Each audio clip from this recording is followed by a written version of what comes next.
Tantor Audio, a division of Recorded Books, presents Clam Jam by R.C. Bolt, narrated by Elizabeth Hart and Jeremy York. Prologue. My name is Maggie Finnegan, and I'm the continuous victim of a clam jam. To answer your questions, no, I'm not Irish, I was adopted, and yes, clam jamming is a thing. I'll wait until that one sinks in. Taps toe of shoe quietly. Okay, ready? I'll go on. It's a pretty crazy story. It all started one dark, stormy night. Wait, don't roll your eyes at me, people. Fine, so it might have been more of a typical upstate New York overcast kind of day. I had left work early since my boss, whom I fondly refer to as Sybil, left work at lunchtime for a meeting in the city. I took advantage of him skipping out early, knowing that I could hurry home and clean up the apartment I shared with my fiancé, Shane, and set the mood to get lucky. Things had been a little off lately, with both of our work schedules usually residing in the heinously hectic realm, and I wanted to remedy this. Sliding my key in the lock of our apartment door, I stepped one heel over the threshold, and my favorite pair of Jimmy Choos slipped, sending me off balance. I barely caught myself as one hand flew out to brace against the entryway wall to steady myself. Prepared to take offense with whatever object had made me nearly land on my butt, the next moment happened in slow motion. You know what I'm talking about? Slow motion. Where a moment in your life is too freaking weird, crazy, or just all around effed up, and your brain does some weird thing with the synapses, immediately slowing everything down, like an out-of-body experience. That's what I had going on, because the offensive object that had me nearly falling on my butt was a pair of women's panties. Fact. Those panties weren't mine. You know, in case you were wondering. My slow motion continued as I bent down to make sure my eyes weren't playing tricks on me because, yeah, that was my initial thought. They might be my panties. Because no way would my fiancé be getting jiggy, thank you, Will Smith, for that term, with someone else, right? Go ahead, say it. Say exactly what you're thinking. Maggie, what the hell is wrong with you? Stop being delusional. I kicked those panties to the side, slid my briefcase straps off my shoulder, and set it in the corner of the entryway, walking down the hallway. I could hear my heels clicking along the hardwood floors. And do you know what I thought the entire walk to the bedroom? To our bedroom? I thought, wow, these floors are gorgeous. And those oversized windows looking out onto downtown Saratoga Springs have a gorgeous view. I'm so glad I chose this apartment. Weird, right?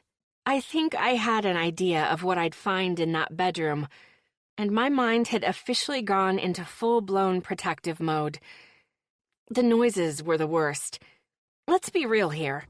I get that in the heat of the moment you're probably going to have harsh breathing and some moans. But what I heard as I approached that bedroom was something you'd likely find on the Discovery Channel. Elephants mating, perhaps? Something large-scale. Maybe if woolly mammoths still existed, that would be the closest thing to what I heard coming from that bedroom. That's right. I know you're cringing right now. It was absolutely mammaliciously awful. Yes, I made up that word, but you have to understand that mammals everywhere were shaking their heads in disgust at that moment. I'm going to fast forward a bit now because I'm pretty sure you know how what I call the discovery went. They both shrieked he pulled out of her mouth, by the way, and claimed it wasn't what it looked like. Because, you know, his penis inside of a woman's mouth was one of those blind taste tests or something. Like back in the day when they were all like, "This is Coke? Wow, I can't believe it. I've drunk Pepsi my whole life." First of all, you should not be that amazed and mystified by a freaking beverage. That's just lame. Let's move on. I kicked them both out, Luckily, his name was not on the lease since he'd moved in with me. Not so lucky was the fact that this place was on the pricey side of things, so I'd have to watch my spending on happy hours, takeout, and dinner nights out. Here's the quick rundown. 1, I left all of Shane's belongings outside the door. All of them. 2, okay, so I might have tossed some of his things in the trash. My bad. 3, luckily, our lead building attendant, Mr. Charlie, has adored me from day one, and once I informed him of what went down, he told me not to worry about anyone reporting the overabundance of crap piled up near the trash chute. 4, I Craigslisted the hell out of that mattress, because God only knows what had gone down, pun intended, on that thing when I hadn't been home. 5, I did the whole bawling my eyes out to my best friend Sarah, between bouts of inherent desire to maim Shane, because let's be honest, that's what women do. After too much pad thai... Wait, I'm kidding. No one can have too much pad thai. At my pity party, I made some new decisions about my life. A, I was not going to date for a while. Now, I'm not saying I refused to ever date again, because really, it's not like I have my sights set on being that woman, with 72 cats or anything, plus I'm allergic, so that's a no-go. B, if I were going to be single, footloose, and fancy-free, thank you, Auntie Patsy, for that phrase that I hope never spills from my lips again, I'd need to get a roommate, because I'd need the extra money. You see, I'm not a fan of women who expect guys to buy them drinks. We all know those drinks often come with expectations. The singles world is flooded with douchebags, you know? Then again, so is the attached world, as my situation served as a prime example. C, my roommate could in no way be a straight man. It couldn't be a woman either, because I've never been able to cohabitate with another female. I know it's weird, but it is what it is. D, I couldn't exactly put out an ad for a gay roommate because, discrimination? Who doesn't want to get slapped with a lawsuit and has 2 thumbs up? This girl. This is the point where the story really begins. Get comfy. Well, as comfy as you possibly can when preparing to read about a year of my life being clam-jammed. Shall we begin? Chapter 1. Maggie. 1 year ago-ish, October, Saratoga Springs, New York. Holy shadooby, this guy is hot. No, scratch that. He's the kind of hot teenage girls spell out as HAWT. He's that kind of hot. And he's applying to be my roommate, which means only one thing. I have to send him packing. There's no way in HE double hockey sticks I'll be able to maintain any self-control around a guy like this. I mean, come on, people. It's like the moment you decide to diet and you catch a whiff of pizza, or walk past a bakery when they're putting new pastries in the display case. Torture at its finest. I know I made that word up. A mix of the word temptation and torture. It's accurate, though, isn't it? You know, you shouldn't have it because it's so bad for you. But you know, once it touches your tongue, it will be so good. Wow, that sounded more sexual than I expected, because I wasn't exactly thinking of having this guy's anything touching my tongue. But now the seed has been planted, so... I appreciate you taking the time to meet with me. Ryland's voice brings me back from my not-so-G-rated thoughts. I am a terrible, horrible, no-good person. Just like that Alexander kid in those children's books they turned into a movie. I nod, trying my best not to let his lips mesmerize me. Because, whoa, they're so nice and full and soft-looking. And his hair makes me want to run my fingers through the short, light brownish blonde strands. Sigh. Long, long sigh. There I go again. I admit, he leans in, and I find the sparkle in his eyes captivating. I was grateful you chose to meet in this spot since my company's offices are right above here. I had a few things to take care of this morning, and the fact that your apartment building is within walking distance is another plus. Flattening my palms against the small table as we sit across from one another in Starbucks, I let out a slow exhale, because it has to be said. I have to be honest with you, Ryland. You have great references. I gesture to his resume and list of references, both work and personal, he submitted to me when he'd contacted me about the room for rent a few days ago. After printing off a sheet with some key information about the room for rent, as well as photos of the spare bedroom, I'd posted it on the corkboard located in the lobbies of a few of the large, well-known office buildings, both mine and a few others I was familiar with nearby. I had hoped that would decrease my chances of ending up with some college kid who would end up being a slob and skip out on rent. I had a few decent applicants, but Ryland James had stuck out amidst the others. He's not only educated, but also quite successful, as was clear from both his resume and company's website. He explained he had been renting a room, but the guy had recently gotten married, and he didn't want to cramp the newlywed style, so he'd been temporarily staying with another friend. Ryland wasn't interested in buying anything, house or condo, at this point, and he wasn't entirely sure his job would keep him local, and didn't want the hassle of trying to sell a property or rent it out if he relocated. Everything had checked out with him. Everything. He seemed like he had his act together. And his photo from the Eastern Sports Company website didn't disappoint, which was why I had been planning to nix him altogether. He was exactly what I didn't need right now. So why am I here, meeting with him face to face? Sarah. She'd coerced me to meet with him. She went over each applicant's information with me, and she kept coming back to Ryland's. She'd hassled me about giving him a shot. Inhaling deeply, I continue. But I have to be honest with you. I've recently broken up with my dirtbag fiancé. I break off with what I hope is a light-hearted laugh, but I swear it comes out sounding strained and a touch maniacal. And I'm not interested in having a roommate who's a guy, and I'm gay. I jerk, startled by his interrupting admission. And if I didn't know better, I'd swear I detected a little hint of surprise in his eyes. My eyebrows arch. Really? Shoot. That's rude, because even I hear the tinge of disbelieving doubt in my voice.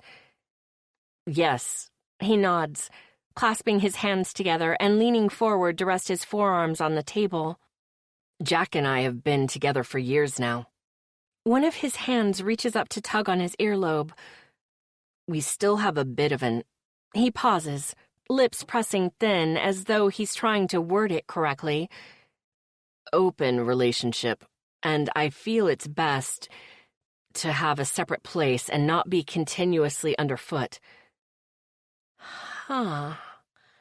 I'm still processing this information when he continues. So, he flashes a smile that makes my insides all gooey. You wouldn't have anything to worry about with me. Okay, I say slowly. But what about guests and sleepovers? Because I'm not a huge fan of having to listen to moaning and... Not a problem. He waves a hand dismissively. I can totally stay at Jack's place. If he doesn't have a roommate, it's no big deal. He flashes me another smile, and I feel my ovaries weep his name. It's a good thing he's gay. Otherwise, let's be real, I'd likely end up being that roommate who accidentally, on purpose, sleepwalks into his bedroom naked and has sex with him. Holy crap. Did I really just think that? Bad Maggie. Bad Maggie. Glancing over his paperwork, I say, if you don't mind, I have a few other applicants to interview. Lies. I'm totally stalling. Raising my eyes, I find him watching me expectantly, that gaze centered on me in such a way that I feel like I'm the only person who exists right now. But, tentatively, I'd like to offer you the room for rent. If I thought Ryland's smile was ovary-lurch-inducing before, this one trumps that. Big time. It's blindingly bright and infectious, and I can't help but return it. We sit there for a moment before he clears his throat, and I remember what else I have to tell him. So, as I mentioned earlier, the utilities normally run this much per month. I use my capped pen to point at the sheet I had printed, which includes all the pertinent financial information. We'll split it 50-50. Rent is due on the 1st of the month, and a late fee will be imposed if it isn't in by the 5th day. I recap a few other details and ask him if he'd like to look at the room. He agrees, and we stand, pushing in our chairs. He helps me slip into my coat once I pluck it from where I draped it over the back of my chair. I repeat, Ryland took it upon himself to help me put on my coat. I know, right? He has to be gay. Because no normal guy would take the initiative to do that for a woman, especially not in this day and age. Exiting the busy Starbucks, we fall in step along the crowded sidewalk full of the usual Saturday foot traffic as I lead him to my apartment building. He rushes up to beat me to the large, heavy doors to the building, reaching out to hold it open for me. Flashing him a smile, I thank him. Such a gentleman, this one. Jack is one hell of a lucky guy. Hey, Mr. Charlie, I smile, greeting our lead building attendant. He's become like an adopted father to both Sarah and me. He's sweet as pie and always watches out for us. Have to use your handcuffs on anyone recently, Chad? I can't resist teasing our security guard, since an older woman on the second floor flirts with him shamelessly. It wouldn't be as funny if she weren't pushing 90.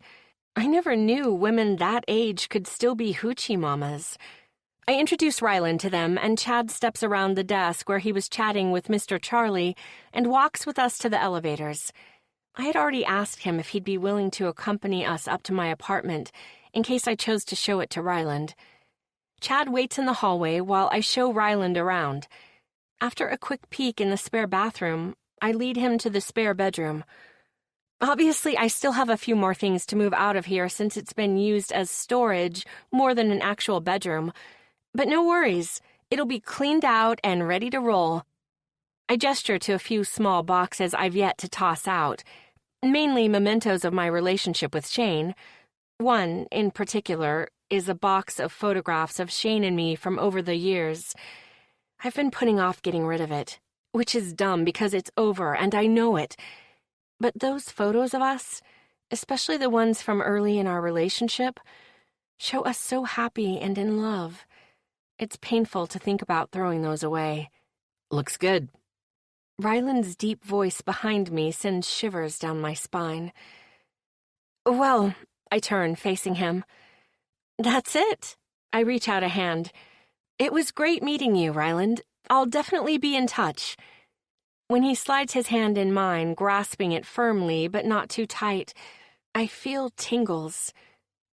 Call me Rye, he offers with a soft smile. Rye, I repeat, and inwardly wince when it comes out sounding a bit breathless. It was great to meet you. Likewise, Maggie. He turns to leave, exchanging a quick goodbye with Chad at the door before I quietly lock up behind them. Leaning my back against the door, I let my eyes fall closed. God just gave me an olive branch of sorts, a way to ease my financial situation a bit and eliminate any possibility of being tempted by a guy, just like I'd planned.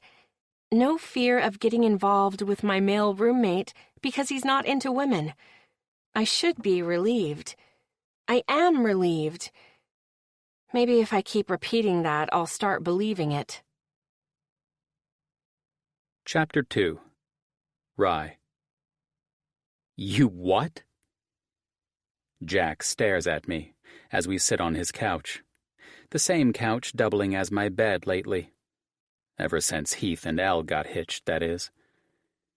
I've had some trouble finding a place I'm interested in renting and don't want to buy anything at this stage. Not to mention, I like having someone to come home to. It's a hell of a lot less lonely that way. And Maggie's place is a top-notch, prime location, with the biggest draw, of course, being Maggie herself. I told her I was gay. I take a swig of my beer and wait for a beat before I drop the real bomb. He just shakes his head at me, mumbling something under his breath that sounds an awful lot like jackass, before he tips his beer bottle to his lips. And I told her you were my boyfriend. Beer sprays everywhere. Droplets spatter the fancy glass coffee table. Jack lets out a curse and grabs his huge, manly remote control that has more buttons than either one of us knows how to work, wiping it with the bottom of his shirt. Because in a man's world, especially in Jack's world, a television remote is sacred. God forbid it be harmed in any way. Rolling my eyes, I rise from the couch to grab some paper towels and glass cleaner for the cleanup. Walking into the kitchen, he calls out, "You told a chick I was your fucking boyfriend? Who the hell's going to believe that shit?" Returning to the living room, I wipe the mess off the table. Jack's still sitting, staring at me as if I'm crazy. I shrug. She believed me, so obviously I'm convincing enough. The weight of his gaze is heavy, and I know what's coming. Slumping back onto the couch, I meet his eyes with a tired sigh. What? You lied to a chick just to get her to rent the room to you. Because you... He trails off expectantly. Looking down at my lap, I mumble, "Because she's it." Excuse me? She's what? Rolling my eyes and letting out an exasperated sigh, I glare at him. Because she's the one, man. I can't explain it, I just know it. And no way in hell could I let her slip through my fingers. I had spotted Maggie in the Starbucks around the corner from my office building, but she was always with a guy whom I assumed to be her fiancé. And something about her captivated me. I'd had one of those moments I'd always scoffed at.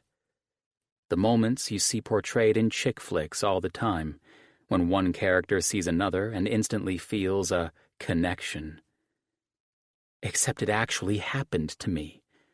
The moment I saw Maggie, watched her talk animatedly, and felt the warmth of her smile, even though I wasn't on the receiving end of it, each time I saw her in the coffee shop, I felt it.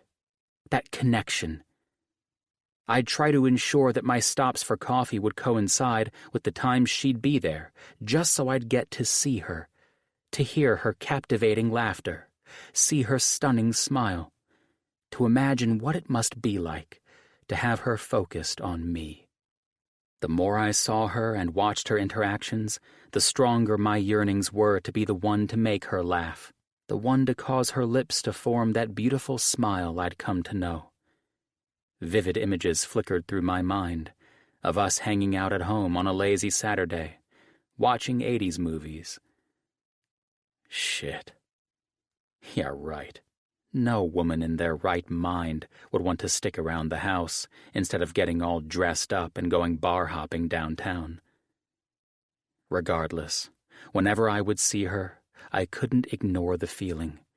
Like something deep inside me was yelling, "She's the one! You're going to marry this one!" There was no way I could turn my back on that. But she doesn't want anything to do with men, Rye. What are you going to do? Just casually bring it up one morning that you're actually hetero? He scoffs, shaking his head at me. I see that going over real well. I haven't gotten that far, but this way I can get to know her without all that shit getting in the way. The whole nervousness, the whole showing the other person your best at all times until you're really committed and then it all comes out. And you're going to do this by being dishonest from the get-go. Running my hands down my face, I let out a frustrated groan. What was my other option? To let her go? To never have an opportunity to get to know her? To never get to be her friend at the very least, without her feeling like I have any ulterior motives? Which you do. and be faced with the possibility of me being too late and another guy getting to her when she decides she's ready to start dating again? I'd like to go on record and say that you've been watching too many damn chick flicks. Whatever. He's silent for a moment, staring at me before his lips twitch, slowly forming a smirk. So how long have we been together, Love Muffin? The breath I've been holding in comes out in a slow exhale. For a while. Holding up a finger, I add, but we have an open relationship. His eyebrows arch at that. Why, you little player, you.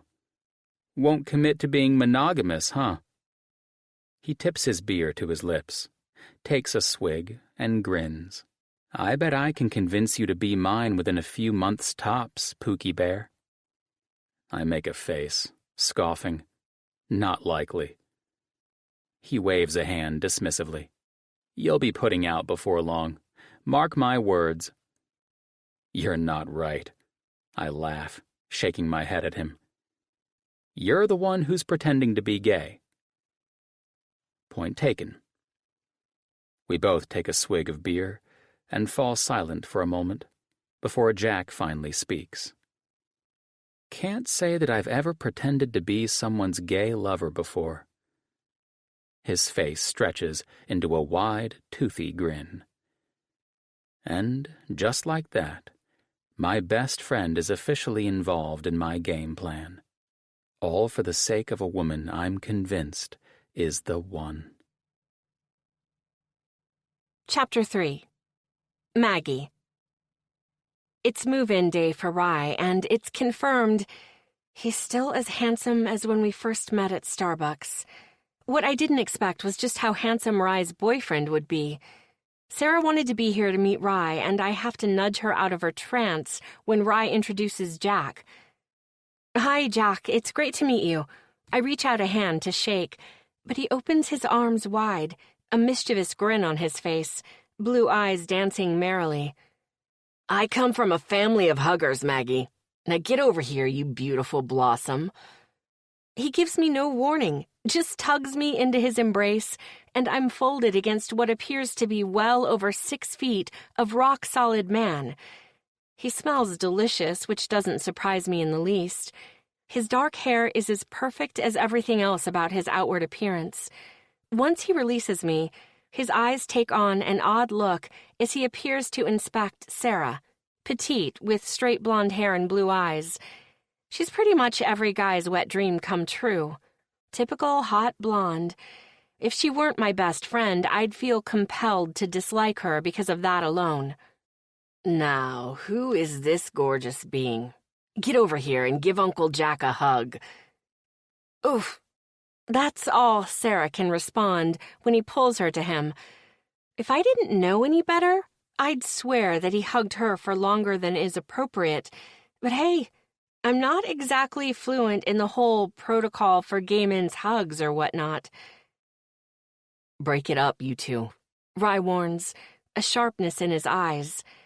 Oh, jealousy. Sarah steps away, and Jack's arms drop from around her, clasping his hands together. Well, let's get my love muffin moved in, shall we? Turning, he picks up the large box he'd set down in the entryway, his muscles flexing in his short-sleeved shirt, and follows Rye's path leading to the bedroom. Holy shit, Sarah breathes out.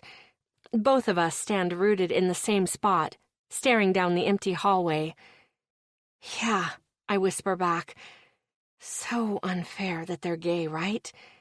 What a waste of 2 incredibly hot guys. Her head whips around, staring at me with an odd look. What? I hiss. Her lips part, and she tips her head to the side, studying me intently before whispering, If you weren't gay, would you go for Rye?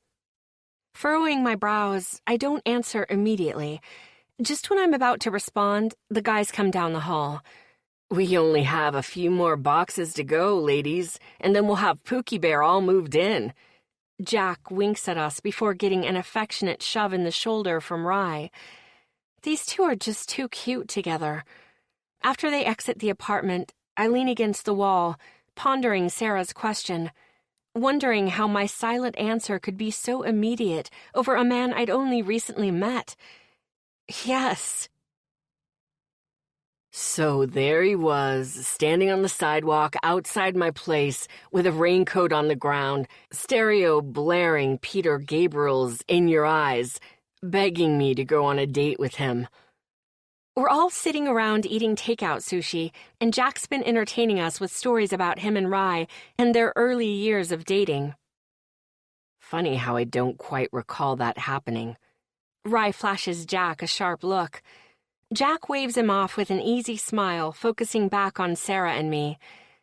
He likes to pretend he's this gruff alpha male when, in reality, he's this sweet, soft... He reaches a hand to the side of Rye's face and lays it across his cheek. Marshmallow.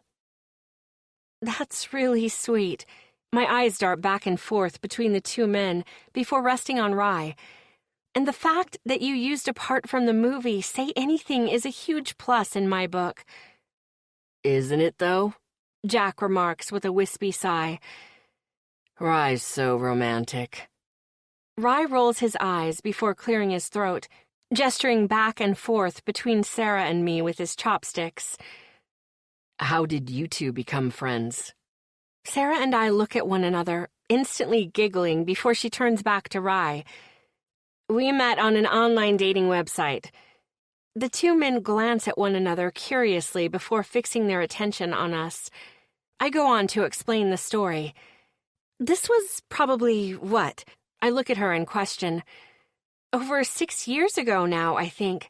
She nods, and I turn back to explain to the guys. So, I made a profile online for shits and giggles at the time, not thinking I'd get anything out of it. Then one day I get a message. My smile stretches across my face at the memory. From a 57-year-old woman in Connecticut. Sarah takes over this part. My Aunt Sharon had a profile because she'd decided to start dating again after her divorce, and she let me log on to her profile when I was visiting her. I had just moved back here to Saratoga after being away at college, and pretty much all of my friends had relocated far away, so I searched women in my age range, out of curiosity, in the area, and I found Maggie, so I emailed her. I laugh. She wrote, Hey, I'm Sarah, and I'm using my aunt's profile on here. I recently moved back to the area and am looking for friends. Don't worry, I like boys too. Promise. We laugh before Sarah chimes back in. We exchanged a few emails and decided to meet up at the coffee shop down the road a few weeks later. And the rest, as they say, is history. We've been friends ever since. That's a pretty cool story, Jack remarks. Like you two were destined to become friends. Exactly. Letting out a long sigh, he pats his stomach. I'm stuffed. Thanks, ladies, for being such incredible dinner companions. Unfortunately, I have to head home. Turning to Rye, he winks. Walk me out, love bug? Certainly. Rye's words are flat, and I get the feeling that he's not comfortable with us witnessing him and Jack being affectionate in any way. I hope that will ease soon, because I want him to feel comfortable in his own place. The two men toss their empty sushi takeout containers and chopsticks in the trash before placing their water glasses in the dishwasher. This alone makes me even more of a fan. We exchange goodbyes with Jack, of course, who hugs us before he walks to the door with Rye. I hear them talking softly and turn to place my leftover sushi in the refrigerator, tossing my chopsticks in the trash. Sarah places her glass in the dishwasher before leaning close and whispering, I think I'm in love. Darting a surprised glance at her, I tip my head to the side. With? Jack, she says with a sigh. I make a face. I hear you. They're just too handsome for their own good, right? Too bad they're not straight. Feeling the weight of her eyes on me as I wipe the counter, I turn, noticing her looking at me with a thoughtful expression. What? She merely offers me a smile, and I feel like I'm missing something. I'm just... Ladies, Rye interrupts, approaching us. What can I help with?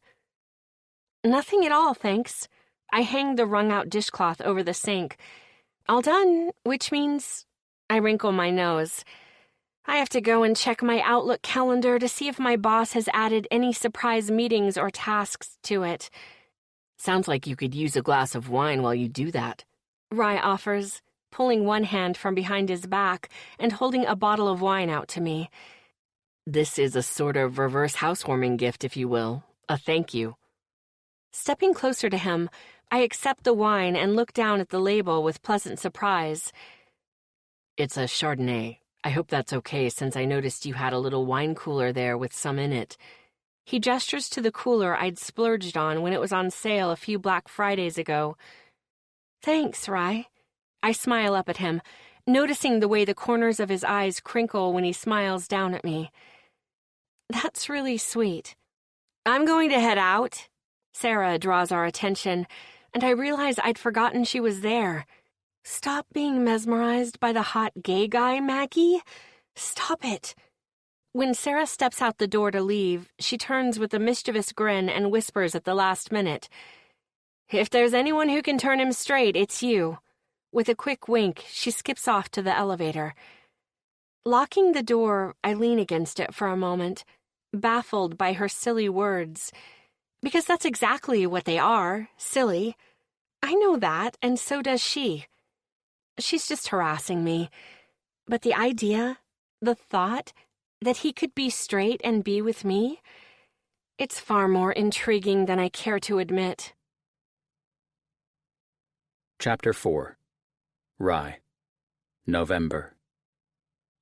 There's a knock on my bedroom door while I'm pulling on some clothes. I've just gotten home from work and want to change and chill for the night after a hellish day at the office. Hold on a sec, I say through the soft, worn cotton t-shirt I'm pulling over my head. Tugging it down quickly, I pad over to my door, opening it to see Maggie standing there, looking a bit nervous. Hey. She flashes me a shy grin as her eyes gloss over me, my hair likely ruffled from carelessly getting dressed. Running a hand through my short hair, I notice a quick flash of something across her face, but it's gone before I can decipher it. Hey, Mags, I say, returning her smile. Don't ask me why, but I just feel like she's a Mags, and she clearly doesn't object to me calling her that nickname. What's up? I wanted to see if you were interested in going to a hockey game with me tomorrow night. Her head tips to the side, her long brown hair shifting, and one thick lock drifts near the outer corner of her eye. Without thinking, I reach out and brush it aside. The moment my fingertips graze her soft skin, I feel it. I feel that tingle, the intense awareness. The widening of her blue eyes tells me that she feels it too. I'd love to. My voice comes out huskier than normal. Clearing her throat, she discreetly shifts out of my reach, making me realize I haven't moved my hand from her face. I already have tickets. I won tickets to the Albany Devils game through a raffle at work. Sarah was supposed to go with me, but she has to work, so... So I'm second best, huh? I tease. She playfully shoves at my chest. Stop it. I'd love to. What time should I be ready to go? 4 o'clock. If it's okay with you, I'd like to check out a new place nearby afterward that's supposed to have pretty decent food, and... She draws out that last word with a flourish. Some seriously awesome microbrews on tap. You had me at microbrews, I offer, grinning. Today marks 3 weeks since I've moved in with Maggie. And if I weren't already convinced that she's the one for me, I would be by now. Case in point, she asked me to go see a hockey game down in Albany. Hockey. We've nearly made ourselves hoarse from yelling along with other fans, at the refs, and at the opposing team's players who started fights and are presently digging into our food at Rutherford's. After trying the sampler of 6 beers first, before choosing what we wanted to drink with our dinner, Maggie orders fish and chips, while I decide to go with the bison burger. When Maggie falls quiet, I follow her line of sight and see that it's resting on a couple sitting a few feet away. There's a wistfulness in her gaze that can't be missed. "You miss him?" I ask quietly. It pains me to pose this question, but I want to, need to, know her answer. Jerking her gaze to mine, appearing startled, she hesitates. Before flashing a sad smile. "No, actually." "But you miss having someone around." I get it. I understand where she's coming from. It's hard to separate yourself from someone after being together, regardless of the circumstances, because you get used to having them around. You tend to miss their physical presence. She wrinkles her nose. "It's stupid, isn't it?" "Not at all." Maggie lets out a tiny sigh, pushing her nearly empty plate aside before leaning toward the table. "He actually told me that one of the reasons he did what he did was because I let him see me without makeup." "What the—" My voice is loud, and upon noticing glances from nearby patrons, I lower it, leaning forward. "Hell, Mags! That's bullshit." I want to wrap my hands around this moron's throat so badly right now. Shrugging, she looks down, running her index finger over the cool moisture on the outside of her beer glass. "I just want a guy who will love me even when I have no makeup on, and still tell me and believe that I'm beautiful." Her eyes meet mine, lips twisting in a sad smile. "Is that so wrong?" God, she looks so beautiful, yet vulnerable right now. That doubt in her eyes is killing me, because Mags is gorgeous, inside and out. She's one of those women you can meet and chat with for 5 minutes and just know in your gut that she's a genuine person. She's real. Nothing about her is fake or pretentious. Her hair is wrapped up in a clip, tousled and sexy-looking atop her head. Her jeans mold her curves perfectly, and when she bent in her seat earlier, her jersey shifted, and I caught sight of a G-string. A fucking G-string. She's trying to kill me. Shaking off my errant thoughts, I hold her gaze. "Get out a pen, please." She stares at me in confusion. Okay," she answers slowly, rummaging through her small purse. Finding a pen, she holds it up. "Now what?" The corners of her lips curve upward slightly, as if she's amused. Reaching across to the plastic bin holding the small square napkins, I pluck one from the top. Sliding it across the table to her, I tap my index finger on it. "Write that down." "What?" "Write that down. What you just said." When she doesn't make a move, I raise my eyebrows. Didn't you ever hear that saying, "If it is written, so it shall be"? Shaking her head slowly, her lips curve up as her eyes dance with amusement. "Never." "Well, it's true. So?" I tap the napkin again. "Write it down." Her head cocks to the side. "Only if you do it with me." "Deal." She writes exactly what she told me. "I want a guy who will love me even when I have no makeup on and still tell me and believe that I'm beautiful." She slides the napkin my way, holding out the pen for me. When I accept it from her, I feel that same tingle of awareness when my fingers graze hers. Looking down at the napkin for a brief moment, I decide what I'm going to write, and choose to be completely honest. I want someone who will be cool hanging out and watching movies we've seen 1,000,000 times, just to be with me. Capping the pen, I hand it back to her, before bellowing dramatically, my voice booming throughout the bar. "If it is written, so it shall be." Maggie laughs and reaches out to slide the napkin around so she can read what I wrote. "Hey." Her eyes light up, lifting to mine. "I do that with you, even though I know I don't count."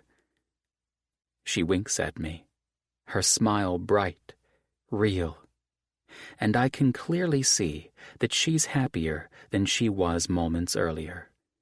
And it takes all of me to resist telling her that she counts, that she's really the only one who does. Chapter 5. Maggie. I never realized it could be so easy and fun living with a guy. It feels like Rye and I have been friends forever. It's like the big guy upstairs knew I needed someone in my life to get me through this really rough patch of everything pertaining to Shane.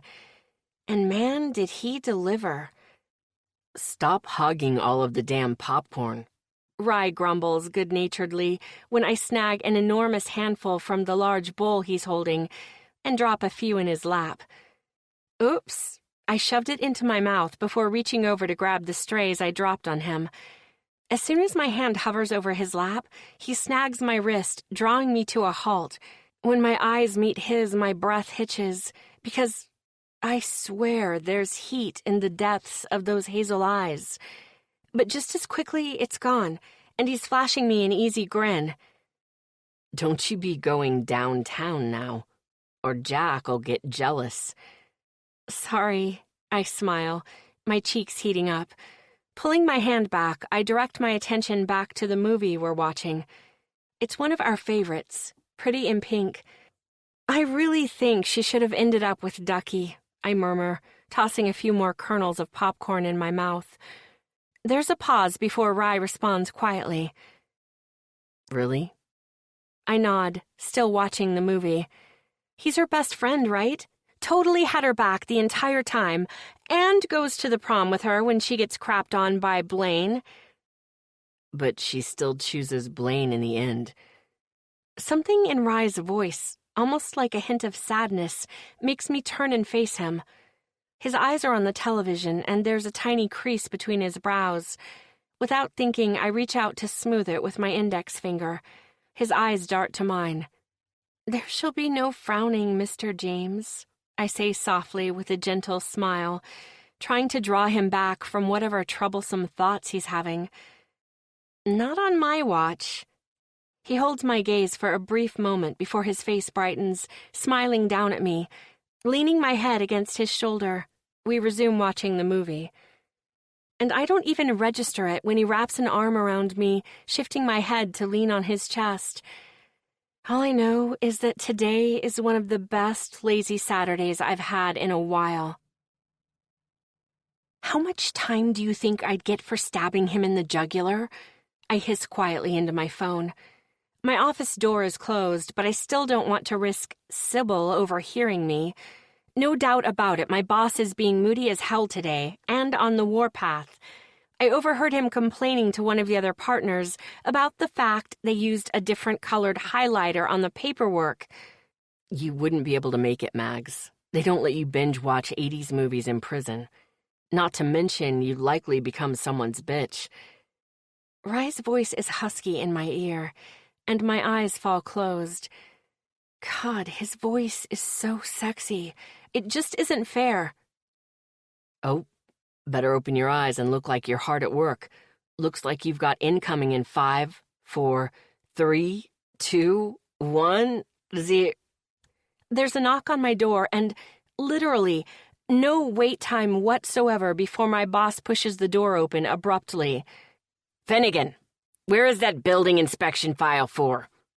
He finally registers that I'm on the phone as I hold up a finger. Nodding my head and writing down ambiguous notes on my small pad of paper, I pretend the person on the other end of the line is informing me of something. All right, now if I can just confirm the building code for that site, please, I ask, my tone completely businesslike. It's coded for "You're too sexy for that shirt." Rye sings softly in my ear to the tune of Right Said Fred's classic song, I'm Too Sexy. It takes every ounce of restraint not to grin like a fool. Thank you again, sir. We'll be in touch. I hang up the phone, giving my boss my full attention. Sir, I left the file on your desk. I can't find it. God, his surly attitude is getting really old. If the pay and the perks weren't so great, I'd look for work elsewhere. Rising from my desk, I walk around to the door, calling over my shoulder. I'll show you where I set it. Of course, the file is in the same exact place where I left it, right on the left corner of his desk in the spot he'd requested I set it. Douchebag. And do I get any apology? Of course not, but I escape quickly, leaving him to pore over the thick file and returning to my office to finish my work. My phone rings within a minute of my butt hitting the seat of my desk chair. I look at the caller ID display on the office phone. Turning to face my windows overlooking Broadway, directly across from Rye's office, I place the phone to my ear. Care to tell me how you knew my boss was about to enter my office, Mr. James? Suddenly psychic? We got a brand new pair of binoculars in the other day, just testing them out since they're supposed to be the latest, most high-tech model. I make a face. Are you serious? As serious as that little crease between your brows, young lady. I laugh, and he instantly says, Now there's the smile I love. The way he says it makes warmth unfurl deep inside, and I wish, certainly not for the first time, that something was possible between us. That we could actually be a we someday. How about happy hour after work at Max London's? His question draws me from my inner yearnings. Rye? I smile, shaking my head with a little laugh. It's only Wednesday. All the more reason to have a drink. Sybil would want you to. He teases, before adding, Well, one of the personalities would, I'm sure of it. When I hesitate, he goes in for the kill. The white sangria will be on me tonight. This man already knows me too well. Fine, I smile, gazing out my window and wishing I could see him in his office. The glare of the sun is reflecting off the windows of his building, but he's likely sitting in his chair watching me with those binoculars and a huge grin on his handsome face. I'll meet you as soon as Sybil leaves the office at 5. I'll wait for you in the lobby. See you then, handsome. Later, gorgeous. Hanging up the phone in the cradle on my desk, I can't help but smile at the way he calls me gorgeous, and how his tone gets low and sounds huskier. Sigh. I need to get a grip and quit lusting over my roommate. Chapter 6. Rye. These binoculars are the devil. What the hell was I thinking, accepting a pair to test out from one of the other guys in the office who oversees product samples? And now, when I should be working on the expense budget, I'm watching Mags as she's talking to someone on speakerphone while she simultaneously types on her computer.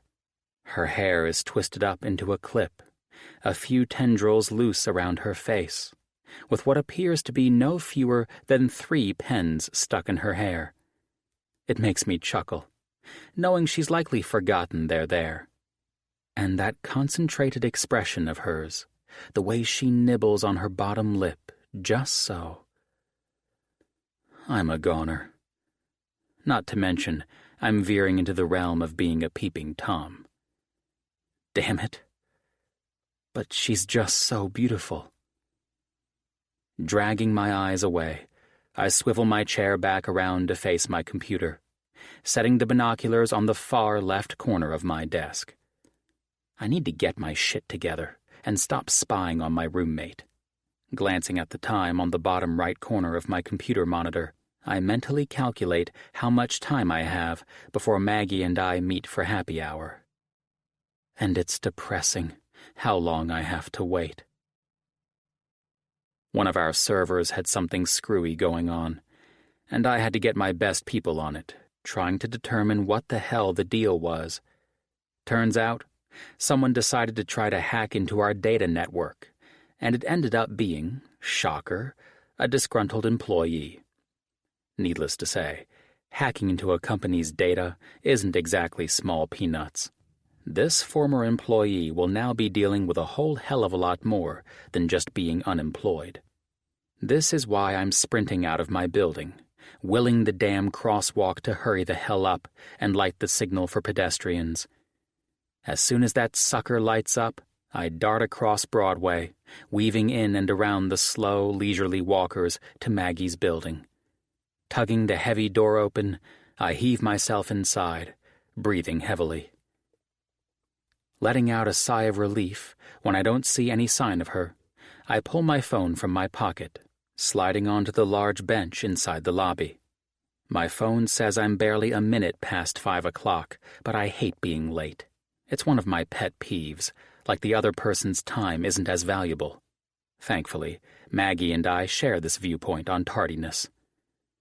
Glancing down the hallway to where the 2 quiet elevators sit, I worry that maybe Sybil has piled some last-minute work on her. Maybe I should head up and see if I can't rescue her. Ding! One elevator opens, presenting Maggie, and the instant she sees me sitting, waiting for her, a wide, carefree smile forms. The same kind of smile that makes my chest tighten, makes it hard to breathe, and makes me not ever want a day to come when that same smile doesn't grace my presence. I tisk with an expression of sham disapproval. "You're late." Her heels click on the floor, echoing throughout the lobby, and my eyes can't resist slipping down to take in her legs and those heels of hers. She's wearing a fitted, pinstriped skirt and a matching jacket over a silky, cream-colored blouse. With the entire picture she creates, I know I'll be thinking about her later. I'll imagine bending her over my desk, drawing her skirt up to see what kind of panties she's wearing beneath it. Rye? Shit, I've been staring.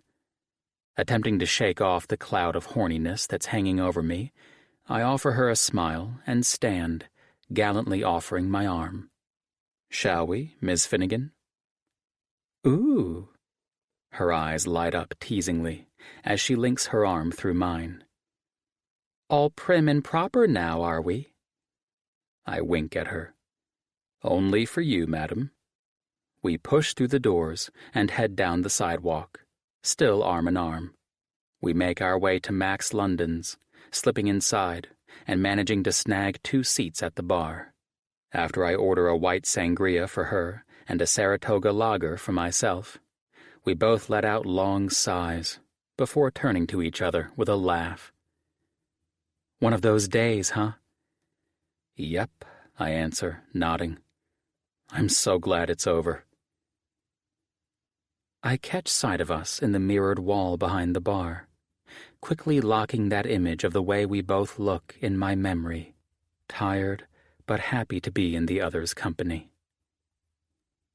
She takes a sip of her sangria, savoring the taste of her favorite cocktail before blowing out a long breath.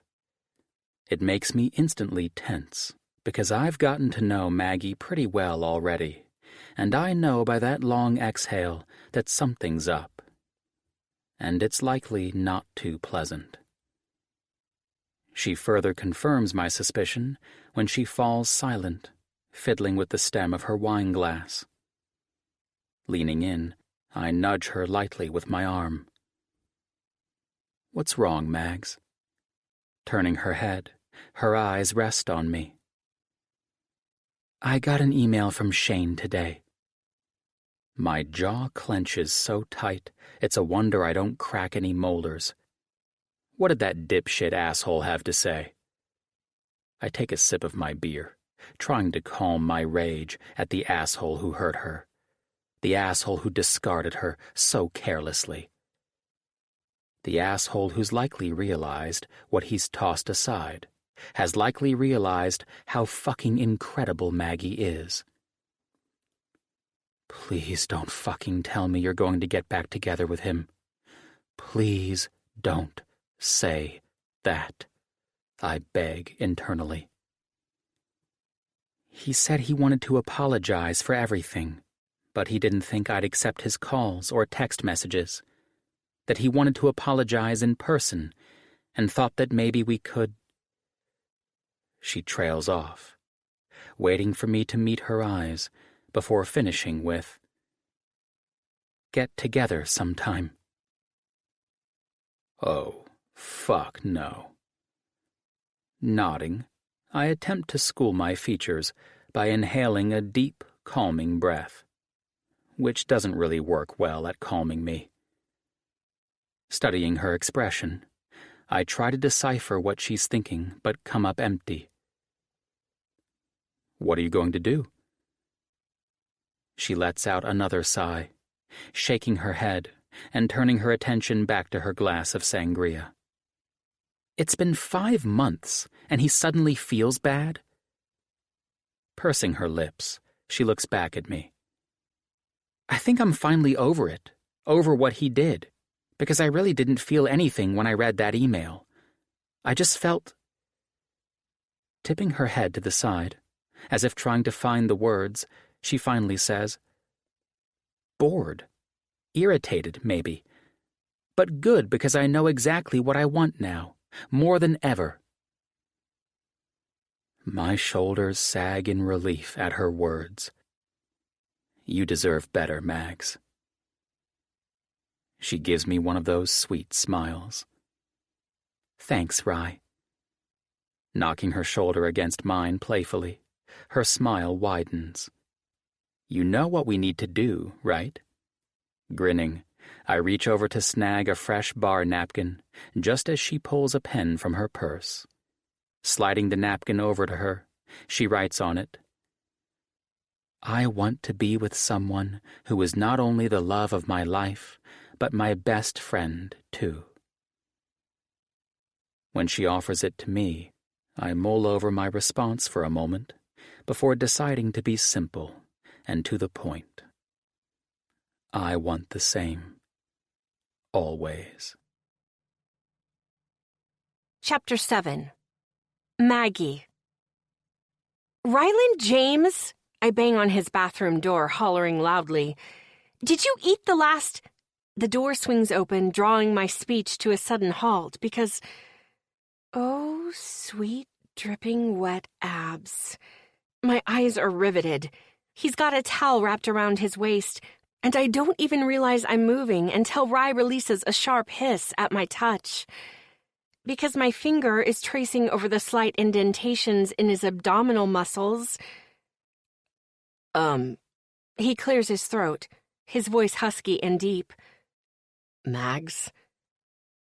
Uh-huh, I murmur absently, my fingertips stopping one of the trickling droplets of water on his skin, tracing it down over his belly button, and his fingers grasp my wrist, drawing my hand to a halt, and my eyes dart up to his in alarm because...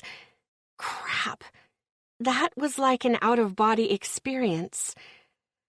Oh, crap. I'm sorry. I just really, crap. That's all I can utter. Nonsense. No one would believe I have my graduate degree if they heard me right now. If my tongue had a voice of its own, it would probably say something like, just the tip. That's all I want. The tip of my tongue tracing over Rye's abs, that is. You know, just to prove someone photoshopped him. Or not. Because I'll take one for the team. I'm a giver like that. People might even think of canonizing me as a saint after all this. Really. Oh, and then, abracadabra, poof. He'd no longer be gay, profess his undying love for me, and wouldn't ever leave me for another guy. Or woman. Wow. That scenario even sounds crazy in my head. Shaking off my thoughts, I take one more glance down at his abs. Just one more glance. And that's when I see it. Oh, boy, I breathe out. Rye is hard, tenting the towel, and I really want it to drop, accidentally, of course, like an oops moment, totally harmless and innocent. Oh, my God. I'm a horrible person. I'm thinking of my roommate's penis. My roommate who has quickly become one of my best friends. Oh, the shame. Where did this inner slut come from? It's like she's been lying in wait for him, apparently. But really, I can take a little peek, right? No, you can't. My head jerks up to see Rye looking down at me, his expression a mixture of what looks to be amusement and pain. Crap, I just said that out loud. That bit about taking a peek? Crap, crap, crap, crap. Did you actually need something, Mags? His voice sounds strained, and he's holding my wrist captive, which is likely a smart move on his part. Aha. But I still have another one. Don't make me grab that one too, Finnegan. He's on to me, dang it. Letting out a sad, defeated sigh, I pout. Your abs are inhuman, Rye. It's like someone carved you or something. I shake my head, gazing adoringly at said abs once again. Or photoshopped the hell out of you. His husky laugh washes over me. You finished lusting over me now, Mags? Sighing, I meet his eyes. I guess. Then a thought hits me. Wait a minute. You just got a I ate your leftover sushi. His words are rushed, hurried, throwing me off track. Glaring, I tug my wrist from his hold, hands going to my hips in a huff. How could you? You knew that I was loving that kamikaze roll. Ugh! Turning and stomping down the hall, I toss over my shoulder. Just for that, I get to choose the movie for tonight, buddy. Can't, he calls out. I'm going out with Jack tonight. I stop dead in my tracks before darting over to the dry erase calendar we have on the kitchen wall. Sure enough, it's marked there. Jack, 7 p.m. I don't want to admit how depressing that sight is, having nearly forgotten that Jack is actually Rye's boyfriend. He'd been out of town a lot lately for his job, and I guess I've gotten a bit spoiled by having Rye to myself. Aside from the times Sarah came over, of course. Just last week, the three of us ordered pizza, and when Sarah and I applied mud masks to our faces, Rye complained that he felt left out. The night ended with the three of us sitting there on the couch, mud masks in place, watching The Princess Bride and quoting the entire movie aloud. That definitely went down as one of my favorite Saturdays to date. Not to mention the surprise in Rye's tone when he ran his hands over his face after rinsing off that mask, remarking at how smooth and soft his skin felt. Mags! Rye calls out from the bathroom as I hear him moving around, likely prepping for his date night with Jack. Yes, I just forgot, sorry. I attempt to make my tone light. Sarah's working a crazy long shift at the hospital tonight, so I guess it's just me, myself, and I. I'll likely catch up on some episodes of Kimmy Schmidt and gorge on some popcorn. Wild and crazy, that's me. Just living the dream, people. Living the dream. Rye finds me standing in the kitchen, still staring at the calendar. Sidling up to me, he smells so freaking awesome that I literally want to grab him by his shirt, press my face to his chest, and breathe him in. If that doesn't flash weirdo alert, I don't know what will. Good God, I need to get a grip. You want me to cancel? Turning to face him, I give him an incredulous look, shaking my head. No, absolutely not. You sure? His head tips to the side, a tiny lock of hair shifting over his forehead. Reaching up, I brush it back, offering what I hope is an easy smile. Not a chance. You're all dolled up and need to have some one-on-one time with your man. He huffs out a laugh that sounds off, but then he pulls me in for a hug, wrapping his arms around me, and I get the chance to smell him again. God, does he smell good. I know it's pathetic, but I'm going to miss you, I mumble softly against his chest. I always miss my Mags when she's not around. His voice is soft, hushed, his words washing over me as his large hand rubs my back affectionately. Smiling against his button-down shirt, I tease, "Do you always have to refer to me in the third person, too?"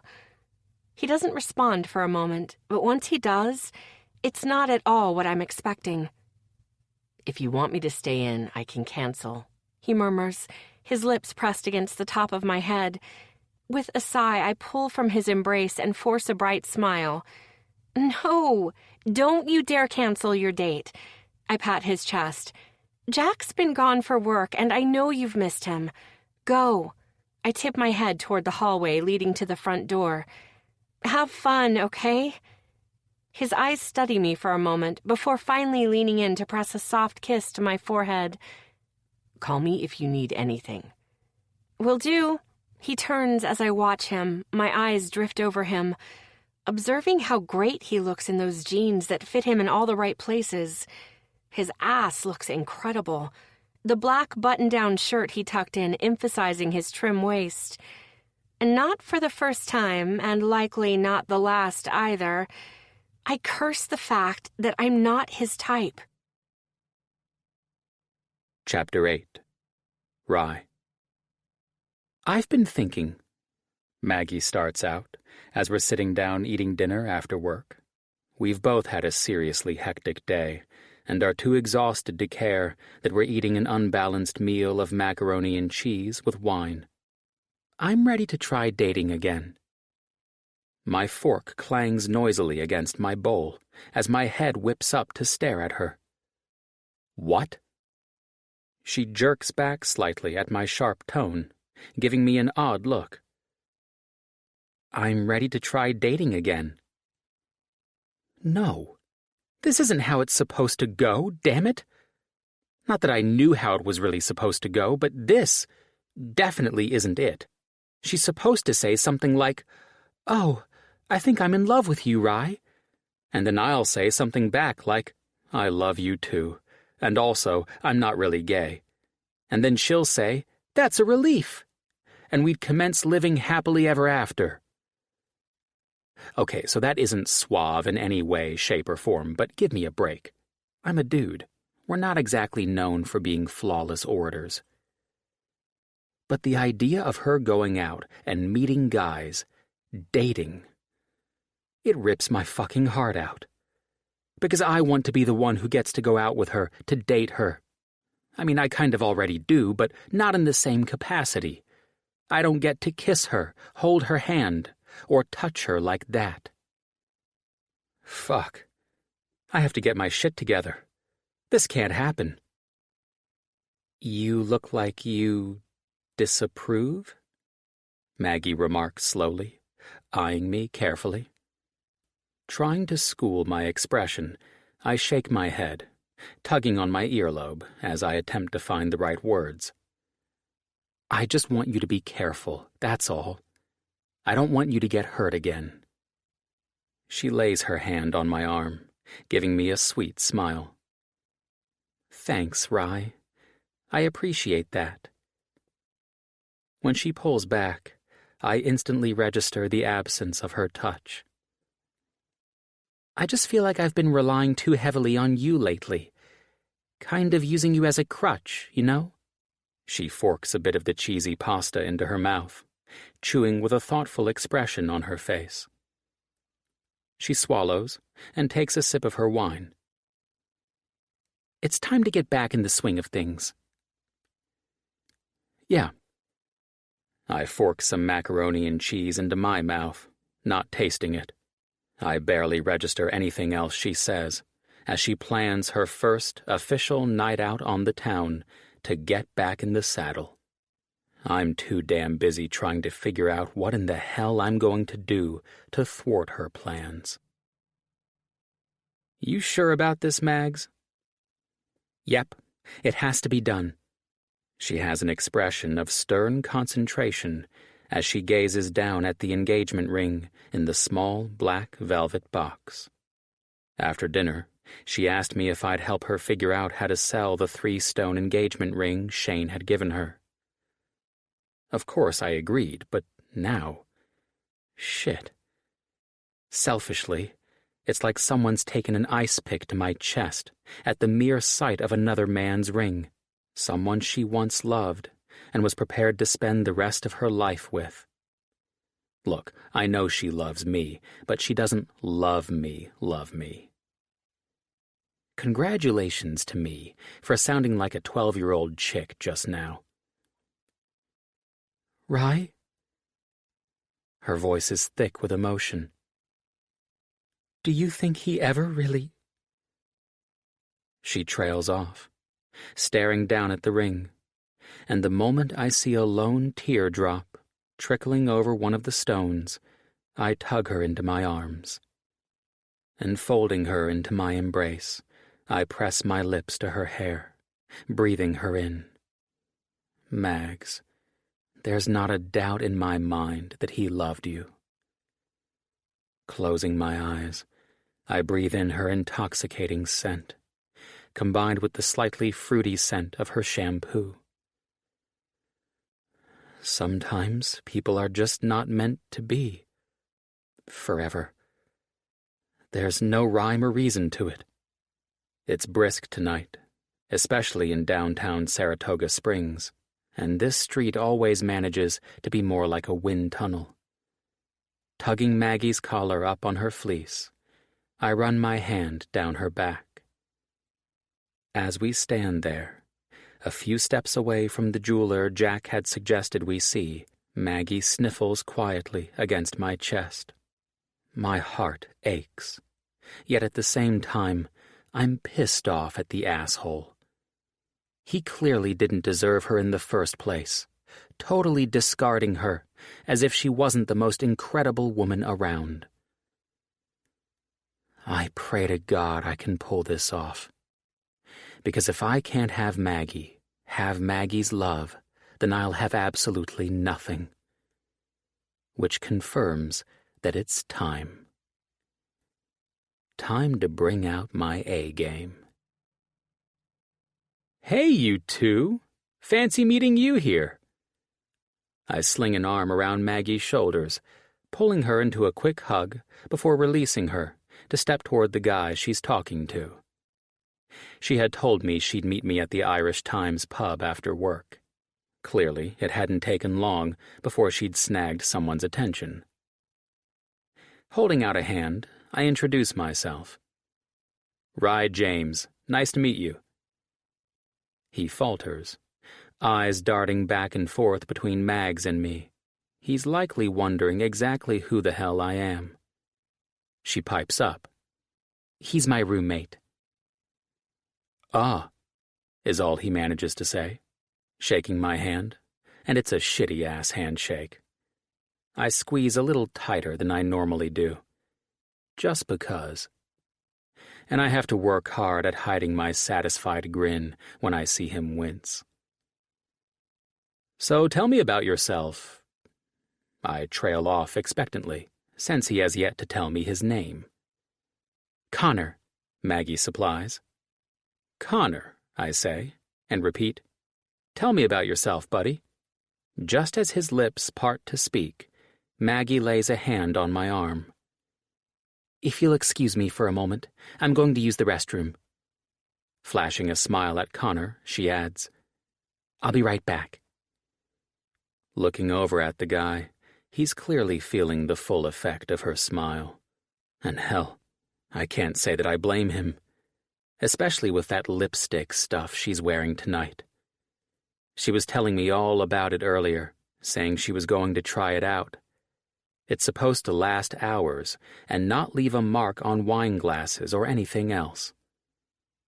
I really can't get into that stuff normally, but I was proven wrong when she exited her room after getting ready for tonight, and I saw her lips. Holy fucking shit. Whatever that stuff was, she needed to use it all the damn time.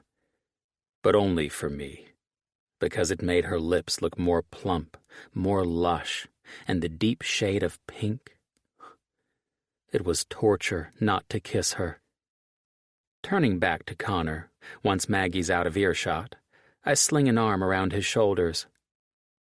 So, Con, you don't mind me calling you that, do you? Did Mags tell you about me? He's eyeing me warily, and I feel like a shark who's just detected blood in the water. No, she didn't. Really? I widen my eyes in faux surprise.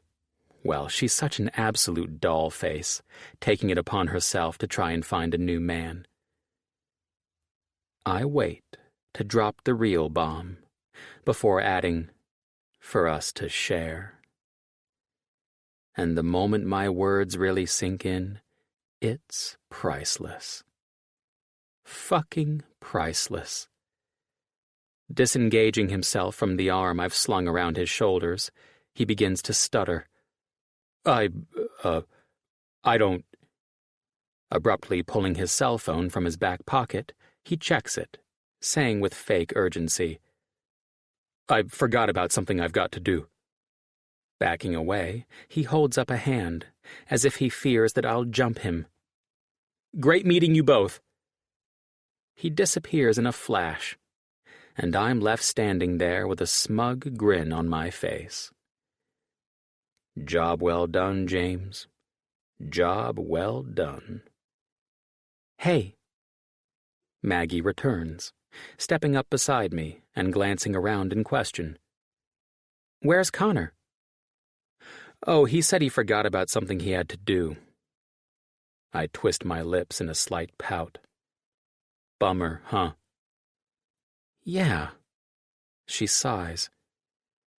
I thought we were getting along pretty well. Tapping her lightly beneath her chin, I wink. Chin up, gorgeous. Want to see if we can snag some seats at the bar? Brightening, she nods.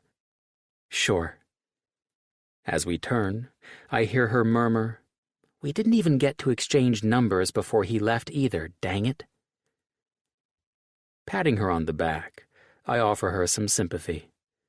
It's not genuine, but luckily she doesn't notice. Bummer, Mags. Major bummer. As I follow her over to the bar, a happy smile stretches across my face, as I look forward to having Mags all to myself, once again. So far, my evil plan is working.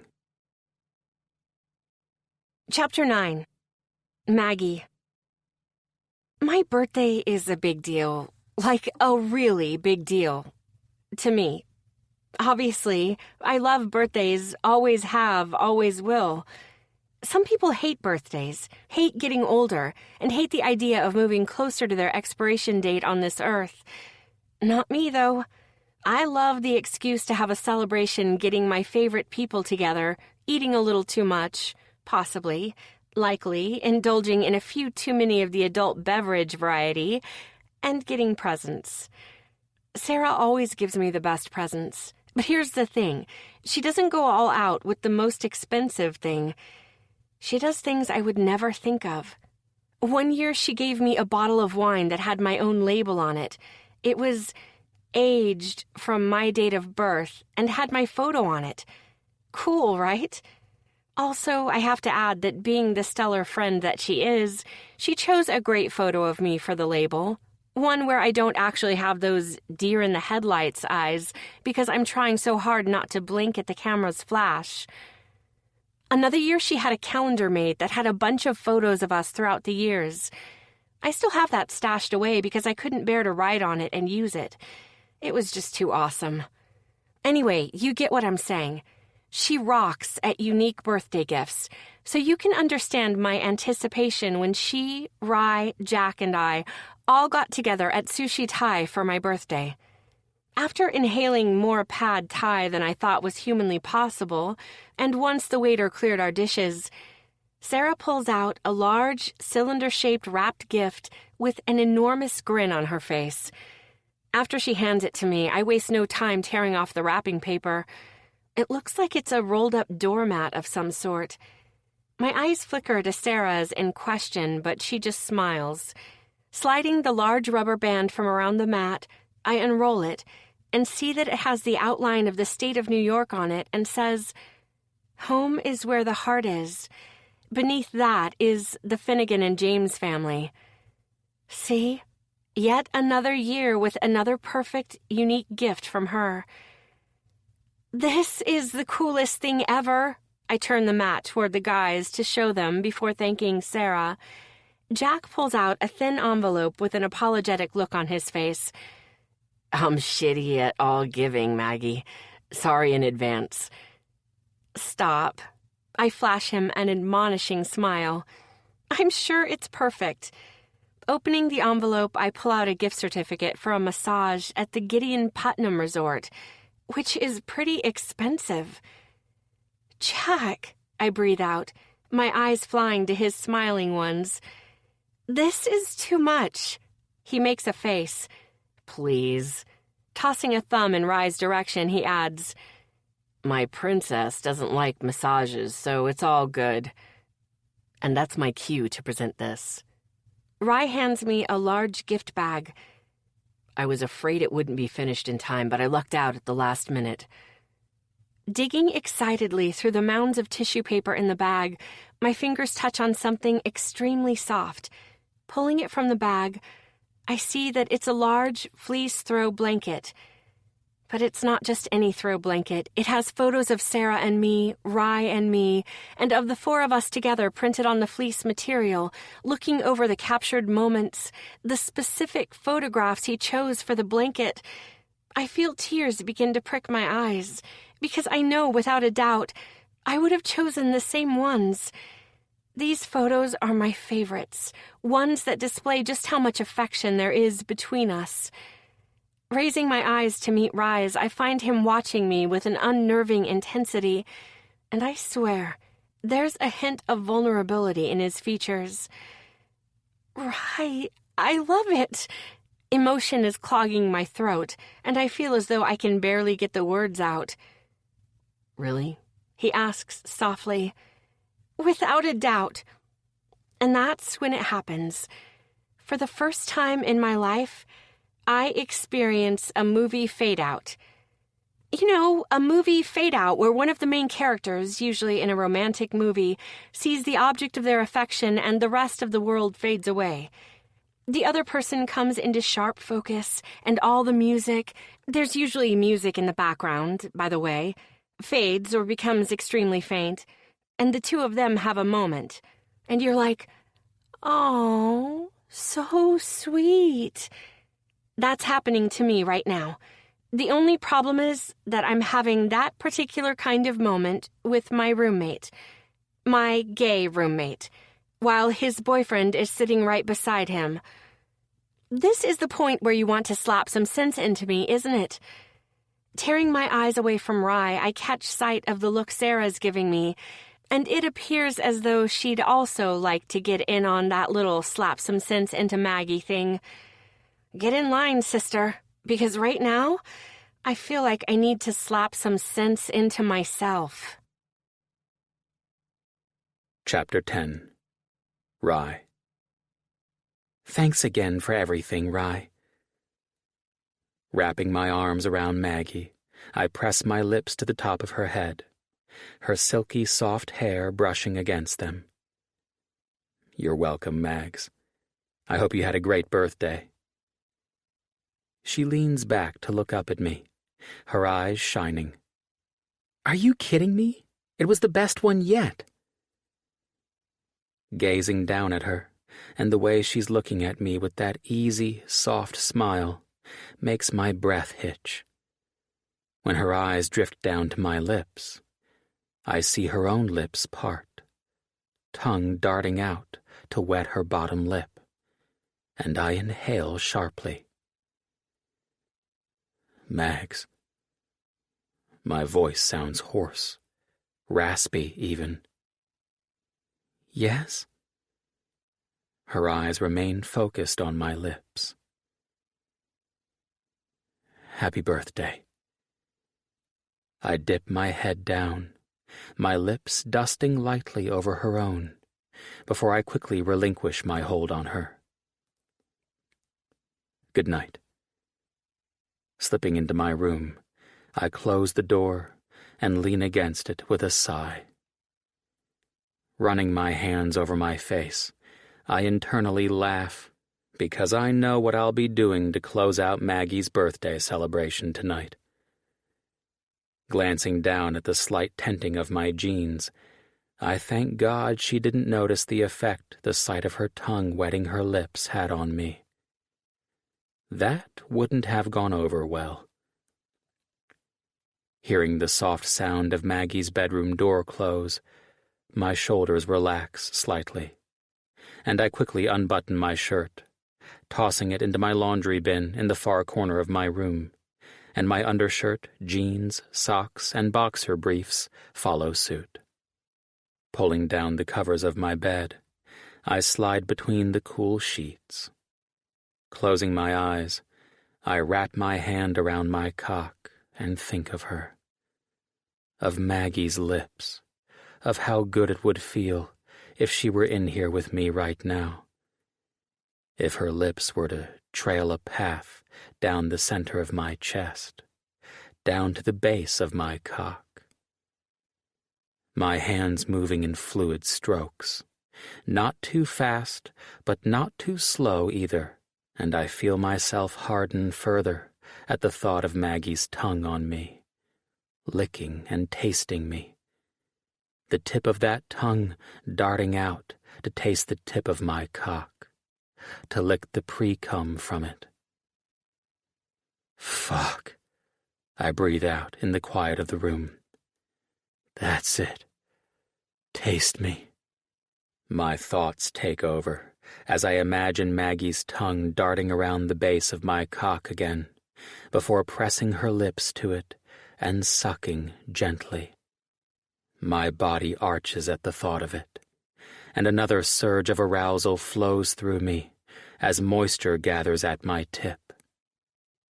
Maggie's lips wrap around my cock before she begins sliding her mouth up and down my thick shaft.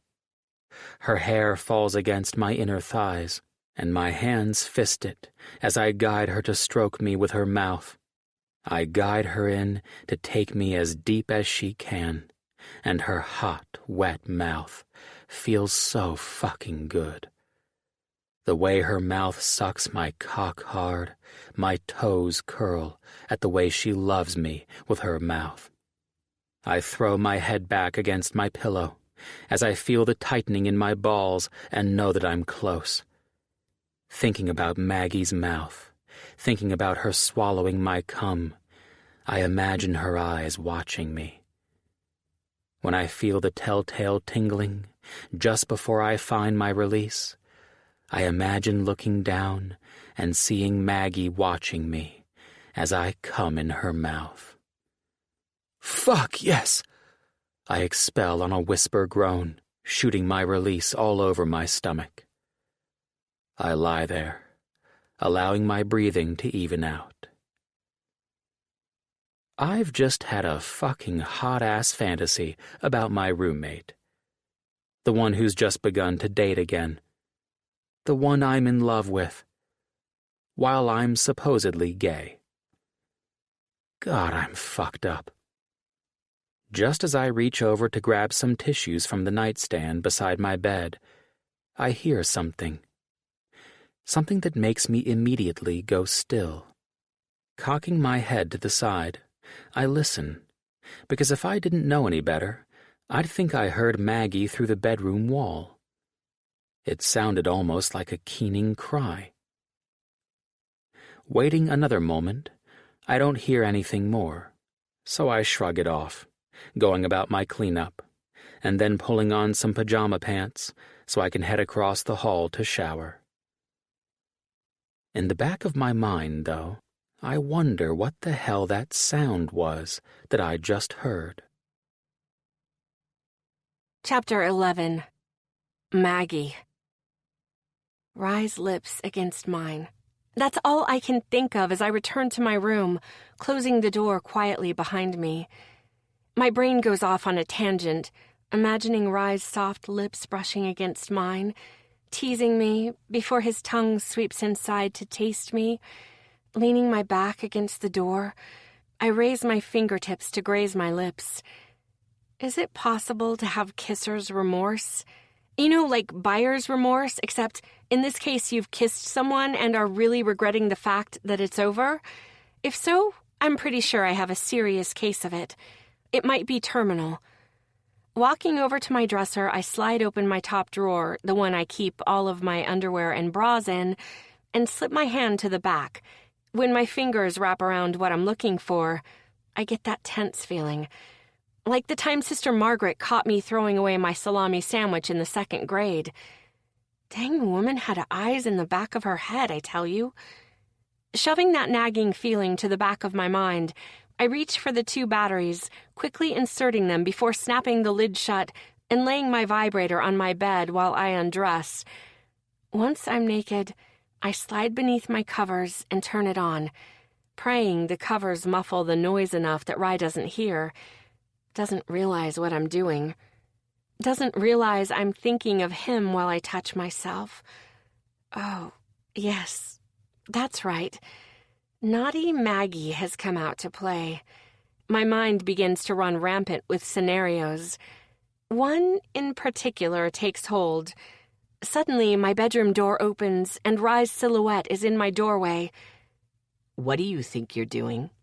I stutter, knowing I've been caught red-handed.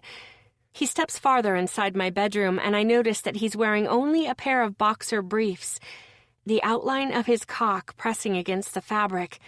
And he's hard, so hard. Are you touching yourself, Mags? His voice is raspy, like he's just as turned on as I am, and the fact that I turn him on is just all sorts of hot. Yes, I breathe. He moves closer, standing beside my bed. Show me. Sliding the covers back, I allow him to see my naked body, watching me as I guide my bullet over my clit. The vibrations of the small toy mingling with my slightly staggered breathing are the only sounds in the quiet bedroom. His gaze turns molten as he watches, and my eyes drift down to see him growing harder. You want to see me? My eyes dart up to meet his. He obviously caught me staring at him. I can only nod in response. His thumbs tuck beneath the waistband of his briefs, tugging them down his legs before he kicks them off from around his ankles. Standing there beside the bed, my eyes are riveted to the side of Rye's large fingers, closing around his cock, sliding slowly from the base to the tip. His thumb circles the slit, gathering the moisture there before reaching out to lower his thumb to my mouth. I greedily open my lips, sucking the pre-cum off his thumb. My tongue caresses his flesh as I watch his gaze grow heavy-lidded with lust. Mags, he groans as he watches me, scorching heat in his eyes. Withdrawing his thumb from my mouth, his hand returns to fist his cock, running his thumb across the top once more before giving me another taste.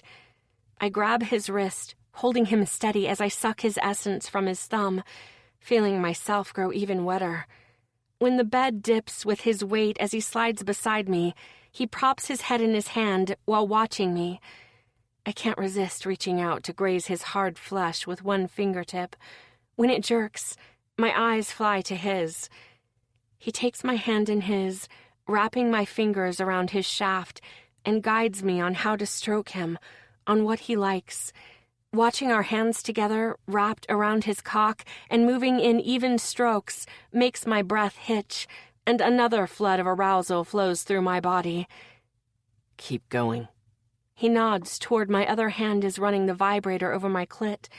His voice is gravelly, hoarse with arousal. I want to watch you come undone. Dipping my head to his ear while still guiding my hand in long strokes on his cock, he says, I can't wait to hear you come.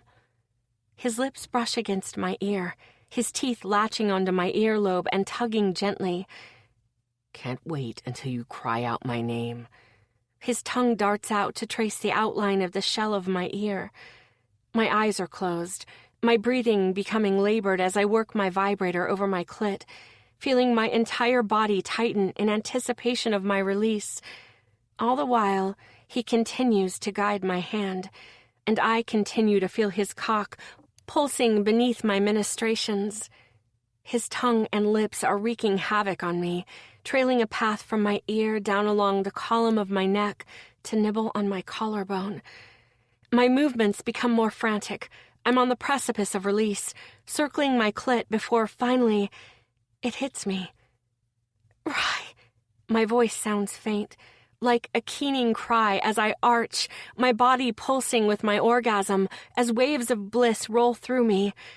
When I finally come down from the high, I realize that I'm fisting the covers in one hand, the same hand that I'd imagined was grasping Rye's cock. Oh, holy crap, I groan, throwing my head back against the pillow, wincing at what I've just done. I've just molested my roommate, and came calling out his name. Sister Margaret was right about me. I really am trouble. So you work at the firm on South Broadway? He's into me. Like, he's really into me. My inner dork is doing one of those happy clap bounce up and down things, but I remain calm, cool, and collected on the outside. Yes, I've worked there ever since I graduated with my bachelor degree. It's stressful at times, but I enjoy it. Translate that to, my boss is Satan reincarnated, but the pay is good, and I get a lot of perks with the job, so that's why I stay. But I don't need to unload all of that on him, on Stephen with a PH. Yeah, I asked because, guys like being asked questions about themselves. Says the girl who's been celibate for the past year and just read that in an issue of Glamour magazine. Listen to me. Who the heck am I kidding?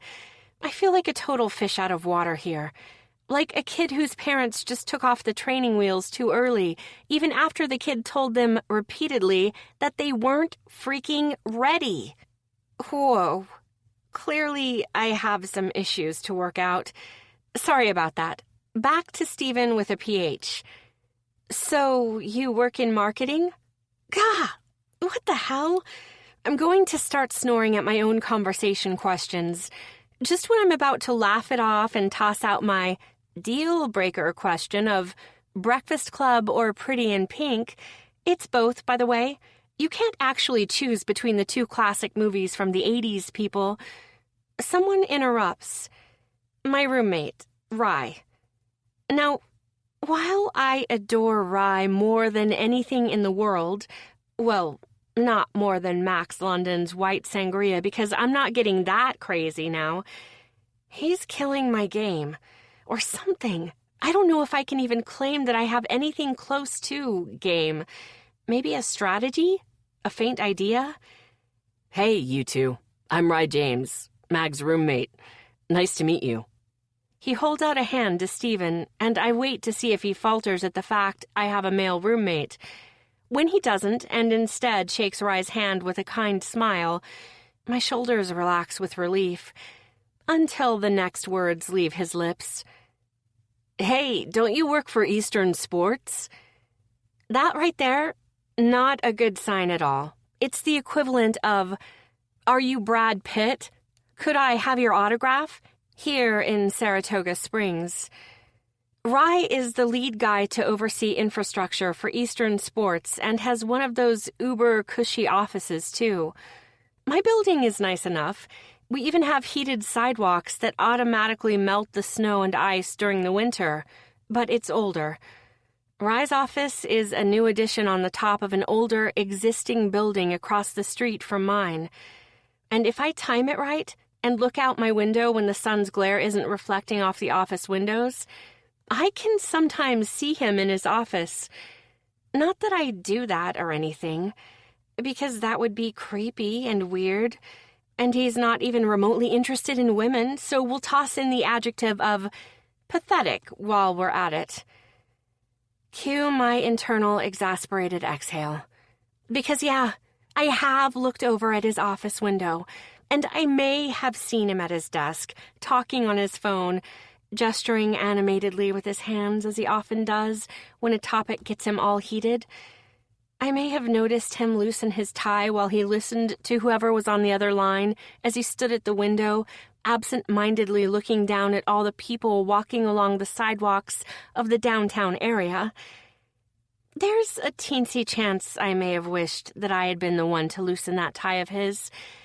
Maybe push him up against that glass and... Oh my. Well, that's no way to start off a night with Stephen with a PH now, is it? Tuning back to the conversation, I give Stephen my best smile and step an inch closer to him. Pardon me for interrupting, but I have to know the answer to this question. I ignore Rye's groan because he knows me well enough by now to know what my spiel is. Breakfast Club or Pretty in Pink? Go with your gut. My words spill out hurried because for me, this is like one of those timed tests we had to take back in grade school. You know, the ones where you have like 5 minutes to answer 50 multiplication facts? Talk about pressure, right? I'm still scarred for life from that crap. Stephen trails off before furrowing his brows in thought. I've never actually watched either one. My inner horrified gasps are so loud that I actually look around to see if anyone heard them. Rye's eyes dart to mine, his eyebrows raised as if to sarcastically say, "This is the one you chose, Mags." Giving him a brief, squinty-eyed glare, I turn my attention back to Stephen. You really haven't... Did you catch the latest Avengers movie?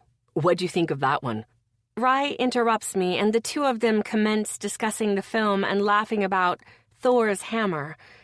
Stephen even goes so far as to swivel his bar stool around to face Rye, fully engaging in the conversation. Scintillating stuff. I mean, don't get me wrong, I lust over Thor as much as any other hot-blooded woman. But my dating prospect has just chosen my gay roommate over me.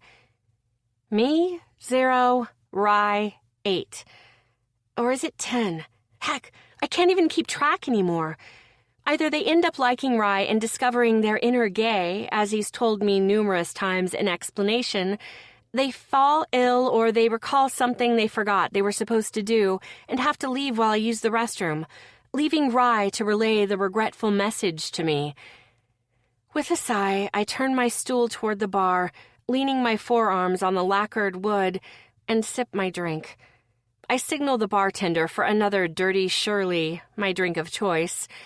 Mike knows not to make them too strong because, disclosure alert, I'm not exactly known for holding my liquor well. Sliding a new napkin in front of me before placing my fresh drink down on it, Mike removes my empty glass in a fluid motion. Thanking him with a smile, he winks at me in return. Then his eyes flit over to where Rye and Stephen are now in a discussion about weapons and yammering on about Tony Stark. Leaning in close and lowering his voice, Mike curves the corners of his lips upward. Another one bites the dust, huh? Letting out a long, dejected sigh, I nod. Yep.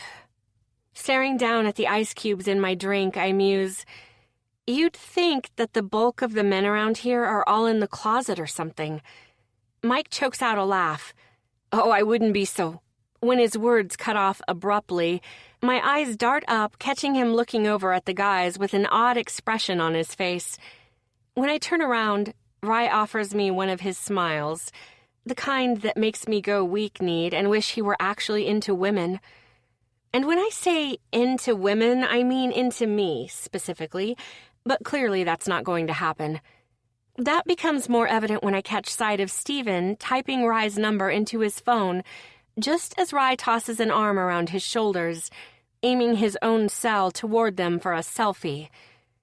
Turning back to face the bar with a long sigh, a part of me wishes I had it in me to get sloppy drunk.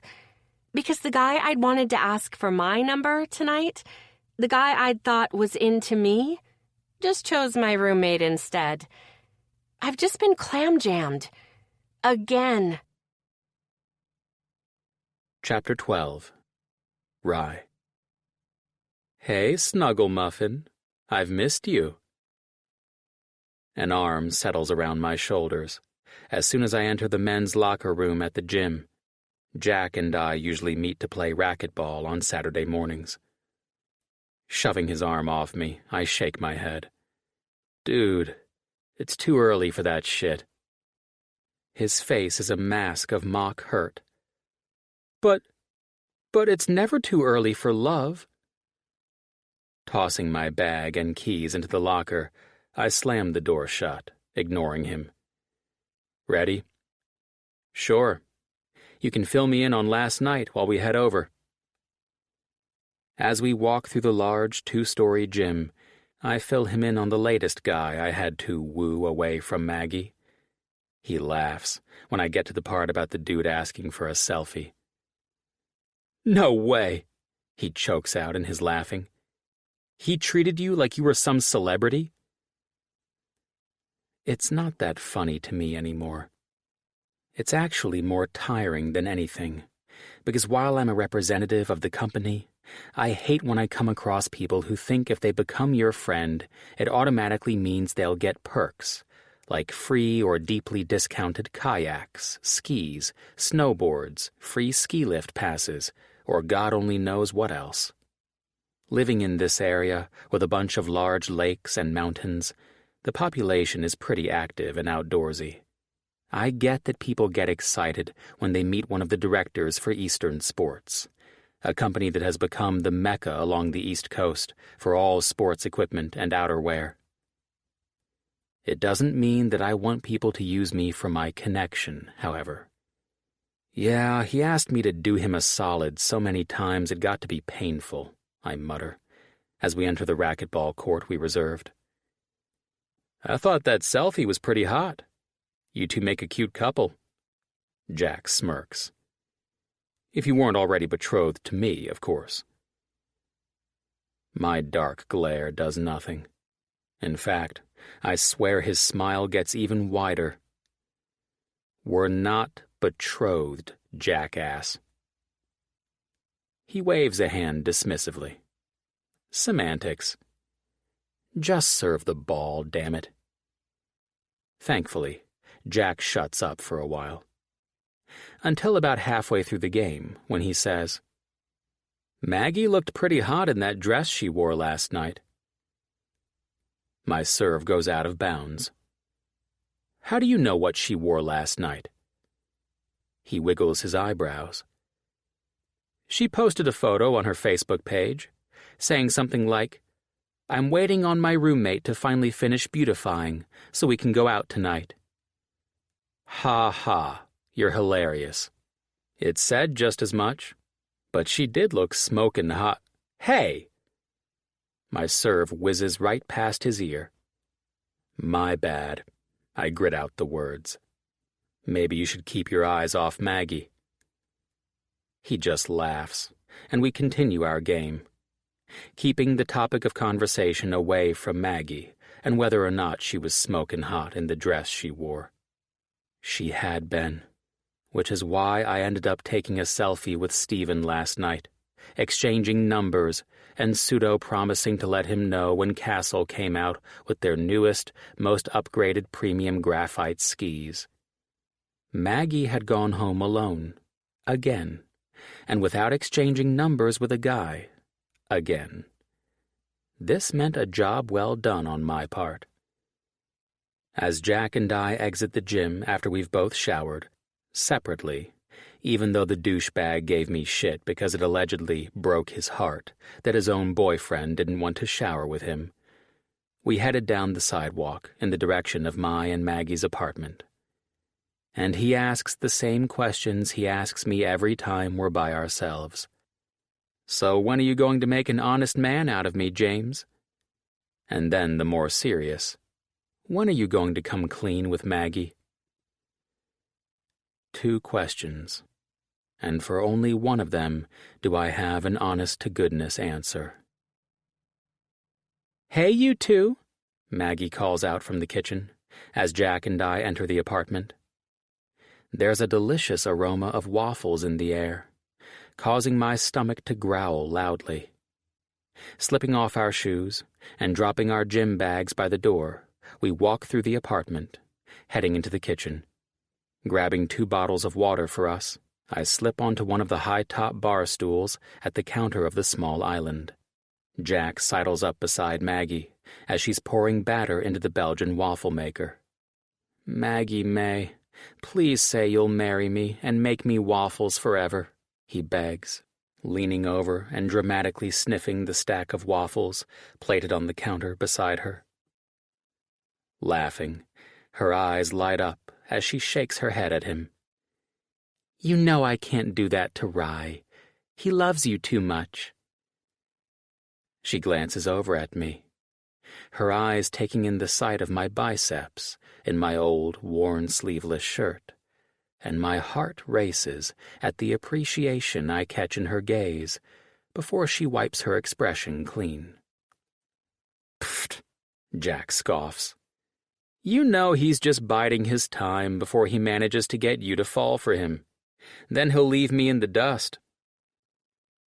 My entire body tenses, and if looks could kill, Jack would have his throat ripped out right now. Thank God Maggie thinks he's joking. She hip-checks him playfully, laughing it off. "Whatever. You two are perfect for one another, and you know it." "He's actually the ugliest man I've ever been with," Jack says with faux sadness. "That's because you've never actually been with a man, dipshit."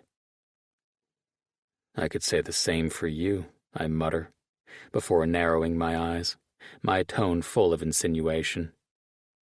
"Plus, you're kind of on the small side." Jack's smile is wide and full of mischief. "I make up for it with this bangin' body." He gestures to himself. "I came for waffles, not to lose my damn appetite," a female voice remarks from behind us. Turning, we find Sarah standing there with a pointed look, hands on her hips. "If you two plan to continue this, you're going to have to take it somewhere else. I'm ready to get my waffle eating on." She slides onto one of the bar stools beside me. Jack immediately slides onto the one beside Sarah, placing an arm casually on the back of her chair. "So tell me, sweet Sarah, if I were to go straight, would you date me?" I'm going to kill my best friend. It's confirmed. She stares at him for a moment. "Nope." He rears back in surprise. "Why not?" "Because I want a guy with a big penis." The drink of water I'd just taken sprays everywhere. Maggie spins around, gaping at her friend. "Sarah!" "What?" Sarah shrugs, before tossing a thumb in my direction, as I attempt to mop up the water. "He's the one who said Jack's on the small side." Another shrug. "I was only answering honestly." Never one to let anything die, Jack leans in and says in a loud whisper, "What if I were to get one of those pump things?" My eyes fly over to Maggie, and we both share a knowing smile, because Jack and Sarah are always debating something off the wall, and usually sexual in nature. "Breakfast is ready," she announces, sliding a plate stacked with waffles, along with a platter of scrambled eggs and bacon onto the counter in front of us, before handing over a stack of plates with silverware and a container of local maple syrup. As we all dig in, and I chew the first glorious bite of Maggie's homemade waffle, I turn, swallowing before I say, "Marry me, Mags. Marry me, love me forever, and make me waffles." Maggie just laughs, like she always does when I say something like this, because she thinks I'm joking. As I hold her eyes, a part of me tries to silently convey that I'm serious, that I love her and wish she'd love me forever, until I get interrupted by the comedy duo on the other side of me. "Quit being a twat waffle," Jack mutters under his breath. "Twat, did he just say?" Sarah snickers at her own remark, and the two of them snort laugh together. Maggie and I roll our eyes with a smile at their juvenile humor. And just like that, the moment is gone. But I can't be too upset, especially when Maggie pipes up with, "Hey, Rye, I like you a waffle lot."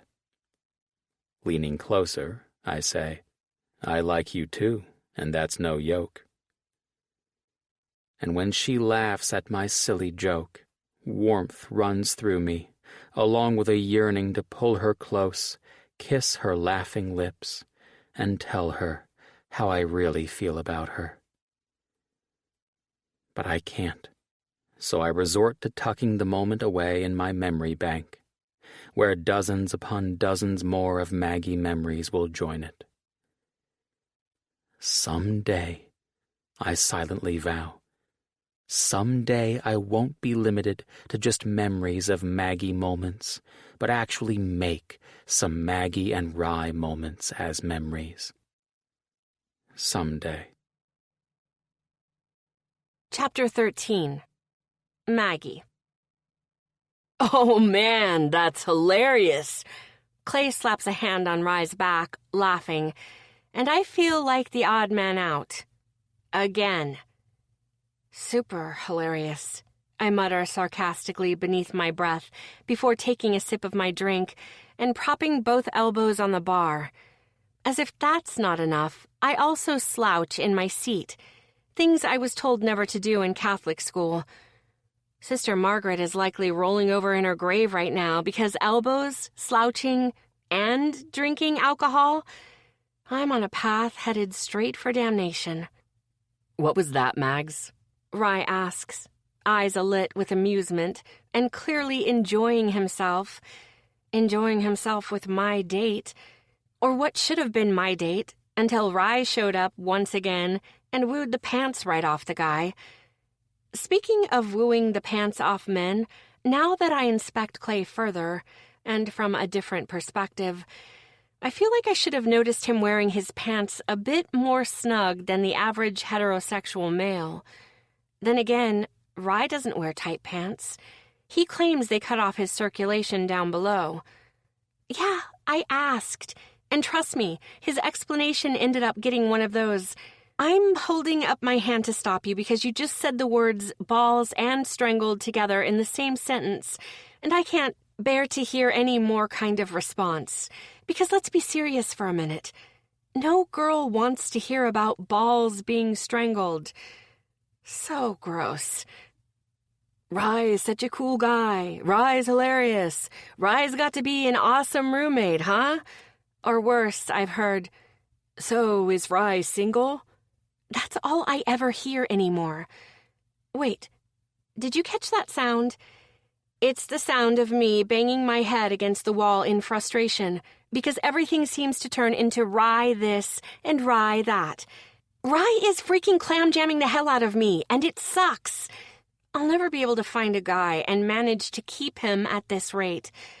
At least not within a 5-mile radius of Ryland James. Man, I hate to run, but we definitely have to hang out again. You have my number now. Don't be a stranger. Did you hear that?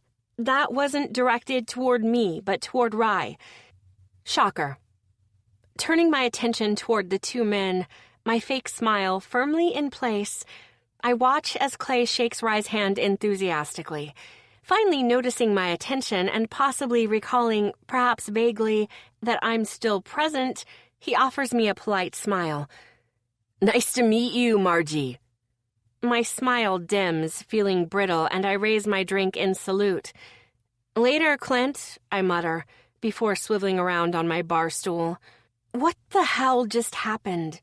I swear to you, Clay was the one who'd approached me when I was in the bank a few days ago. Only 2 tellers worked both the counter and the drive-thru when half the population of Saratoga Springs decided they needed to do some banking. I'm not kidding. The line was nearly out the door. I was trying to keep my cool even though the lady in front of me was talking on her phone, loudly, and about one of the many topics one should never discuss in public: yeast infections. I had been barely managing to stifle my snickering when she began to detail how unbelievably itchy she was. That was the moment I heard a male voice from behind me utter, "Oh, Jesus." When I turned, both of us flashed one another a knowing smile, and a few moments later, he struck up a conversation with me. I felt like he was really into me and had continued to feel that way during the few phone calls we had exchanged days later. That all clearly fell apart tonight, because I sure as heck don't have a penis. Who knew that would end up being such a deal breaker? So he went home with Rye? Sarah looks like she's trying not to laugh as I proceed to give her a quick recap of what's gone on since I've attempted to start dating again. She's been working crazy hours, and we haven't had a moment to catch up in person since our breakfast that one morning with the guys. Yes, I expel with a sigh before taking a sip of my hazelnut latte. We decided to meet up at the Starbucks a few blocks away from my apartment. Somehow we managed to snag a small table right by the front windows, which is rare since this place is always hopping with customers. And the other one called you Margie? She's losing the battle in restraining a smile. It's official. I'm so glad you find this amusing. My glare doesn't do any good. A laugh bursts free, but she at least has the decency to cover her mouth with her hand. I can't help it, Maggie. It's just... She snickers again. Too funny. Managing to regain composure, she studies me for a moment. You're pretty frustrated, huh? You think? I toss up a hand in exasperation, gesturing to encompass the bustling coffee shop. I could meet a guy here, have a great conversation, actually click with him, and think maybe he has potential to be more if I get to know him. But if he meets Rye... Making a face, I shake my head. It's all over, I swear. They end up liking him way more than me. Or they have to leave suddenly, Sarah adds, resting her chin on her palm, eyeing me curiously. Don't you think that's a bit odd? I throw my hands up. I don't know what to think anymore. I'm getting frustrated. I'm on the verge of trying to sneak out of the apartment without Rye knowing, just so he doesn't end up snagging my date for the evening. Wrapping my hands around my coffee cup, I stare blindly into it, lost in thought. Maybe I should talk to Jack about it. Talk to Jack about what? Sarah and I both jump, startled to see Jack step up to our table, looking handsome as ever. His hair appears damp and darker, as if he just showered. He has on a pair of black, loose-fitting shorts that show off his muscular, toned legs, and a gray, sleeveless cotton shirt displaying his strong, corded arms. Hey, stranger. I rise from my seat and give him a hug before Sarah follows suit. So, what did you need to talk to me about? When I falter for a response, Sarah doesn't hesitate to help me out. She's worried that Rye's cheating on you. His eyebrows nearly hit his hairline. Really? I swear the corners of his lips twitch the slightest bit. And, Sarah pauses dramatically, and if I didn't know better, I'd swear she's enjoying this moment. He's snagging all her potential dates. Jack lets out a gasp. No. Shaking his head in dismay, he sets his iced coffee down on our table. I just can't believe he'd do that to me. Focusing on me again, he asks, Are you sure he was trying to steal these other guys away from you? You sure that he wasn't just his usual outgoing, friendly self? Spotting a free chair, Jack quickly commandeers it, bringing it over to join us at our small table. Because, let's be honest, Rye is pretty damn charismatic. Giving him a look, I say, he asked one of the guys what his sign was. I hold up a hand when both his and Sarah's mouth open to form protests, continuing with, he also asked one of the guys what he thought of his pickup line, which was, and I quote, "Are you a 90-degree angle? Because, man, you are looking right." They both find this hilarious. Jack throws his head back in a loud laugh, gathering attention from quite a few people, while Sarah's hiding her face in her hands, muffling her laughter as her shoulders shake. I wait for them to collect themselves. The truth is, I know that I'd likely find it amusing too, if it hadn't happened to me while I thought I was actually connecting with the guy. Or how about this one? I pause, waiting for their attention.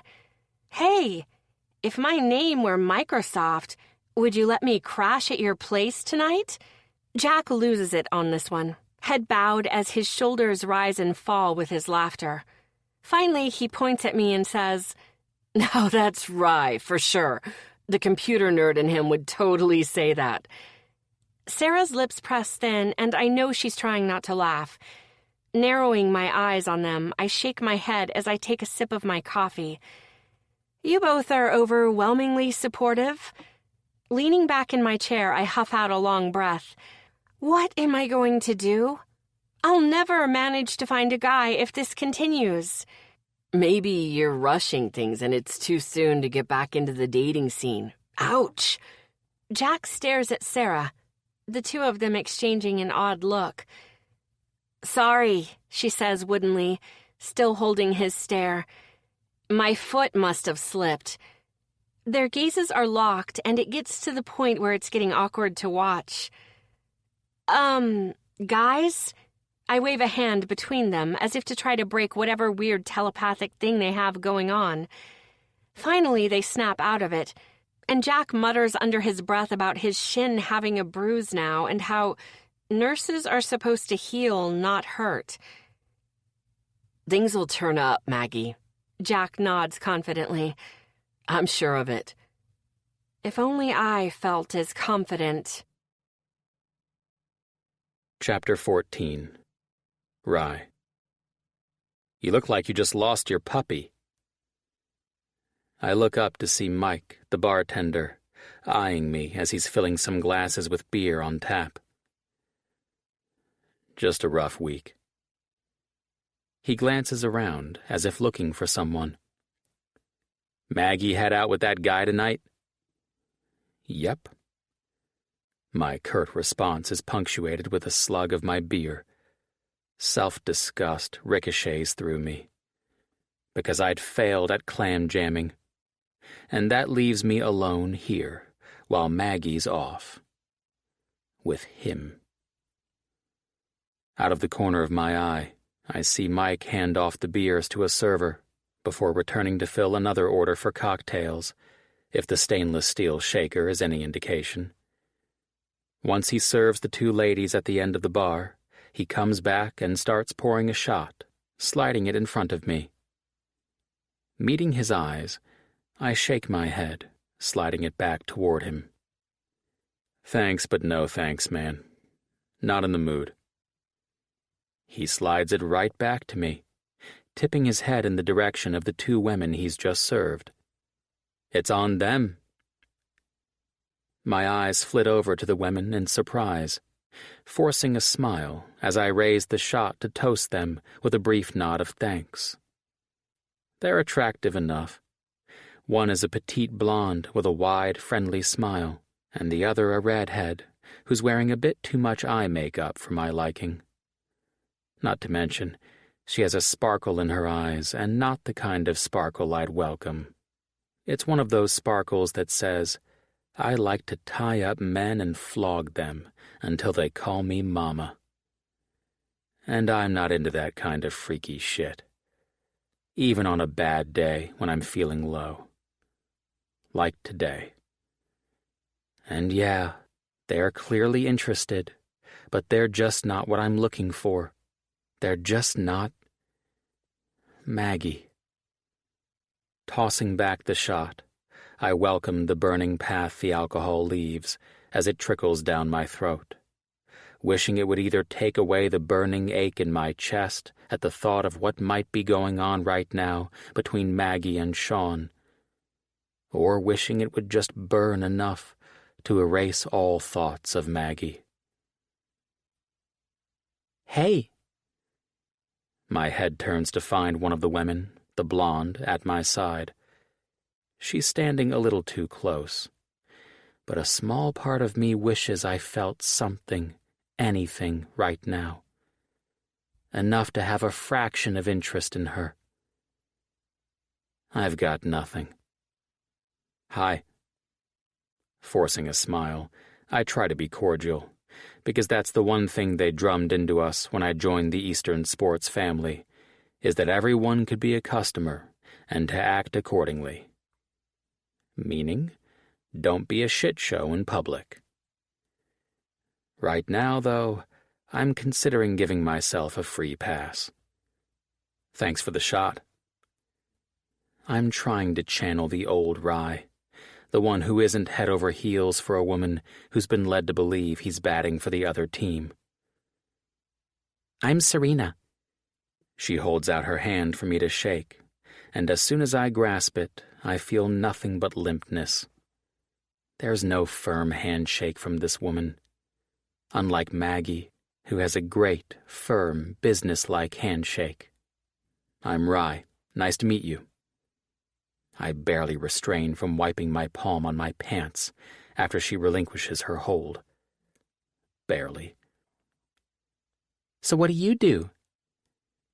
She smiles, and I notice her left front tooth is slightly crooked, which means I'm fixated on it. Terrible, but true. I work over at 50 South Salon. Oh, cool. That's all I've got, because I don't have the faintest clue what working in a salon entails, aside from cutting and coloring hair. I go to the place down the road where an 80-year-old man cuts my hair old-school barber style, and it costs like $10. Mainly, I go because the old men who go there are the best gossips around. You want to know what's going down in Saratoga Springs? Then you need to head over to Marvin's on the corner of Broadway and Van Dam Street. You have really great hair, Rye. She reaches up to run her fingers through my hair, and I stiffen, because who the hell runs their fingers through someone else's hair they've just met? Apparently, women who work at salons, as I'm quickly finding out. Trying to back away discreetly, I run a hand through my hair. Thanks. My eyes dart around to locate Mike, to see if I can quickly close out my tab. Catching his eye, I raise a hand to him, and he nods. You're leaving so soon? Serena asks, giving me what I'm sure she thinks is a sexy pout. It's not. I've had a rough week, and I'm exhausted. Sorry. Trying to appear apologetic, and not as excited to make my getaway as I actually am, I thank her again for the shot. You two ladies have fun tonight. It was nice meeting you. I pull out my credit card and quickly hand it over to Mike, who's just approached, hoping to expedite things. Oh. Her face falls, likely realizing I'm not going to ask her for her number. You too. Turning and walking back to where her friend waits, I shift to see Mike sliding a receipt and pen across the bar for me. Quickly signing the slip, I pocket my card and thank him. Exiting the bar, I'm overwhelmed at the intense melancholy that comes over me. The thought of being in that apartment by myself, waiting for Maggie to come back from her damn date with that Sean guy, and wondering if he'll get lucky enough to kiss her. And it's all my own damn fault. All of this. I've created this situation and trapped myself. Heaving out a long sigh, I head up the sidewalk. Hands in my pockets, I idly walk past what seems like an overabundance of couples holding hands, enjoying one another's company on a Friday night. Darting a glance in the direction of where Max London's is, a part of me is dying to head over there, to sit at the bar and spy on Maggie. But the more sane part of me realizes how pathetic that idea is, and I know I'd only regret it.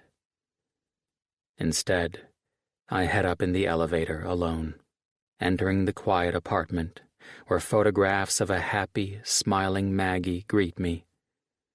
Stepping into my room, I kick off my shoes into the closet and reach up to grab the framed photo sitting on my dresser of Maggie and me from her last birthday. Maggie had slid her chair over beside mine, asking Sarah to take a photo of us after I'd given her the photo blanket. Her smile is wide, bright, and so beautiful that it makes my chest tighten. I'd slung my arm around her, and I'm smiling down at her while she grins up at me. It's one of those moments I wish I could rewind and revisit. It was that incredible.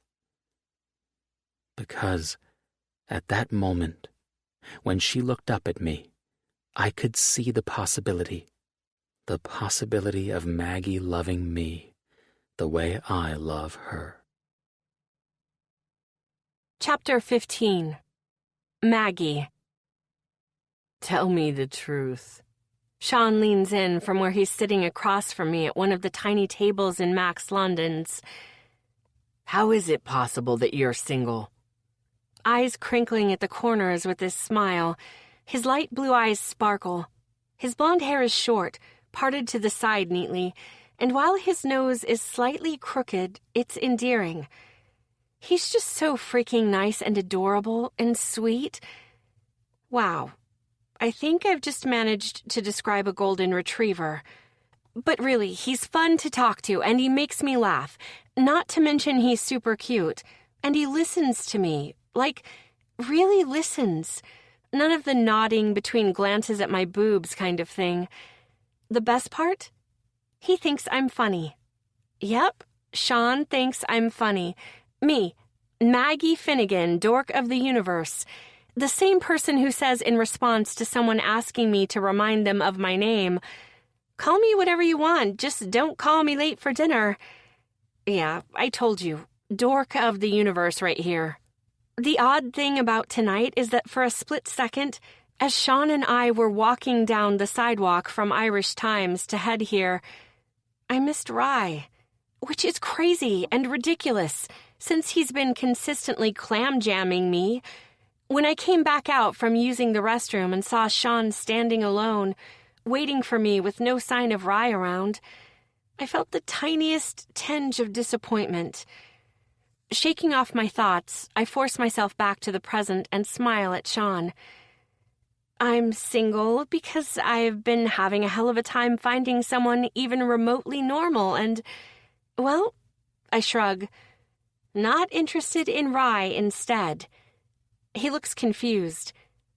Interested in Rye? I nod. Yes, it seems like so many of them end up channeling their inner gay or something. Shrugging again, I add, "Go figure." Sean continues to stare at me oddly. Are you saying that Rye's gay? There's a beat of silence as I take in the fact that Sean didn't realize this. Yes, I answer, drawing out the word slowly. His head tips to the side. Huh. There's a pause, his brows furrowing. I wouldn't have guessed that in a million years. Wanting to change the subject, I lean in, mimicking his pose. So, tell me, why are you single? Smile softening, he glances away briefly before his eyes meet mine again. I was in a relationship, but it didn't work out. We tried to do the long-distance thing, and it just kind of fizzled. On whose end? I'm curious to know, and the sangria has made me brazen enough to ask. His lips twist a bit into a rueful expression. Mainly hers. I had my suspicions that she had been interested in a new coworker at her new job. His name started to come up all the time, so... He trails off. Well, I chime in, attempting to make him feel less awkward. If it makes you feel any better, my ex decided to get it on with someone else. I wait for a beat. In our bed. Sean winces. Ouch, not cool. Nope, not at all. So what skeletons are you hiding, Miss Maggie? His eyes flicker over my face. Keep your toenail clippings in a jar on your nightstand? Have an odd obsession with manga? Laughter bubbles out of me. No, none of that. I'm just a girl sitting in front of a boy, asking him to... I tip my head to the side with a sly smile. Please be normal. He throws his head back in laughter, and at that moment, I feel it. The potential. Things just might work out after all, I think to myself, and I ignore that tiny part of me that's telling me I'm with the wrong guy. Well, this is my building. We're standing on the sidewalk outside my apartment after Sean insisted on walking me home. We stayed at Max London's until we were nearly kicked out at closing time. We talked the entire night, sharing a variety of appetizers and more than one pitcher of white sangria. Now, standing in the crisp evening air amidst the trees strung with white lights along Broadway Avenue, it's almost magical. Sean gazes down at me. I had an incredible time tonight, Maggie. Offering a self-depreciating grin, he adds softly, I'm glad I gave it a shot and approached you tonight. Me too. I take a tentative step closer. I'd love to do this again. He takes a step toward me, closing the remaining distance. Tipping my head back slightly to look up at him, I find my eyes tracking him as he leans in toward me, and our lips meet in a sweet, delicate kiss. One of his hands cups the nape of my neck as he brushes his lips across mine, before placing one kiss at each corner of my lips, dusting one on the tip of my nose, and then leaning back slightly. Good night, Maggie. He presses one final kiss to my lips before backing away with a soft smile on his face. I'll talk to you soon. Don't forget about the 2-week wait time until you can start sexting me, I tease. His lips twist into a fake pout. That rule doesn't still apply for me now, does it? Even after I fed you? I flash him a warning look, but my inability to restrain my smile lightens the severity of it. Hey, buddy, I need more than food and sangria to get me to reconsider the 2-week wait time. Bummer. He lets out a sigh, grinning wide. I'll somehow have to make do for 2 weeks. Until next time, I wave, before turning to head inside my building. Maggie? Turning, I find him standing a few feet away, hands in the pockets of his pants, and wearing a sober expression on his face. I really had a great time tonight. Me too. With one final smile and wave, I enter my building and head to the elevator. And the entire ride up to my floor, that smile is still on my face. Chapter 16. Rye. You about ready, Mags? I holler down the hall, from where I've been prepping the living room, getting it ready for our usual Saturday movie night. Setting the large bowl of salted popcorn on the coffee table, and pausing to straighten the stack of architectural digests upon it, I hear her bedroom door open and her footsteps approaching. Rye? She trails off, and I don't need to turn around to know what she's about to say next. Stiffening, I rise from straightening the magazines, heading into the kitchen to uncork a new bottle of wine. God knows I'm going to need it, because this pinching in my chest, the fact that she likely forgot about our usual Saturday night tradition, it hurts, as though someone's driving a burning stake into my chest. "Rye, I'm sorry. I didn't even think." Her tone is apologetic, but it does nothing to soothe the hurt. "Don't worry about it. I could use a night in by myself." Still not turning to face her, I concentrate on uncorking the wine. "I can ask Sean if we can—" The knock on the door interrupts her. "That's him now. Let me talk to him real quick, okay?" Blowing out a long breath, I face her. "Mags, it's no biggie. Just go and have fun, okay?" Her eyes search mine for a brief moment, before turning and rushing down the hall to the door. Pouring my wine, a healthy amount, I try not to give in to the urge to strain to hear what they're whispering about by the door. Just as I'm swirling the wine in my glass, musing about my pathetic existence, Maggie pops back into the kitchen. "So," she clasps her hands together with an overly energetic smile, "Sean and I decided to forego our plans, and we can all stay in for movie night. Yay!" My eyes flicker past Maggie to meet Sean's gaze, both of us parroting but with far less enthusiasm. Yay. If I wasn't already certain I'd made a mistake in not insisting Maggie and Sean keep their Saturday night plans earlier, I sure as hell am now. Because sitting through movie night with the two of them is much like what I imagine it must have been like for Guantanamo prisoners who underwent waterboarding. Excruciating torture. Instead of Maggie's legs draped over my thighs, she's sitting with her legs pulled up to the side and leaning into Sean. Sure, she's sitting between us, but it's not the same, not by a long shot. To make matters worse, only Maggie and I are going back and forth, quoting weird science. "So what would you little maniacs like to do first?" we both mutter at the same time, turning to each other and snickering.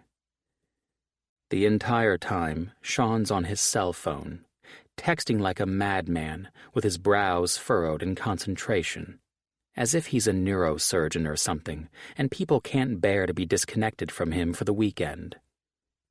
"You okay over there, Sean?" There's a hint of a bite in my tone, and I attempt to disguise it with an earnest expression. "Yep." Tap, tap, tap. Seriously, the dude has a low-level marketing job. Low level. Nothing where he'd be on call on the weekends. "I'm going to get a refill." Rising from the couch, I look over at Maggie. "Need anything?" When she offers a quick, "No thanks," reluctantly, my eyes fall on Sean. "How about you?" Sean shakes his head dismissively, eyes still on his phone. Heading into the kitchen, I roll my eyes.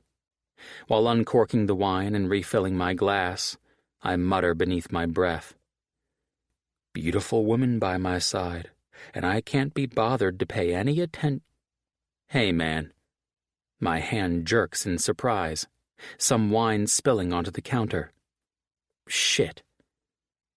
Hurriedly wiping up the spill, I look up at Sean. "Hey." When he doesn't elaborate on his reason for suddenly joining me in the kitchen, I lift the half-full bottle of wine. "You change your mind about a refill?" His eyes don't leave mine as he casually leans against the refrigerator, hands sliding into his pockets. "I'm not going to pretend like I understand your game." His voice is low, making it evident he doesn't want to be overheard, but his gaze turns hard. "But Maggie is not going to be yours." Casually taking a sip of wine, before setting my glass back on the counter, I offer an easy shrug. "Don't know what you're talking about." Our eyes war, neither of us looking away, and neither of us wanting to break the stare. like two juvenile boys. "Hey, you two." Maggie slides up beside Sean, linking her arm through his, her eyes flickering back and forth between us, curiously. "Everything okay?" "Yep." Sean fixes a smile on her. Rye was just saying how he wasn't really feeling well tonight, and thought we should head out to give him some peace and quiet. Maggie frowns at me. "Rye?" Her eyes dart to the counter beside me. Stepping a few inches to my right to block the side of my refilled wine glass on the counter behind me, I shrug. "Yeah, tonight's been rough, so I'd better take it easy before the nausea gets to be too much for me to handle." My fingers give a brief tug on my left earlobe. She steps forward, wrapping her arms around me in a hug. "Call me if you need anything, okay?" she whispers. "Love you." Dipping my head to press a soft kiss to the top of her head, whispering an "I love you" back, I don't break eye contact with Sean, which means I don't miss the narrowing of his eyes. He's on to me. The gauntlet has officially been thrown. Chapter 17. Maggie. My phone rings as soon as Sybil leaves my office in huff number 552, and it's only just now hit noon. Glancing over at the caller ID lighting up on my desk phone, I heave a sigh of relief that it's actually someone I want to talk to. Ryland James. I draw out his name. "What are you up to on this glorious Monday?" "Up to far more good than little Miss Sunshine, who just exited your office, that much is certain. How many times has he come in to bother you in the last 4 hours? 10? "More like Wait!" I swivel my chair around to peer out the window, but the sunlight is reflecting off the bank of the windows on the building across from me, so I can't detect any sight of him. "Are you spying on me again?" Guilty is charged." Amusement laces his tone. "Does this mean you have to cuff me? Because if so, I'm on board. Especially with that prim and proper pinstriped duo you have going on right now." Glancing down at my matching skirt and jacket, I snicker. This is the most boring outfit I own. With a pause, I add, "Not to mention you need to stop spying on me with those dang binoculars. It's creepy." "It's not creepy." "It's creepy." "It's not. It means I'm dedicated to something. I know that this time, every day, you let out a long exhale, rub your temples after your boss leaves your office to head to lunch, where I'm convinced he goes to some dark, underground place where he feeds on the blood of pure virgins or something equally as disturbing, and you try to catch up on emails while eating your lunch at your desk. Like I said, creepy." I prefer to say I'm just watching out for you." Still sounds creepy." "No, it doesn't.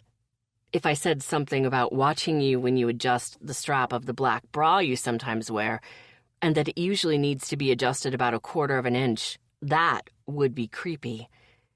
I hesitate, mulling over his words. Do I do that? Do I have a black bra that... "Gotcha." I laugh, shaking my head as I pull out my insulated lunch bag from one of my desk drawers. You're not right. Opening my bag, I falter because inside is not what I packed in a frenzied rush this morning after sleeping in due to getting back later than expected from dinner with Sean last night. A granola bar, some crackers, and a string cheese stick. Rye. His name is spoken on an exhale as I turn my eyes toward the window again, wishing desperately that I could see him. His response is husky. "Just a little surprise for my Mags. No biggie." But he's so wrong. It is a biggie. As I pull out a container of sliced strawberries, reaching past a small cooler pack to withdraw another container with a mixed green salad, I discover one of the individually wrapped Godiva chocolates Rye insists on keeping around the apartment for when he experiences his time of the month. My shoulders sag. Rye, thank you. I smile into the phone. Keep digging, Mags. Curiously, I reach down to the very bottom to find a folded paper towel. Unfolding it, I read it. I want the other person to be happy. Always. Before I can ask him the meaning behind this, I hear another male voice in the background on his end. Hastily, he tells me he has to go. Enjoy your lunch, Mags. Love you. Then he hangs up. Thanks, I mumble, setting the phone back in the cradle in a daze.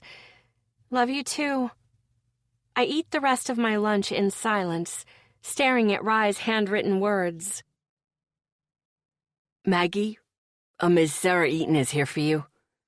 I glance up from my desk to see Trevor, one of our interns, at my door. Thanks, Trevor. You can send her on in. Glancing at the clock, I wince, realizing how much time has passed. I should be close to finishing for the day, yet I've been wrestling with one project in particular, and it's nearing 5:30 in the evening. Hey, loser. Sarah walks in my office, slumping into one of the chairs in front of my desk. Are you planning to live here now? You're one to talk, I tease, referring to the long hours she puts in at the hospital. I take in her plainclothes appearance, noting the absence of her scrubs. Did you play hooky today? She leans her head back against the chair, closing her eyes. Nope. I misread the schedule, so it turned out to be my day off. That's awesome. I honestly don't know how she does it, pulling all those long hours at the hospital while going to school. It doesn't leave time for much else. But she'll soon have PA beside her name, physician assistant, and that will open more doors and increase her paycheck as well. Let me save everything and shut down my computer and we can go. I trail off, raising my eyebrows. Her head snaps up. Eat. I want to eat dinner with my best friend and not talk about work or about heart valves or episiotomies or anything else. Whoa. That was emphatically descriptive. Sarah smiles. Most emphatically descriptive. I start clicking my mouse to save my files and am in the process of shutting down my computer when she clears her throat. Can we invite Rye along? I haven't seen him in a while either. It's not so much her question that draws my attention as it is the way she asks it. I'll have to... My desk phone rings at that moment, and I know, without looking at it, who's going to be on the other end.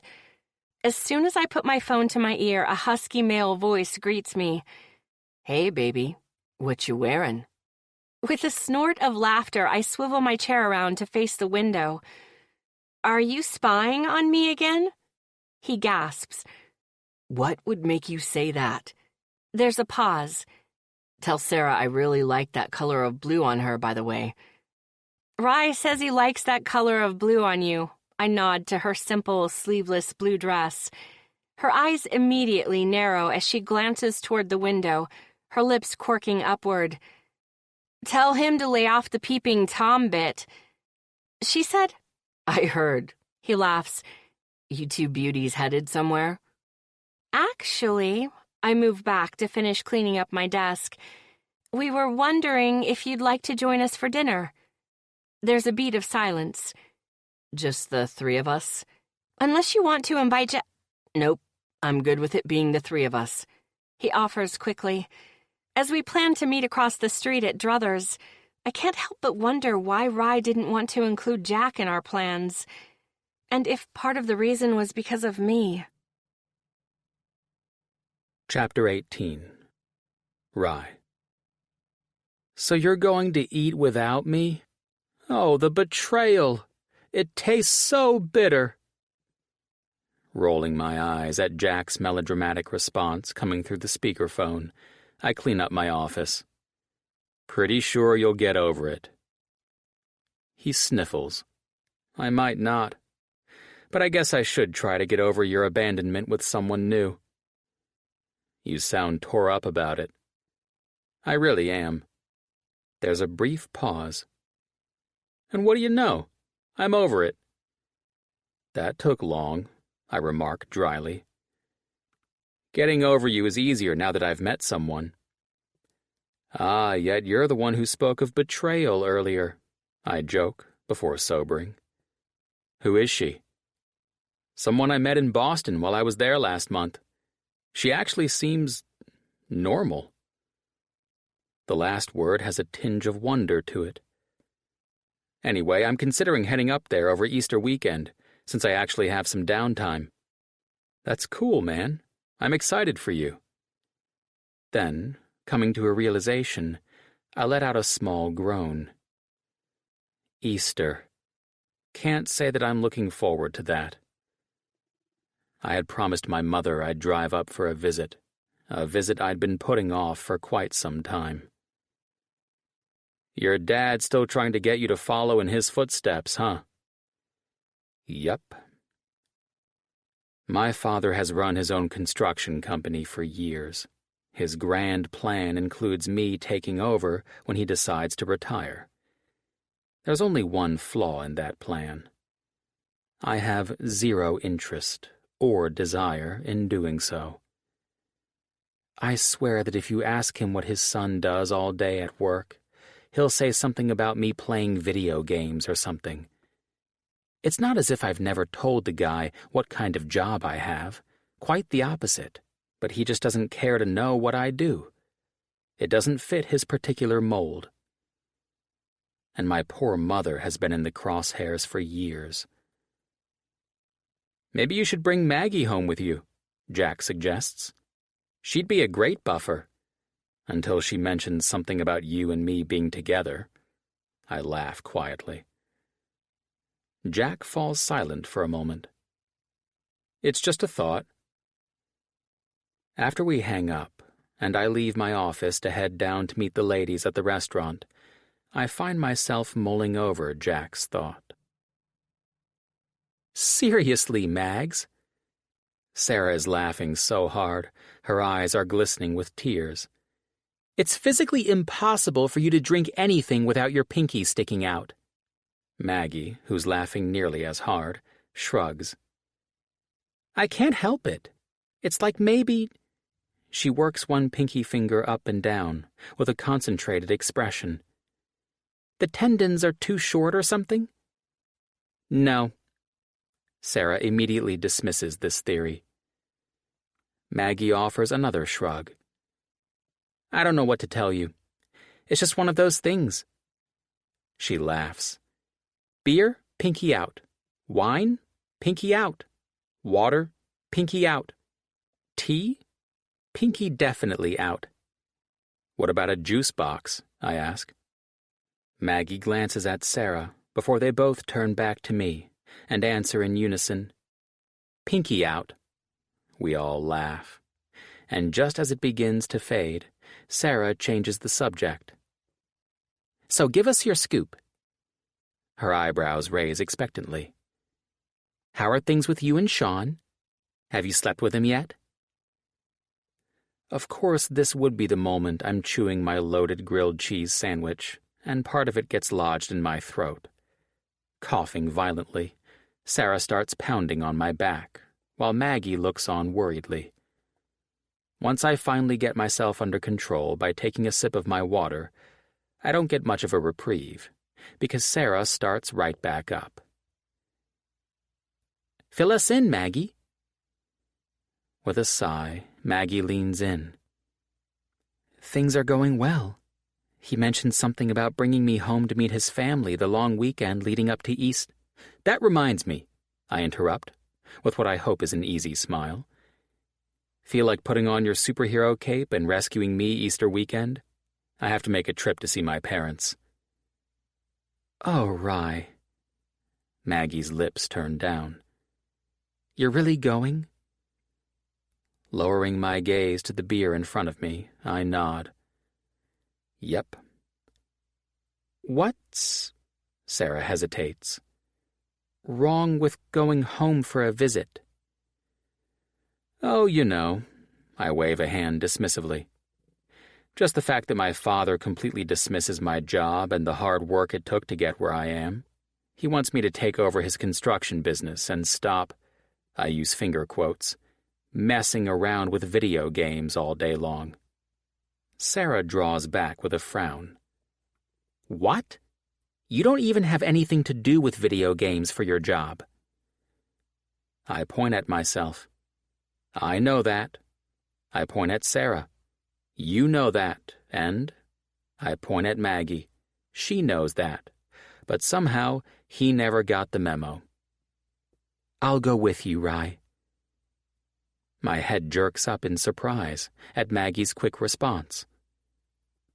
But I thought you'd go with Sarah starts. Maggie holds up a hand. There'll be plenty of time to meet his family. They live in Albany, not across the country. But she gazes at me with kindness shining in her beautiful eyes. Rye needs me more. I'll bet he does. Sarah's soft muttering gets my attention, and I turn to catch her eyeing me with a calculated look. Shit.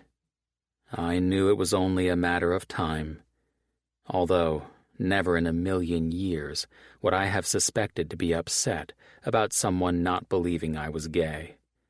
Clearly, I've sunk to new levels of low. Really, Rye? Maggie, thankfully oblivious to Sarah's muttering, pats my hand affectionately. I'll go with you. Relief pours through me. Thanks, Mags. I can't tell you how much I appreciate it.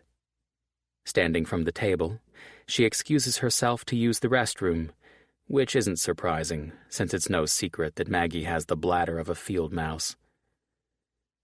As soon as she's far enough away from the table, Sarah leans in, eyes narrowed on me. And I know it's all over. Ryland James. I feel my balls shrivel up, hearing my full name spoken that way. Strict, no nonsense, and stern-like. Ma'am? Out comes the pointy index finger. In my direction, of course. You need to quit screwing around. She wags her finger at me. You need to figure your shit out quick, or you're going to lose her forever. Cautiously, I lean in closer. Figure my shit out? Her eyes grow squinty. You know what I mean. We stare at one another for a long moment, with me refusing to budge. Finally, she casually leans back in her chair. So tell me, Rye, how does it feel to take it up the ass? I choke on air. That's how off guard she catches me.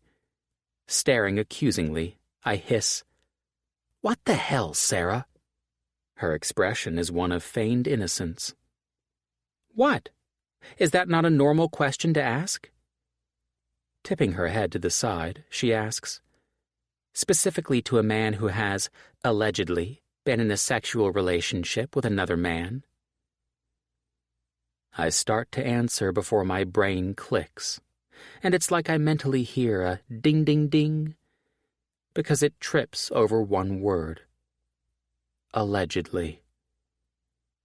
My panic must be apparent, because Sarah shakes her head with a little laugh. Not the kind of laugh that's easy, with humor behind it. No way. It's one of those laughs that have a bit of an edge to it. And then she says one word that explains everything. Jack. Fuck. Apparently, my lover had loose lips and threw me under the damn bus. Taking it one step further, Sarah points 2 fingers at me before pointing them back toward her eyes. I've got my eyes on you, buddy. Don't hurt her. And so the charade of me pretending to be a gay man begins to crumble. Chapter 19. Maggie. April. It's so beautiful up here. I'm looking out the window of Rye's car as we wind along the curving roads leading to Lake Placid, where his parents live. It's definitely beautiful when it snows. Tossing a quick glance my way before returning his attention to the road, Rye smiles over my childlike wonder at the scenery around us. He looks unbelievably handsome in his khaki pants and simple, short-sleeved polo shirt, displaying his strong forearms. His hair is tousled, and I fight the urge to run my fingers through it, wondering how it would feel to tug on it when... Stop it, Maggie. I feel like I need a swat from the wooden ruler on my knuckles from the nuns in Catholic school. Repeat after me. Sean. I like Sean. Once I chant this a few times like a freaking mental patient, I feel like I have myself under control. Isn't the North Pole nearby? Now, Mags, if you want to sit on a guy's lap and tell him what a good girl you are, you don't have to go far. Rye, I laugh, swatting his shoulder playfully. To answer your question, yes, Santa's workshop in the North Pole, New York, is only about 20 minutes away from my parents' place. He tosses me a look. You want me to take you there? Can we?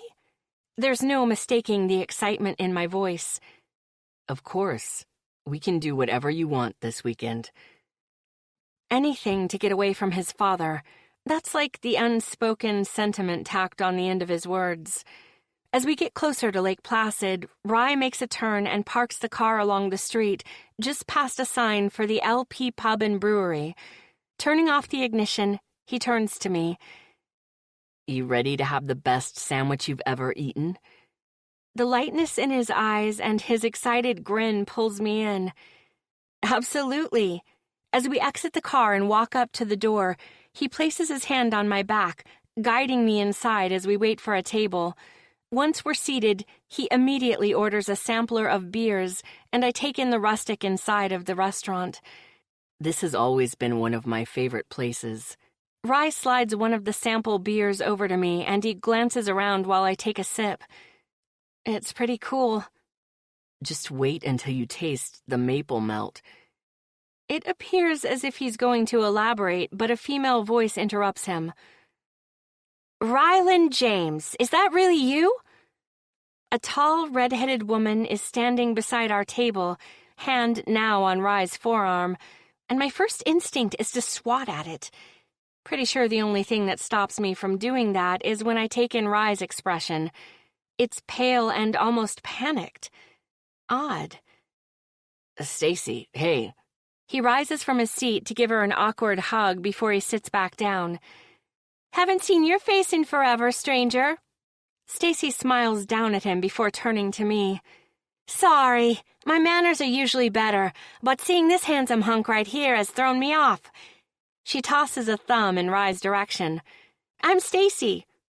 Nice to meet you, Stacy. I'm Maggie. She smiles and then looks back and forth between us. So, are you two dating?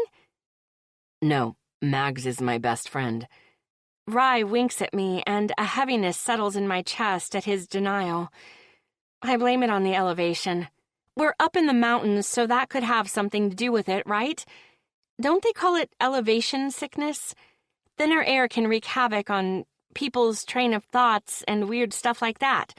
I think I read it somewhere, or I just pulled that one out of my ass in pure desperation. Oh, well. Is it just me, or did Stacy's smile get brighter? Then maybe we can get together while you're visiting. It would be great to catch up with you. Yep, her smile is definitely brighter. And right hand to God, her eyes just ripped off his polo as if she were one of those dominatrix chicks in a snuff porn. I'll be showing Maggie around and getting some overdue time in with Mom, so I'll have to let you know. That's a brush-off, one delivered kindly with a sweet smile, no less, but it's a brush-off just the same. I know it, and Rye knows it.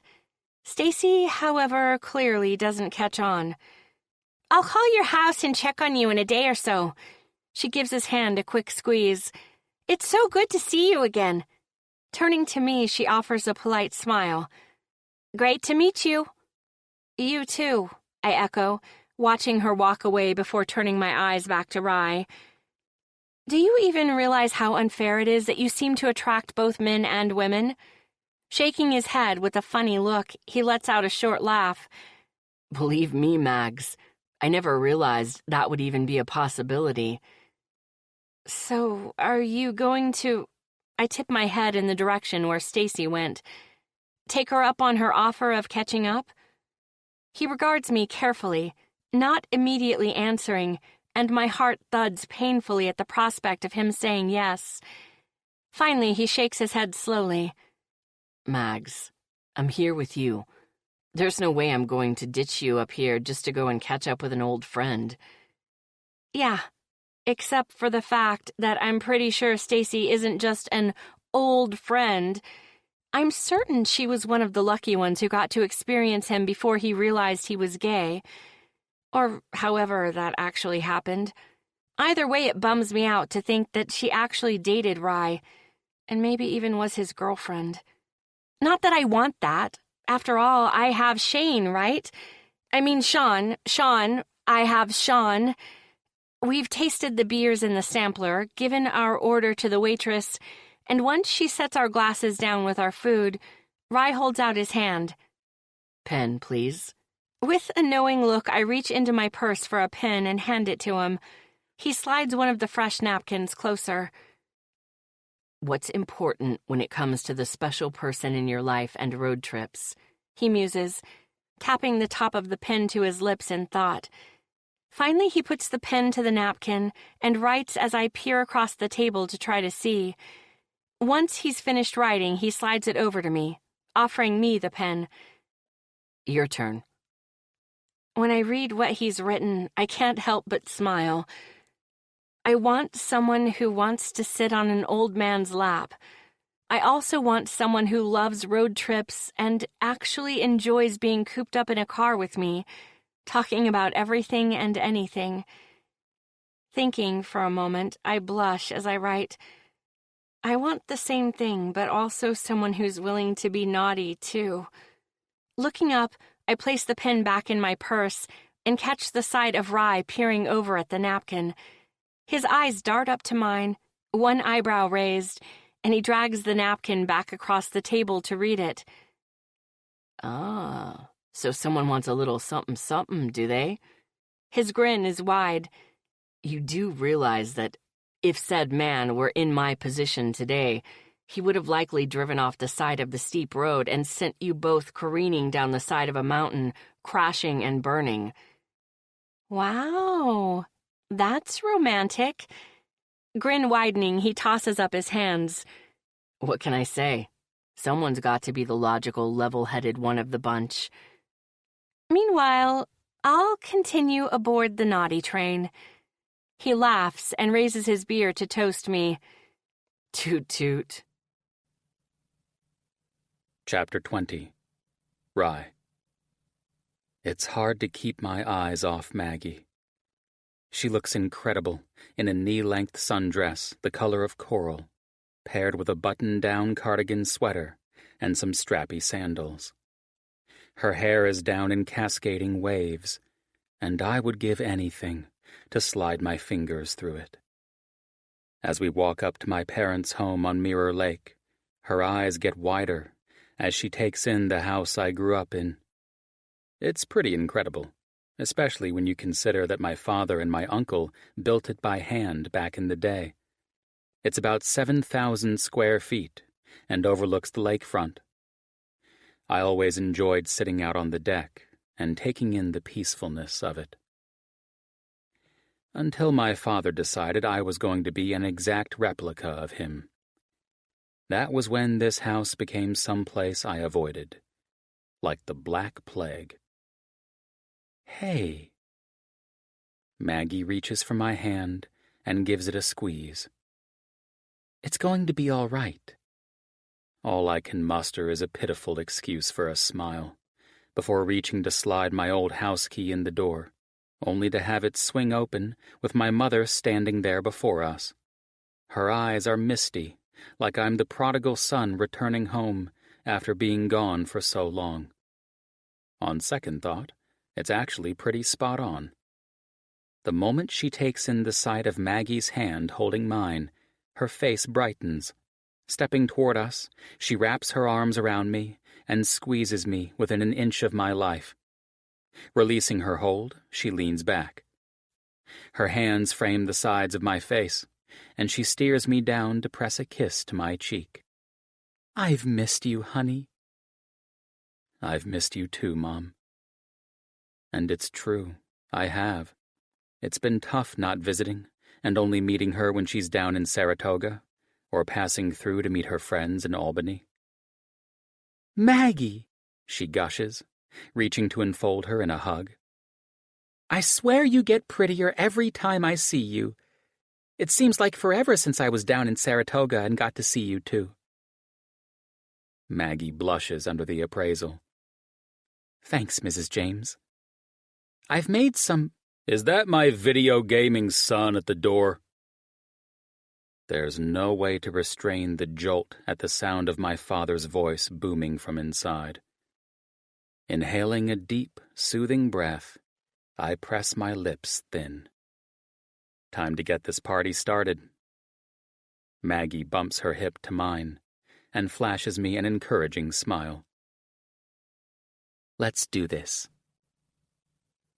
There isn't enough liquor in the world to make me numb enough to my father and his verbal digs at my career. "You still insist on messing around with computers all day for a job?" Jesus, he just won't quit.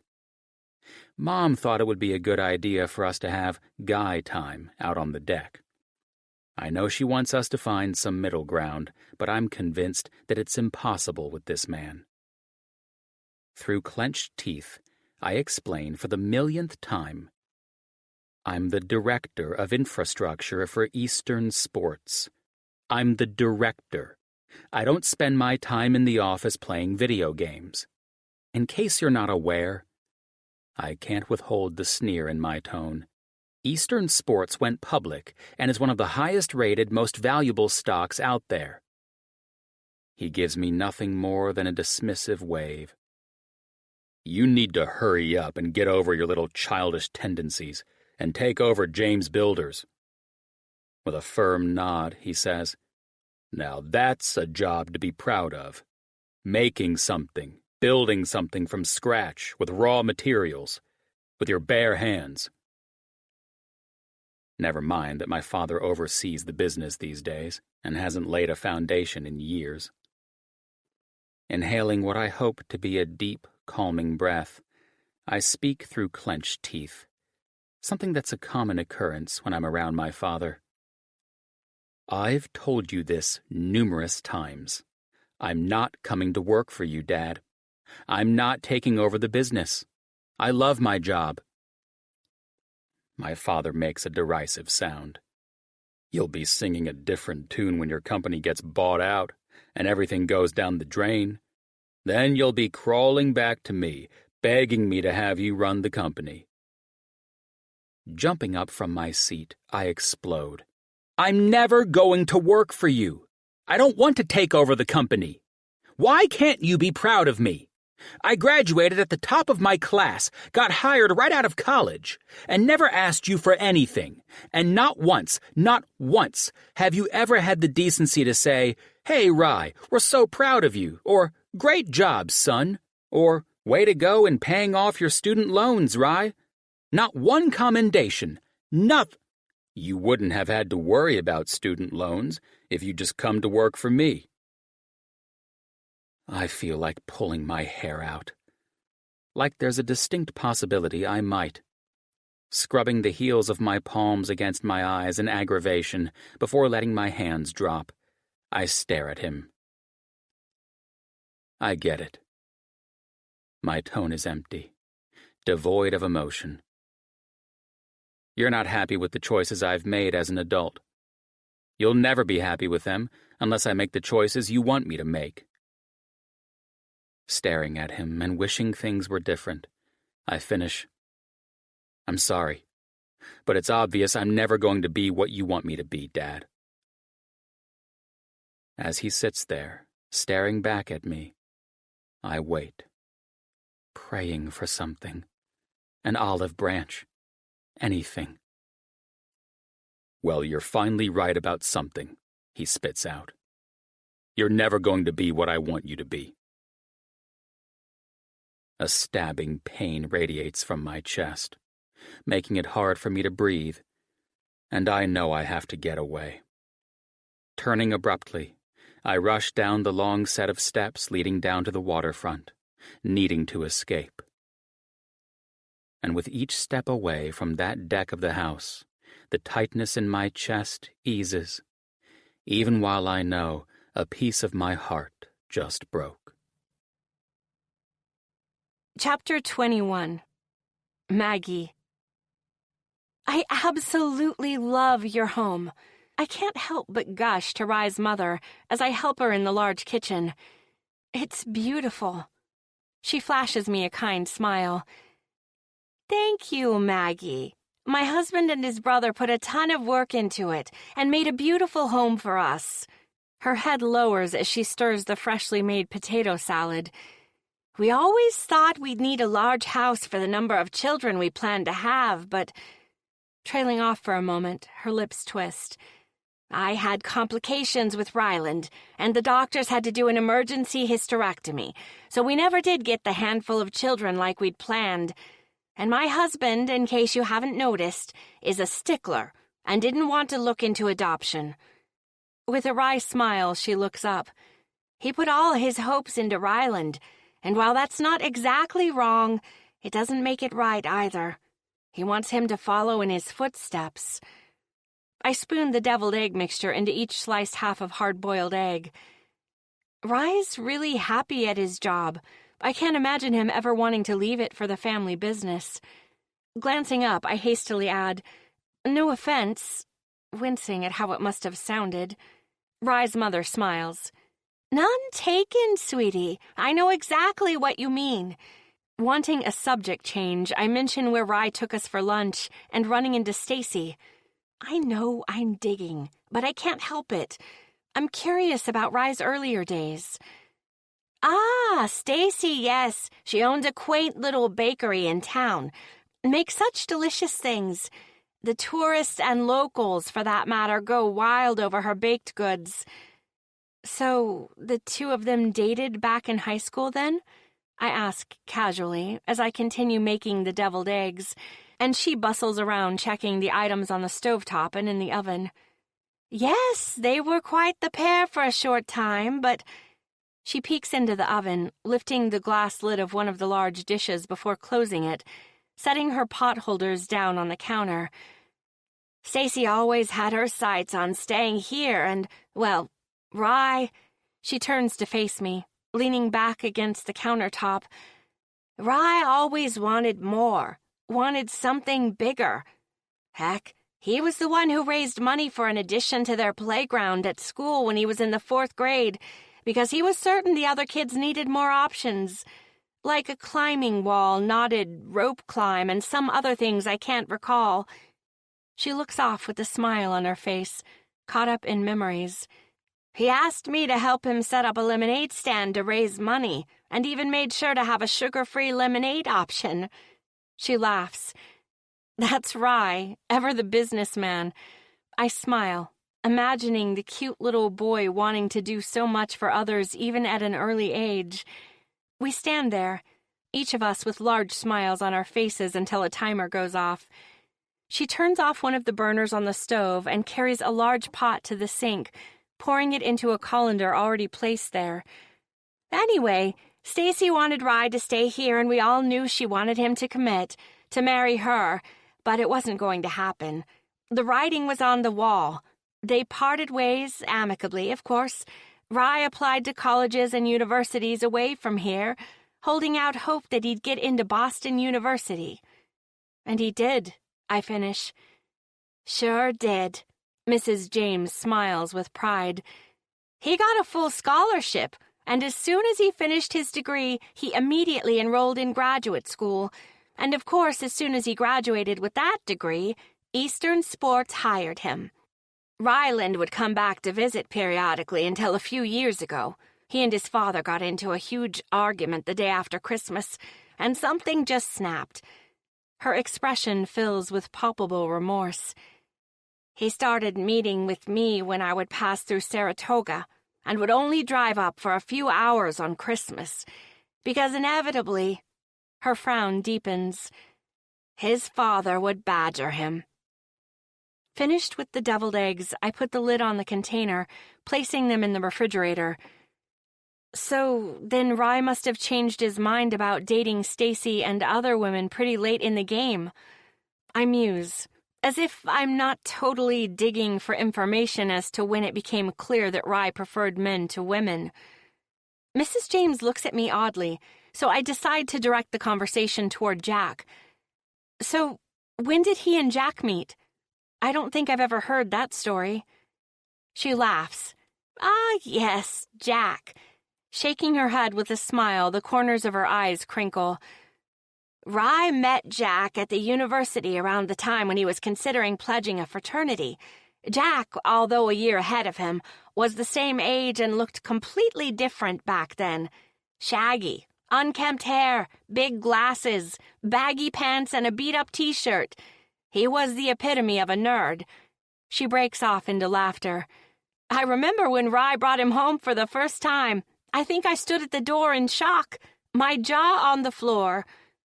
He stayed with us for a long weekend, and Rye ultimately strong-armed his new friend into updating his wardrobe and getting a haircut. Basically, Rye didn't have room for much of his clothes in his dorm room, so they went to Jack as they were roughly the same size. She glances up at me. You'd never guess it looking at him today, would you? Stunned, I shake my head slowly. Not in a million. She grins. They both pledged the same fraternity and have been best friends. Inseparable ever since. Best friends, huh? Guess Mrs. James is in denial. Either that or she doesn't realize that Rye pledged more than a fraternity with Jack. Likely he pledged a whole hell of a lot more. Ahem, ahem, wink, wink. Suddenly loud voices from outside interrupt us. Rushing over to the oversized windows in the kitchen, Mrs. James and I see Rye and his father arguing outside. Finally, Rye storms off and down the long set of stairs leading to the lakefront. Oh, dear. Mrs. James wrings her hands with worry. Should I? She grasps my hand. Just give him a moment, Maggie. He likely needs to be alone down there. By the time dinner is ready, he'll be all right. When dinner time comes, the conversation is stilted, proving Mrs. James' prediction wrong. So very wrong. After everyone bids each other goodnight, I close the bedroom door softly with a click and rest my forehead against it, releasing a part weary sigh, part huff of laughter. I let my eyes fall closed as an anxiousness settles over me. I need to do it. I have to call Sean. Slowly lowering myself to the bed, I swipe the keypad of my cell phone until my thumb rests over his name. After a millisecond of hesitation, I press the key, waiting to hear the dialing. The moment he answers, I know I've made the right choice. Hey! My brows instantly furrow because of the sound in the background. You know when you see a dog's ears perk at a certain sound? That's how I imagine mine are right now. Because in the background is a distinctive female voice. As if that's not enough, the owner of the voice is requesting that he come back to bed. Okay. I'm done here. Yeah, so I was just going to say that something came up and I don't think I can see you again. After a beat, I hastily add, but I'm pretty sure you're good with that, so I'm gonna go now. Bye. I press the button to end the call before Sean can even respond, because I know whatever he says won't be something I want to hear. Throwing myself back on the bed with a huff of breath, I stare up at the ceiling. I've done it. I've cut ties with Sean. That's not the worst part, though. My ego has taken more of a hit tonight than anything has.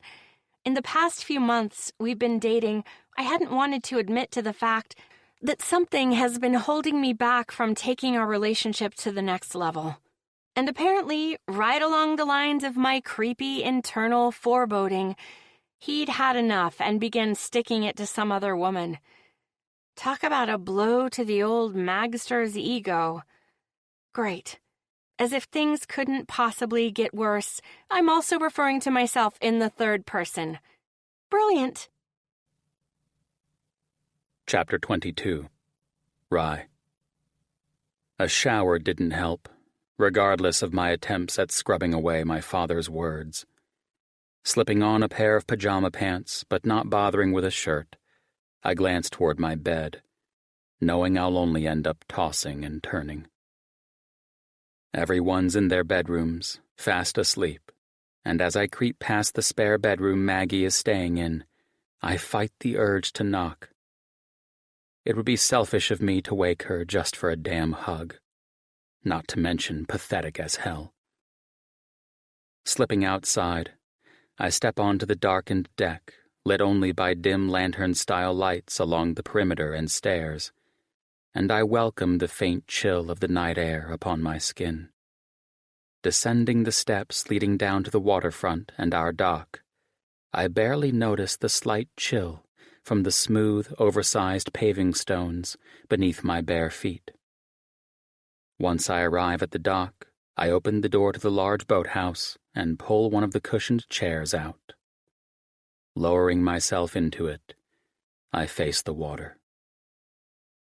Gazing out onto the lake that's reflecting the light of the moon like glass, I recall just how many times this very spot has been my safe haven of sorts. Far too many to count. When will I get it through my damn head that my father will never accept me as I am? His love for me is conditional. In order to gain it, I have to give up everything I love and everything that ultimately makes me, me. Letting out a frustrated grunt, I rise from the chair. Walking over to the railing of the dock, I lean my forearms on it. I'm unsure of how long I stand here, gazing sightlessly over the expanse of the lake, before picking up on the sound of light footfalls behind me. Tensing. I pray it isn't my father, because at this rate, I think I'd likely drown myself in the lake, just to get away from his badgering. Rye? Maggie's voice carries over to me, its soft, tentative quality easing a bit of the tension in my back. I feel terrible for inviting her up here, and then subjecting her to my family drama. Hey. I expect her to come up and stand beside me, so it's difficult to withhold my surprised jolt when she wraps her arms around me from behind, hugging me, her breasts pressed against my spine. We stand like this for a long moment, before I quietly admit, I'm really not the greatest company right now, Mags. Her lips press against my back, and I swear I can feel the kiss go straight to my heart as she whispers, "You're incredible, Rye. Don't ever forget it." With a brief, derisive snort, I shake my head. My father would be the first to disagree with you on that. Screw him. Her warm breath washes against my bare skin with her mumbled response. Bringing my hand up to cover one of hers over my chest, a ghost of a smile forms on my lips. Thanks, Mags. We stand in silence for an indeterminable amount of time before I notice a shiver run through Maggie at the cool breeze, which has begun coming off the lake. Turning around, I scoop her up, snagging a throw blanket from inside the doorway of the boathouse, before walking back over to the chair and settling her on my lap. As she curls up on my lap, Her head on my chest, I tuck the blanket around her. One of her hands is splayed flat against my chest as we sit there listening to the quiet night. I'm not sure how long we sit before I realize that, with Maggie in my arms, my tension and stress have eased. Having her here with me is a soothing balm after everything my father verbally inflicted upon me earlier. And the reason I feel calmer, the reason my pain has eased, is likely because I have the most important person in my life in my arms. Running a hand along her blanketed back, I dip my head to press a kiss to the top of her head. With my lips pressed against her silky hair, my eyes fall closed. I love you, Mags. My voice is hushed, and especially right now, I mean those words more than she could possibly imagine. Love you too, Rye.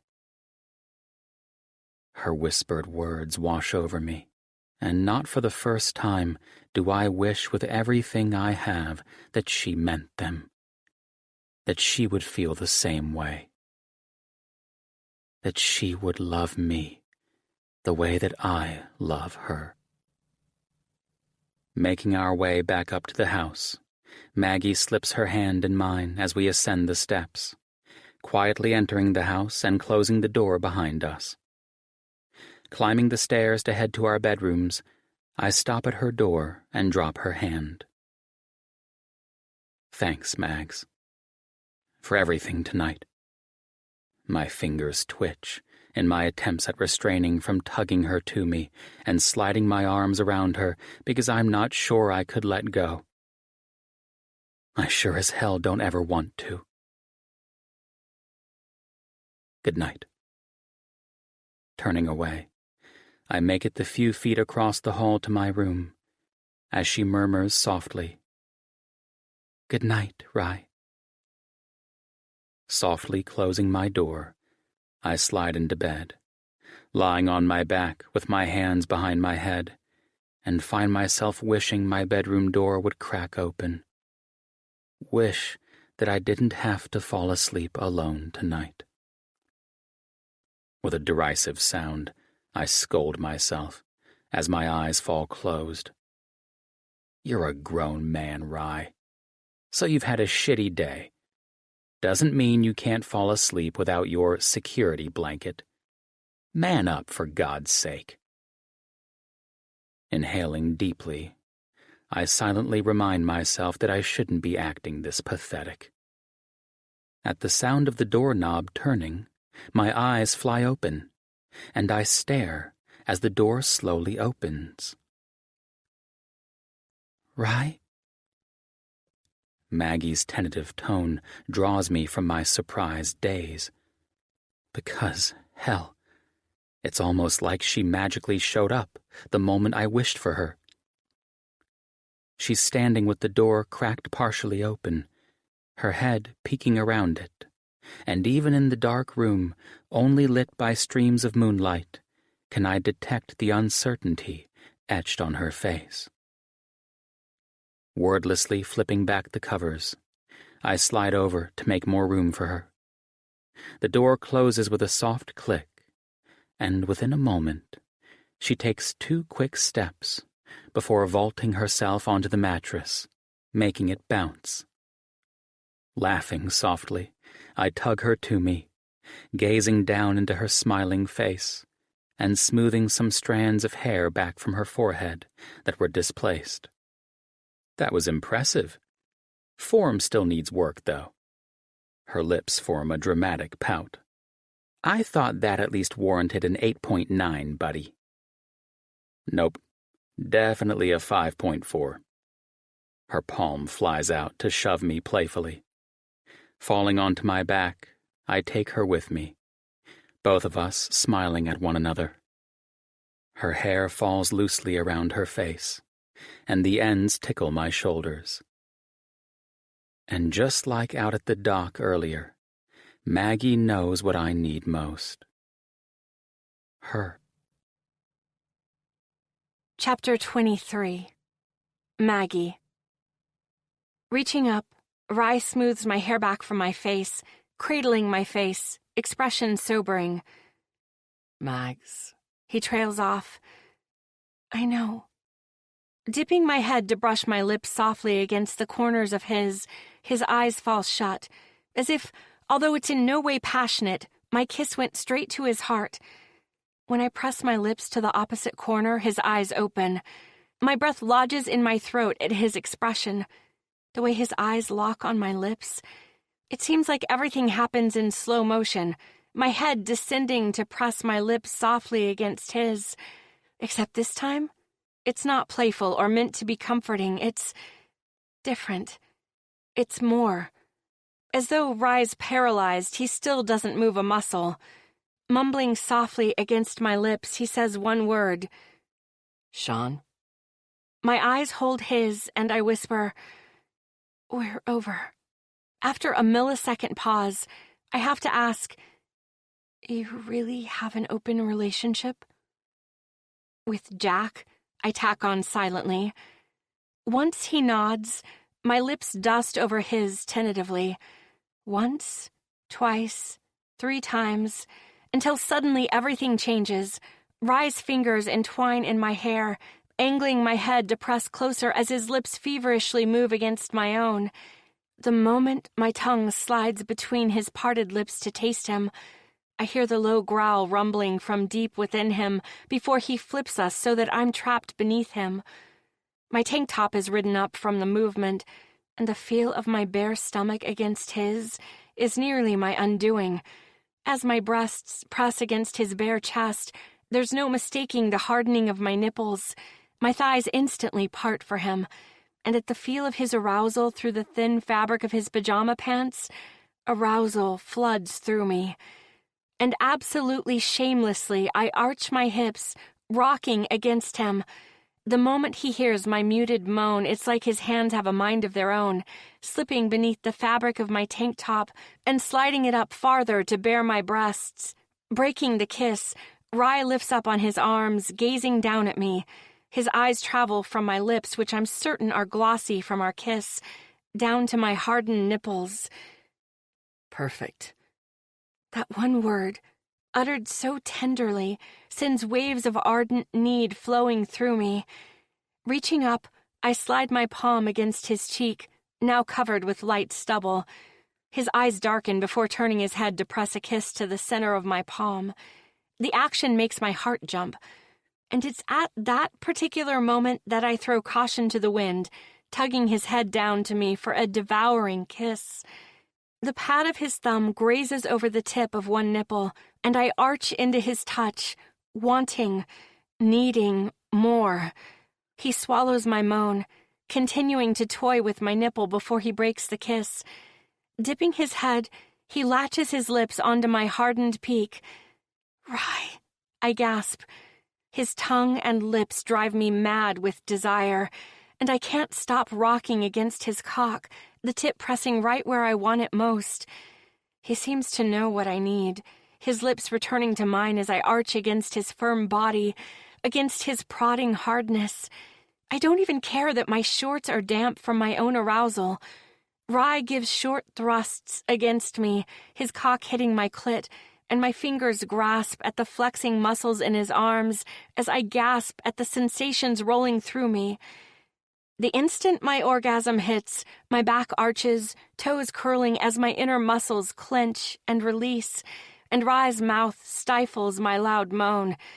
He gives me 2 hard thrusts against me, his body stiffening before he slumps against me. Our lips part, and he drops a kiss against my neck, still bracing some of his weight on his forearms. Shit. He mumbles against my skin. At his words, I tense, because I realize just what we did. What I did. God, I'm the one who crept into Rye's room, catapulted myself into his bed, intent on offering him comfort. And what did I do? Oh, not too much, except for the fact that I just freaking molested the hell out of him. And came in my shorts? Lovely. Just lovely. How does one even begin to apologize for something like this? I mean, really, not like I can just casually toss out, "Hey, about what happened. The whole using your cock, which feels pretty magnificent, by the way, as my personal sex toy. Sorry about that. Except that I'm not really sorry. At all. Because it was hot. Oh my gosh. I'm a terrible person. A terrible friend. I'm like pond scum. Or that annoying tree sap that gets on your car and takes just about everything short of turpentine to remove it. But you have to remove it because otherwise it'll ruin your car's paint job." Wow, that was way too entailed. Clearly, I have issues with tree sap. And also with coming all over my roommate and best friend. There's likely a special place in hell for people like me. Like, maybe they have a little nook that's specifically designated for those decrepit, soulless individuals who orgasm all over people who mean the most to them and also have serious issues with tree sap. With my eyes pinched shut, I force myself to speak in the quiet of the bedroom with nothing but the sound of our breathing slowly calming. Rye?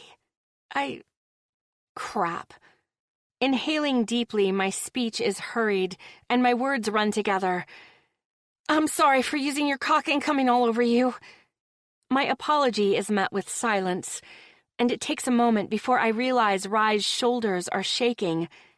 Raising his head, his eyes meet mine, crinkling with laughter, lips quirked in a grin. "Mags."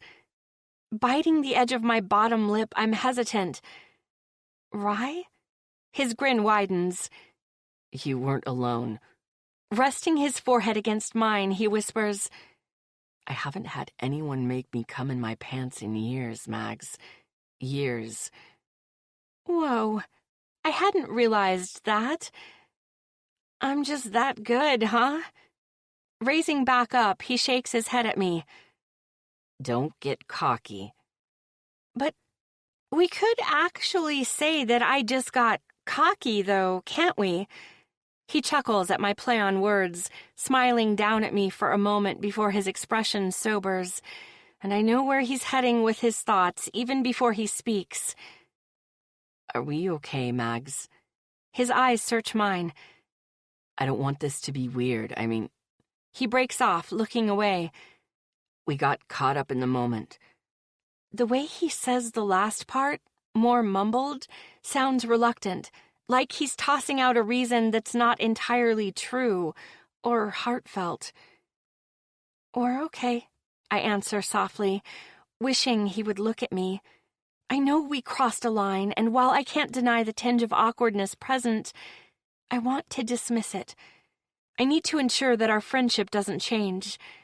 His head turns, eyes finding mine once again, and I'm taken aback by the intensity of his gaze.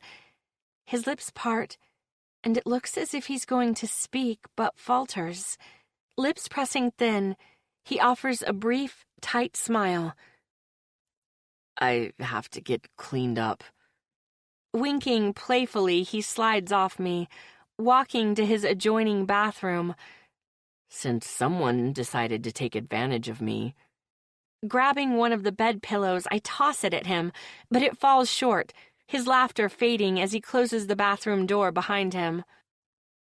Staring up at the ceiling, I barely register the sound of water running in the bathroom as thoughts race through my mind.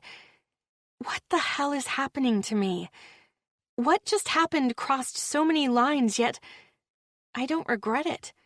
What happened was unbelievably hot, and my reaction to Rye's kiss was so different from Sean's. Sean. Not once did he cross my mind. Not once. Maggie, Maggie, Maggie. You know what that means. Then a dawning realization hits me.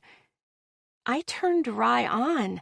That much was evident. I mean, he came in his pants, for crying out loud, but he's never once mentioned anything about being bisexual.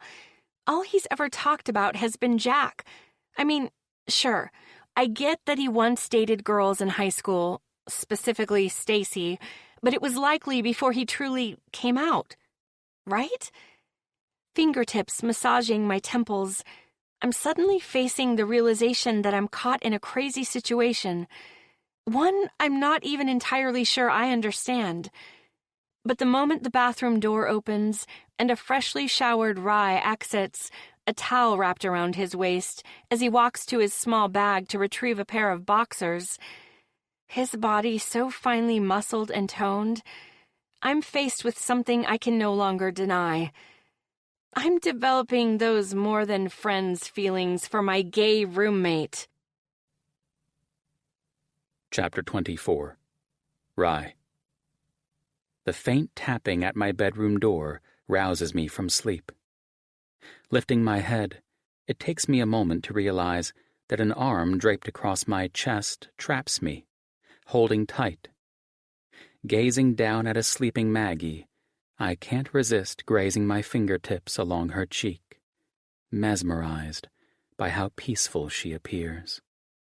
The tapping sounds again, and I gently ease from Maggie's grasp and head over to the door. Cracking it open, I see my mother standing on the other side. "I just wanted to let you know that I'm about to start breakfast." Her voice is hushed, and she tips her head to the side. "I didn't get an answer when I tapped on Maggie's door." Shit. I search for the words. I tip my head, gesturing toward the bed. She had trouble sleeping. My eyes close on a wince. That didn't sound the least bit legitimate. Braving a look at my mother, she appears to be fighting back a grin. "Well, if you can tell her to be sure to bring her appetite to breakfast, that would be great." "Will do, Mom." Kill me now. She turns away as I shut the door quietly, leaning my forehead against it. How is it that my mother can still manage to make me feel like a teenage boy? "Morning." Maggie's husky greeting turns my attention her way, and my chest tightens as I take her in, rumpled with a case of bedhead and a sleepy smile on her face. "Morning." "Guess I should get cleaned up for breakfast." Swinging her legs over the side of the mattress, she slides off to stand. Don't want her getting any more ideas. Maggie slips around me, a hand on the doorknob, when I snag her wrist, tugging her close for a hug. Pressing a quick kiss to the top of her head, I whisper, "Thanks, Mags." Leaning away, her eyes meet mine, as she smiles up at me sweetly. "Anytime." When the door closes behind her, I lean my back against it. Because I'm so screwed. Not to mention, I'm also a dumbass. I have to figure out a way to solve the fact that I've done something I never imagined was possible. I've cock-blocked myself. "Look at them! They're amazing!" Maggie's excited remarks make me smile as I watch her take in the sight of a few young girls who are figure skating in the indoor ice rink at the Olympic Center. They're not much older than 8 years of age, and have likely been training from the time they started walking. Watching them spin and jump on the ice is nothing short of impressive. I've been showing Maggie some sights around Main Street. As we exit the Olympic Center after visiting the attached museum, I hold the door open for her. Walking along the sidewalk, Maggie stops me in front of a small shop, which has a little wooden toboggan with the Olympic logo painted on the side, for people to pose in for photos. "Will you take a photo with me?" Her eyes sparkle with excitement, and there's no way I can deny her anything when she looks at me like this. "Sure, Mags." I climb in, trying to slide my long legs out of the way so that she can situate herself between them. She pulls out her cell phone, changing the camera to selfie mode, and offers it to me. I know the drill, since she's always telling me I have longer arms and therefore take better selfies. She leans back into my chest, and we both smile as I press the button a few times to capture the pictures. Handing her phone back, I wait for her to glance through them and give them the okay. With her hand cupped around the screen to try to diminish some of the glare from the sun, she falters at the sight of one of the photos. Growing still, she draws my concern. What's wrong? The glare of the sun prevents me from deciphering anything on the screen of her phone. Turning her head, her eyes meet mine. I really like this one. She hands the phone to me. Flashing her an odd look, I glance down at the photo and see our faces smiling wide, happy and, dare I say, looking like we're meant to be together. I stare at the photo so long that I have to swipe my thumb across it when the screen begins to time out, just to look a moment longer. Because we look like one of those happy couples. No, that's not entirely true. We look like one of those happy couples madly in love.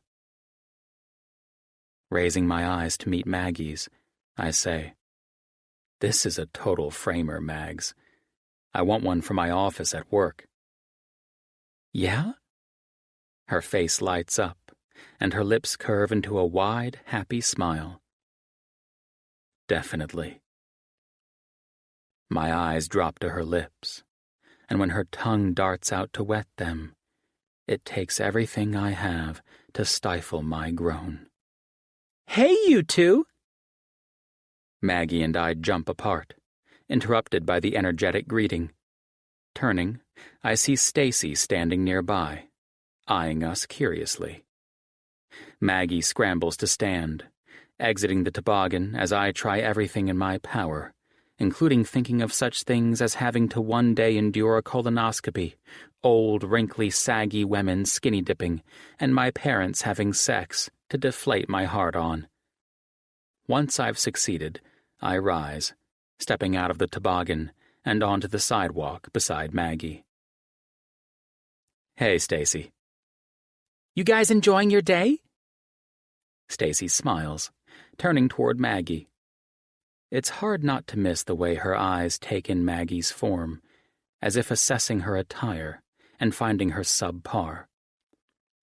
"Absolutely." Maggie nods enthusiastically. "Rye's been showing me around, and this place," she waves her arm to encompass the downtown area, "is so cute. There's so much to see." Stacy's eyes flicker to me. "You should stop in the shop. I'll be sure to have your favorite ready for you." "Oh, that's right. Rye's mom mentioned you own a shop down here," Maggie says. Stacy owns Sweet Sensations Bakery. She's had it for about... I turn a questioning gaze to Stacy. How long now? "It's been opened for about 8 years now." Stacy's eyes fall on Maggie. "I make his favorite dessert." "It doesn't happen to have chunks of peanut butter and chocolate in it, does it?" Maggie grins. In a staged whisper, I pat my flat stomach. As if I would eat that garbage. Maggie knocks her shoulder into me, grinning. "Whatever. I've seen you dipping a chunk of dark chocolate into the peanut butter at home." Aghast, and with a mock indignation, I say, "I know not what you—" "You live together?" Stacy interrupts. With an easy smile, Maggie answers, "Rye and I have been living together for a while now." It doesn't escape my attention that she doesn't specify that we are only roommates. And that, in itself, makes the tiniest bit of hope unfurl in my chest. Chapter 25. Maggie. Do you know those memes or GIFs where someone's quoted as saying, Oh, no, you didn't. Well, that just happened. In my mind, like I totally finger-snapped in a Z formation at Stacy. Twice. Once was for her little scan of my outfit, and clearly dismissing me as not good enough.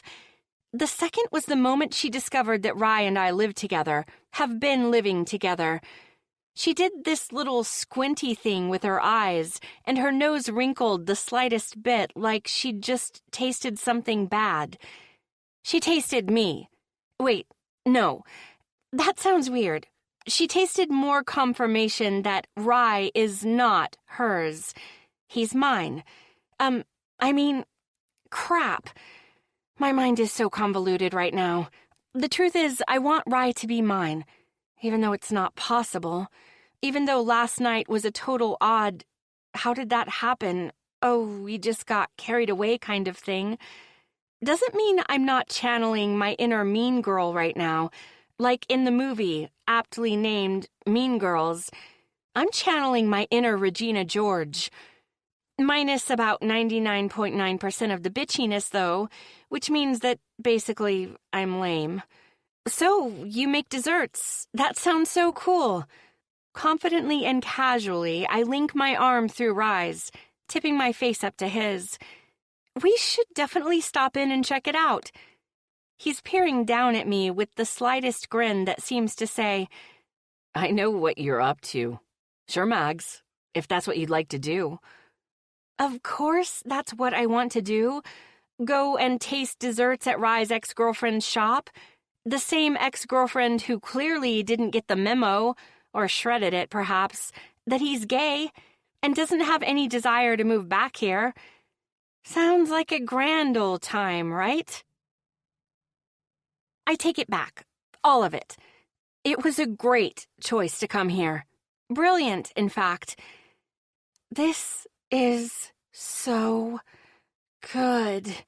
I moan to Rye, who's sitting at the small round table across from me. He looks amused by my moan-speak. Glad you approve. You've got to taste this. Reaching out, I raise the strawberry covered in chocolate and peanut butter to his lips. Seriously, it's like an orgasm in your mouth. His eyes meet mine, and at that moment, I know he remembers what happened last night. Leaning in, gaze still locked with my own, he murmurs, I do love an orgasm in my mouth. Before wrapping his lips around the tip of the strawberry and taking a bite. I'm sorry, but did my panties just go poof? Up in smoke? Because the look in his eyes made my hoo-ha feel like it was on fire. Not like that, because that would mean something was seriously wrong, like in the form of the clap or something, and just, ew, right? But the moment his lips wrap around that strawberry, and he has nicer lips than any guy I've ever known, I feel it. That tingling arousal down deep, which makes my mind go where it has no business going. To the gutter. We all know nothing good can come from going there. Shame. Oh, the shame.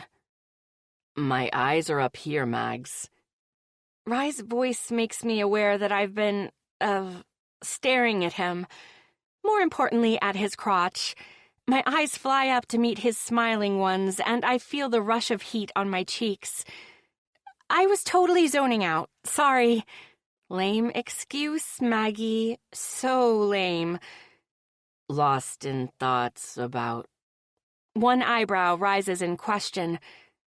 Shoving another peanut butter and chocolate-covered strawberry at him, I give him my best squinty-eyed look. Hush, and take a bite. Fingers encircling my wrist, he holds me captive while wrapping his lips around the strawberry, brushing against the tips of my fingers still holding it. The touch of his lips against my fingers, combined with the look in his eyes, makes me inhale sharply, recalling the way his mouth felt on my nipples. Watching me while he chews slowly, the corners of his eyes crinkle, and his eyes flash with amusement. Then he leans back in. Are you chilly? His eyes drop to my breasts before rising to meet my eyes again. Slipping an arm across my chest, I fix a glare on him. Yes? Mm-hmm. He sits back in his seat, lips stretching into a smug grin.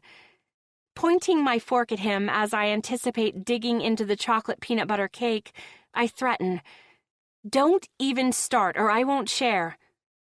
As if you could deny me. His eyes go wide with mock dismay. Before I can answer, Stacy interrupts us. "Are you enjoying everything?" Is it just me, or is she standing a little too close to Rye? I mean, really, any closer and she'd be in his lap, for God's sake. My grip on my fork gets tighter, and I realize that feeling I'm experiencing. I'm feeling stabby. Literally, like in my mind, I imagine her hand reaching over to touch Rye's muscled arm, just as my own arm shoots out, the tines of my fork meeting the flesh of her hand. Whoa. That was pretty graphic. Sheesh. I'm starting to fear that I'll end up on that TV show Snapped. Maybe I need more sugar, and this weird jealousy thing will subside. Forking a piece of the cake into my mouth, as soon as the flavors hit my tongue, there's absolutely no way I can refrain from moaning. Bliss. Pure, unadulterated bliss. And I make a decision right then and there that Stacy needs to live and needs her hands to continue making these deliciously decadent treats. Dang it. Back to the drawing board. Chapter 26. Rye. I'm a heifer. It's confirmed. Maggie's been groaning as we walk along the sidewalk after spending far too much time in Stacy's shop. She's been trudging along, hand over her stomach. You're not a heifer. I am. I'm enormous now. I can feel it. My thighs, they just melded together. She begins walking funny, and I roll my eyes. Mags, I grab her hand. You need to sit for a moment? We're walking through the park that faces part of the lakefront on our way back to my parents' house. A vacant bench has a bit of shade from the nearby tree. Yes, please. Walking over, Maggie immediately slumps onto the bench, hands on her stomach with a groan. I have a food baby. She pushes out her stomach, rounding it before letting it deflate. Nearly 5 months along by the looks of it. Rolling my eyes, I sling an arm around her shoulders as we sit, relaxing, with nothing but the sounds of bustling activity surrounding us. Shoppers, tourists, people enjoying the water, out kayaking on the lake. It's a gorgeous day and, luckily, stress-free, since we've been away from the house and, more importantly, my father. I kind of don't want to go back. Turning at Maggie's softly spoken words, I take in her profile, as her eyes remain on the lakefront before us. Her long hair is pulled back in one of those loopy ponytail things, and she's a bit flushed from the warm weather. She looks happy, sated, and while much of that reason may be the indulging of sweets we just partook in, I'd like to think some of it is because she's here with me. God, I could stare at her forever. Yeah, that was creepy as shit, but I don't care. When Maggie is happy, it makes me happy. Right now is just perfect. She turns to me, the gentle breeze tousling some strands of my hair. You know? Reaching out to tuck the stray strands behind her ear, I nod. I know. She leans her head against me, and we sit there, gazing out at the lake, not speaking but enjoying each other's presence. It's just as Maggie said. Right now is perfect, because I'm with the one I love. Now, if only I can get her to love me back. I'm walking down the hallway toward the kitchen when I hear my mother and Maggie talking quietly. The hushed tone of Maggie's voice makes me slow, pausing at the edge of the doorway and eavesdropping like a little kid. "Do you mind if I ask about Rye and his—" She trails off, and it's evident in her hesitation that she's unsure of how to ask her question.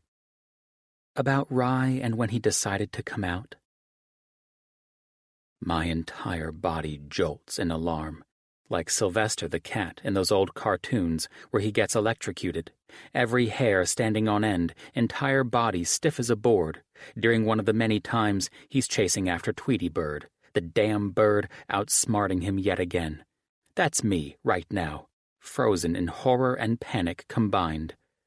Because I've been so worried about my father that I didn't take into account the chance that Maggie might ask my mother about my sexuality.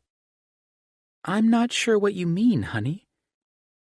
My mother's confusion is clear in her voice. "Oh, I'm sorry. I just thought you—" "Ryland!" My father's booming voice draws my eavesdropping to a screeching halt. Jerking around, I see him not but a few feet away in the entrance to the living room. Stepping around, now in plain sight of Maggie and my mother in the kitchen, out of the corner of my eye, I notice them exchanging a worried look. Likely because my father looks pissed. But there's nothing new there. If only I could make a living off that, I'd be a shoo-in for one of the top earners in Forbes magazine. Actually, now that I think of it, if being a world-class dick to your kid were something he could medal in the Olympics, he'd be undefeated and bring home the gold. Every 4 years. Yes. I don't phrase it as a question, but as more of a resigned, fuck my life kind of way. He gives me one of those head nod gestures, telling me to follow him as he walks into the living room. With each step closer to him, my feet feel like they get heavier, more sluggish with dread, as if I'm trudging through wet cement. Because the fact that my father wants to speak with me is never a good thing. Never. In fact, it would probably be better if we never spoke and instead just exchanged sign language. Yeah, maybe not even that, because the only sign language I see us utilizing would be flipping each other the bird. Coming to a stop about 2 feet away from him, I do my best to maintain eye contact. You know, in all the books I've read, before graduating and while working for Eastern Sports, body language and displays of assertiveness and an air of authority are stressed. Yeah, I swear I forget every single damn thing I've learned and utilized over the years in the presence of this man. Forcing myself to straighten my posture even more, I fold my arms across my chest and look him head on. He stares at me, and I wait for him to start up with the usual, to badger me about my job and the overall path I've chosen for my life. He glances past me quickly, before his eyes return to rest on me, lowering his voice. "What the hell's the deal with Maggie?" Brows furrowed, I frown in confusion, because I have no clue what he's asking. "What do you mean?" His expression turns hard. "I mean, what the hell are you doing with that girl?" Still confused, I shake my head. "I'm not doing anything with her." "Bullshit." Whatever. I don't need this shit. Turning away, he stops me in my tracks with his next words. "She's in love with you." I can only manage to stare at him, dumbfounded. "What?" "You heard me." He gestures in the direction of the kitchen. "You think I'm stupid because I don't have a fancy piece of paper saying I'm smart, but I know enough that you're up to something." Throwing up a hand, I protest, "She doesn't think of me as more than a friend." Fuck. Just admitting aloud that Maggie doesn't love me in that way cuts deep. Shaking my head, I feel my blood pressure rise, getting more pissed off at his words. And you know very well I've never once said or implied you were stupid, Dad. I don't care that you didn't go to college, but you, apparently, have a huge issue with the fact that I did. I just want what's best for you. Well, it's not building shit with my bare hands, I explode. It's never been what I wanted to do with my life, but you refuse to see that. Attempting to calm myself, I inhaled deeply. I loved working with you when I was younger because we actually did things together. That's what I enjoyed, Dad. I didn't actually enjoy the act itself. I enjoyed being with you. My words appear to deflate him, his shoulders sinking, his entire expression wiped clean. But I'm not finished. I'm good at what I do, Dad, and it's sure as hell not sitting in front of a monitor playing damn video games all day. I am the director of my department, and I love what I do. I love the technology I work with each day. I solve problems and refine procedures to make them even better. I use my... I tap my index finger against my temple. Brain. Every single day. Feeling as though I'm running out of steam, I shake my head, glancing away. All I want is for you to be proud of me. I'm not in jail, not addicted to drugs, and not on the streets. I'm Rye, a good guy, a good son, who has worked hard to make something of himself, someone you should be proud to call your son. When he still says nothing, I run a hand wearily over my face. Never mind, I mutter, turning to head toward the kitchen, in the direction of the two people I know actually like me. Wait. I freeze at his quiet command. Not because he told me to wait, but because of the way he just said it. There's something underlying there in his tone. Remorse? Inwardly, I snort at that, instantly dismissing it. There's no way in hell my father... Ryland, He trails off, and it's only then that I turn to face him. I'm sorry. They always say that it takes a big man, or woman for that matter, to admit fault. And it's true. My father's a proud man, and this is huge. Which means I have to look around in fear for lightning to strike. Don't be a smart-ass.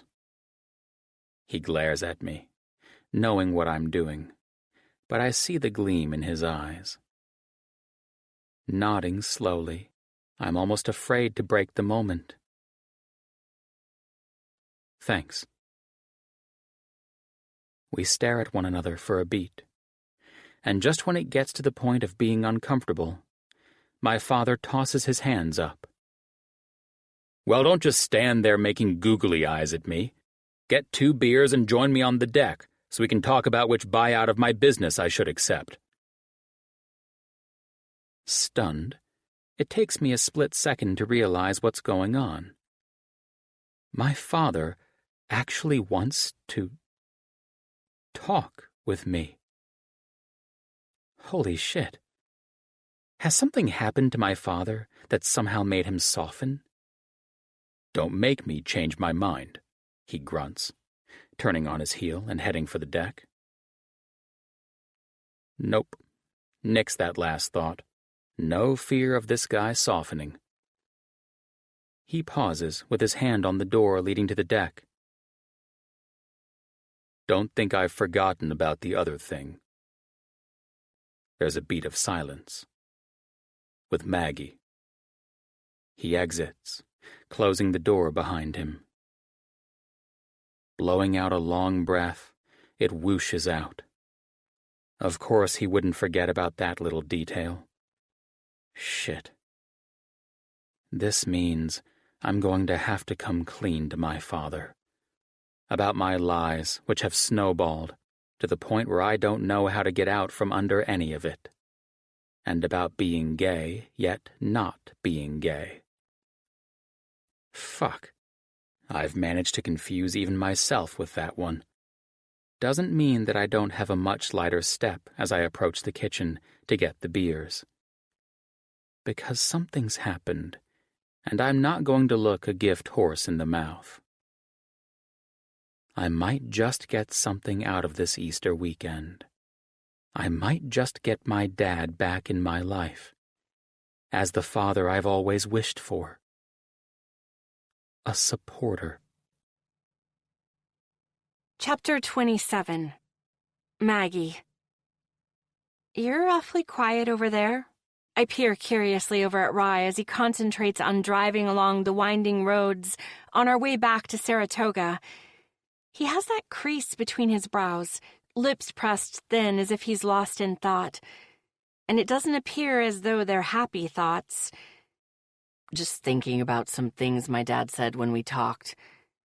I wait, gazing at him, and wait some more until, finally, I realize that he doesn't plan to elaborate. And Rye glances toward me briefly. And nothing. I'm just mulling things over right now. I allow my eyes to take in the deeper tan he got from when he took me kayaking and our many walks through downtown Lake Placid. The bridge of his nose is ever so slightly pink, and I have the strangest urge to press a light kiss to it. Okay, so now I'm channeling my inner nursemaid? Okay, Maggie. Next, I'll be imagining myself in a sexy nurse's outfit with Rye bending me over an examination table and... Whoa! Maybe it's this upper elevation making me have those dirty thoughts about starring in my own cheesy porno or something. Or maybe it's the hot guy sitting beside you in the car. Maybe that's it. Maybe he'd like it if my hand slid over to his lap and there she is, ladies and gentlemen, my inner dirty whore making a guest appearance. Isn't that just splendid? Shifting in my seat, I attempt to ease my arousal and the dampening of my panties, but garner Rye's attention. You okay? Yep. I turn my eyes to the window, away from the delicious temptation sitting beside me. Trees. So many trees. Deciduous and coniferous, I repeat silently, attempting to calm myself and my apparently raging hormones. It's ridiculous, since it's not like I haven't had action. I mean, heck, just the other night Crap. Deciduous, coniferous. Think trees, Maggie. Think tall trees. Some bear fruit, some seeds. Some are firm and thick, just like Rye's. So my dad and I actually had a good talk. Rye surprises me, not only with what he says, but jarring me from my inner pornolicious brain. His tone is what draws my attention, though, because there's a softness to it that's not been present ever before when he's mentioned his father. What did you guys talk about? About college, my job, and then he asked for my input on whose buyout he should consider accepting. Wow! I'm stunned because that's huge news. I think you're my lucky charm, Mags. He flashes me a smile before turning his attention back to the road. Never had a breakthrough before like this. With a deprecating laugh, he adds, not for lack of trying, so thanks. Hey, that's what friends are for, right? As soon as the words spill from my lips, I feel it. The discomfort of the words, the unease that ripples through me, the dishonesty in them. Watching him closely, his eyes trained on the winding road ahead, I wonder why his jaw clenches tight. My eyes are drawn to his hands on the steering wheel, the knuckles nearly white in color at the force of his grip. Friends. His voice is a flat monotone, and my throat tightens at the way he utters that single word. turning to stare sightlessly out the passenger side window. I wonder why that word elicits such a visceral reaction. And not only from him, because when I uttered that word, friends, it had felt like I was 9 and had just been caught spouting off a curse word by my mother. Like I could practically taste the nastiness on my tongue. Back then, it left a bad taste in my mouth because I knew I had done wrong, knew that my mother was upset with me. Now, however, that word, although assuredly not a curse word in any way, felt like one the moment it slipped from my lips. Never before in my life had I been so torn, so disheartened to use that word. Friends. It's somehow become a bad word in my mind because it means I'm in a box restricted to only one category, regardless of how freaking much I wanted to cross over to a different one. August. My first thought when I saw you cross the bar was I'd tap that like a maple tree. A deep masculine voice drawls in my ear, causing me to choke on my sip of wine. Managing to get myself under control with an eye roll, I turn as Rye slides onto the bar stool I've been saving for him. His grin is infectious, and I feel my lips curve upward, mirroring it. It's Friday, and we decided to meet for a quick drink after work at Chianti. They have the best selections for their wines of the week during happy hour. What can I get you? The bartender asks as Rye peruses the leather-bound wine list. I got the Merlot. I tap my finger next to the listing. Rye shakes his head with a deadpan expression. Can't. Merlot makes me slutty. The bartender throws his head back in a laugh while I roll my eyes. Rye ends up ordering a red blend. So, I lean in. Any reason you chose this place tonight? Because we haven't been here in a while. He appears thrown off by my question. Do you not recall what I said the last time we came here for happy hour? Nope. That this is a place, I lean in closer with a hushed tone, where sweater vests go to die. Rye's lips press thin, eyes dancing with amusement as he glances around at many of the other male patrons of the restaurant before coming back to rest on me. I had forgotten about that. Turning my attention back to my wine, I look in the mirror on the wall of the bar. It's creepy, right? The fact that I like to watch people in that mirror. It's voyeuristic, yes, but most people don't notice, and I like creating stories in my head. Your smirk is creepy. Instantly, my eyes fly to my own reflection, and I wipe it from my face, attempting to school my expression. Meeting Rye's eyes in the mirror for a split second, I swear I see something, heat in his eyes, but it's gone in a flash, so quickly that I find myself wondering if it was just my imagination. Ever since we had that moment, Easter weekend at his parents' house 4 months ago, we both adopted the unspoken, we aren't going to bring up what happened agreement. I'm grateful it didn't screw up our friendship. And even though a part of me assumes he's bisexual, I can't consider broaching the subject because I don't want to risk us getting pushed 5 steps back and result in me losing one of my best friends. Because that's far more important to me.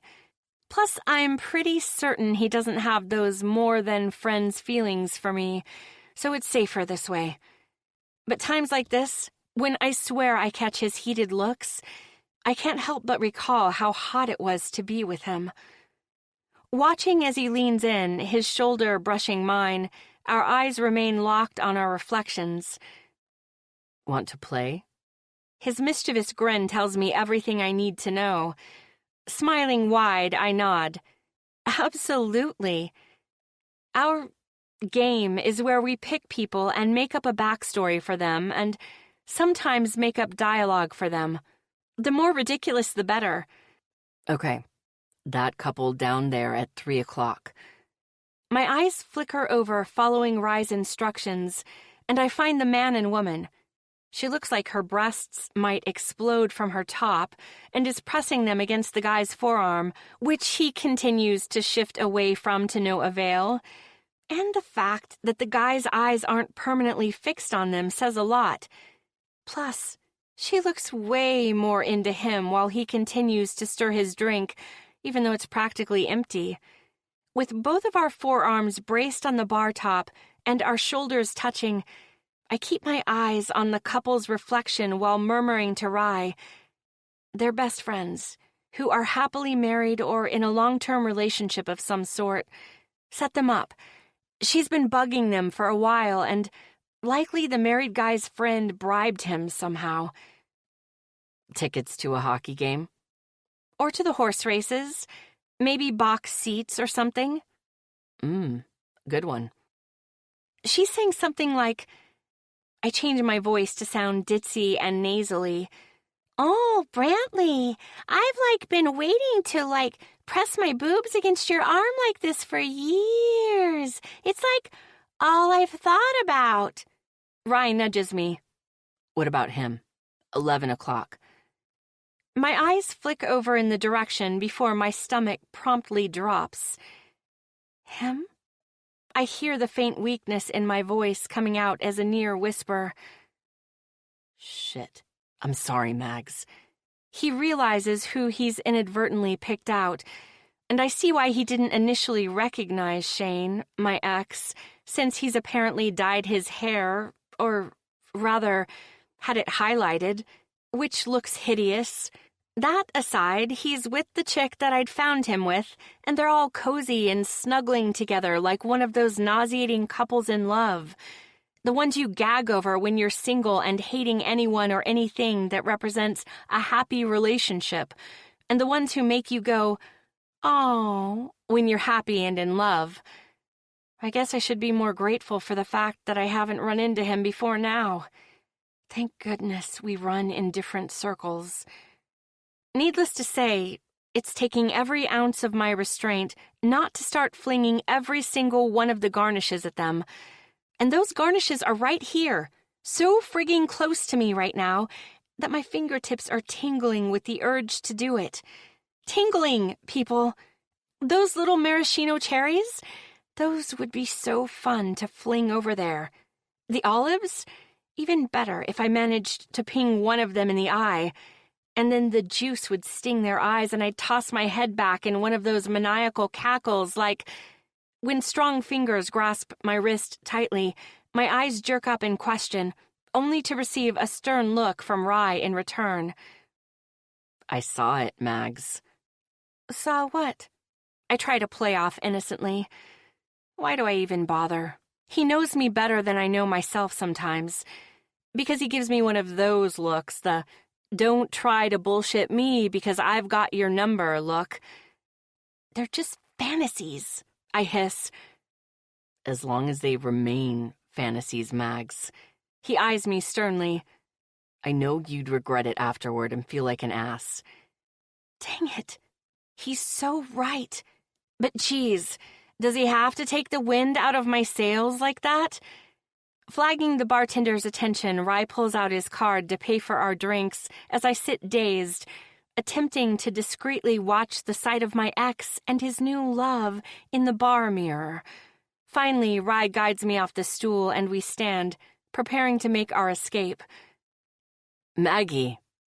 I feel a jolt run through both Rye and myself at the sound of Shane's voice, and the only response is a silent prayer. Dear God, can you please stop hating on me? Sincerely, Maggie. Chapter 28. Rye.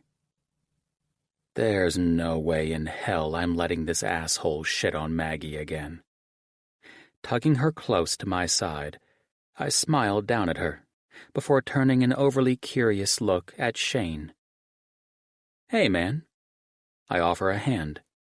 Ryland James. And you are? He gives me the up and down perusal, as if I'm lacking in some way, before shaking my hand, weakly, I might add, and looks down his nose at me in the snootiest way. Shane Douglas, Let me say this.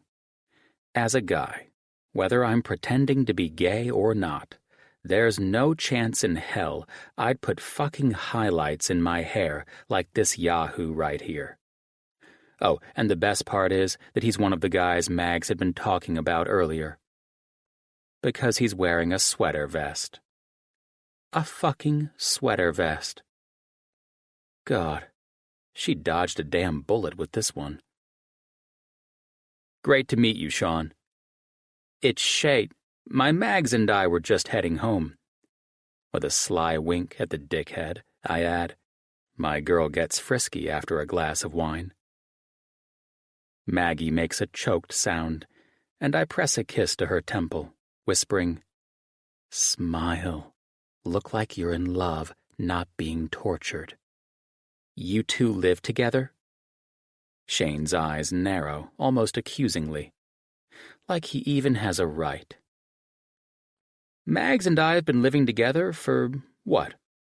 I look over at her in question. Almost a year now? Finally snapping out of it, she bats her eyes up at me. Nearly a year of pure bliss, she gushes. Reaching a hand to hook behind my head, she steers me closer, nuzzling our noses, before pressing a light kiss to my lips. Ugh, gross. Both of us turn, at the sound of disdain dripping from the words spoken by the woman standing beside Shane. As if either of us gives two shits about the opinion of someone who slept with a guy while he was still in a relationship with another woman. Let me think on that real quick. Nope. With a dismissive wave of my hand, I flash a fake smile. Well, Blondie, we can't all be homewreckers with no morals, now can we? Winking at Shane, I give him a slap on his shoulder. Far harder than necessary. Thanks, man. Because of you, I managed to get the hottest, most gorgeous woman in Saratoga Springs. Exiting Chianti with my arm around Mags, it's not until we're around the corner, on our way back to the apartment, that she breaks away from me, stopping abruptly on the sidewalk. Did you see the look on his face? And on hers? Maggie's entire face is lit up like 4th of July fireworks, and it's at moments like these that I feel my breath catch in my throat at her beauty. That was priceless. It was absolutely priceless. She throws her hands in the air, looking up at the sky. I feel like I'm finally free. Dropping her arms, she steps closer to me, her expression softening. I feel like he no longer has that tiny, nagging hold on me anymore. Taking another step closer, her voice becomes more faint, lowering almost to a whisper. Thanks to you. Sliding my hands into my pockets, because it's the only way to prevent myself from yanking her toward me and kissing her like a madman, I shrug. You're welcome. Our gazes remained locked for an indeterminate amount of time. It could be for a second or for a few minutes. Regardless, there's no way to deny where my mind goes. I imagine pushing her back against the brick wall of the building behind her, pressing my lips to hers in a kiss so passionate it's almost bruising. A kiss that she'll be feeling on her lips for days afterward. And at the end of that kiss will come something I've longed for. No, not that. Well, yes, that, but it's not entirely what I'm referring to. What I truly long for is for her to realize that I love her and she loves me back, not just as friends, but as man and woman. And then we'll get to the other thing I long for, the stuff I long for all the damn time, the stuff that would take the strain off my wrist. I swear to God, I've jacked off more this past year than I ever did all through puberty. Rye, she breathes out, a lilt of a question in her tone. Her gaze drops to my lips, as her own part, worrying the edge of her bottom lip with her teeth. Mags. I blow out a harsh breath. You've got to stop looking at me like that, or... I try to tear my eyes off her lips, and promptly fail. Or what? She whispers her words so softly they're barely audible. My fingers clench within the pockets of my pants, but the look in her eyes sets me into action. Because the look in her eyes is pure want, desire, heat. Fingers flying from my pockets and landing on her hips, I walk her back against the hard, unforgiving brick building. Is this what you want, Mags? Pressing my body against hers, her gasp is instantaneous the moment she feels my arousal. I shouldn't. I can see the conflict in her eyes, in her voice. Do you want to celebrate tonight? To celebrate you being truly rid of that dickhead, with a kiss? What the fuck am I saying? I need to put a stop to this insanity. I need to just tell her. I lose all train of thought the moment she suddenly pushes up on her toes and her lips press against mine, stealing my breath. And the ability to think ceases. I operate on feel. The feel of her body pressed flush against mine. The feel of her lips, so lush and soft as they work over mine in the sweetest, sexiest kiss. The feel of her hands sifting through my hair, sending tingles through my entire body. But the moment her tongue sweeps inside my mouth, everything changes. Game on. My restraint flies away with the light breeze of the evening, my hands moving from where I had them braced on the rough brick wall beside her. Cupping her face, slanting my lips over hers, my tongue delves deeper to play with hers, to taste her as my lips love her own. Honk! We jerk apart at the loud, jarring car horn. Our combined breathing is ragged as we stand there staring at one another, our eyes darting from each other's lips to eyes before being drawn back to the other's lips. Like we both want to go back to kissing, but we're afraid. Like that car horn somehow broke the spell. Turning, we make the walk back to the apartment in silence.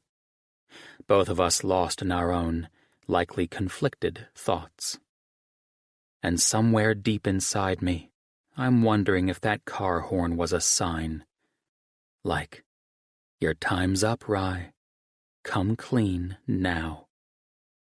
Except I don't know how to do it. Because every scenario I've worked out in my mind is the same. It ends with her hating me. Chapter 29. Maggie. September 20th is special yet bittersweet for me. It's always a day, if it falls during the work week, when I'll immerse myself in my work, staying as late as possible so that I'm exhausted and my main thoughts are centered on collapsing into my bed. This year, however, it falls on a Sunday, and the weather appears to mimic my emotions. According to the weather app on my phone, it's rainy and dreary with a slight chill in the air. I didn't sleep well, so as soon as dawn breaks and tiny shards of daylight peek through the Venetian blinds, I quickly shower and dress.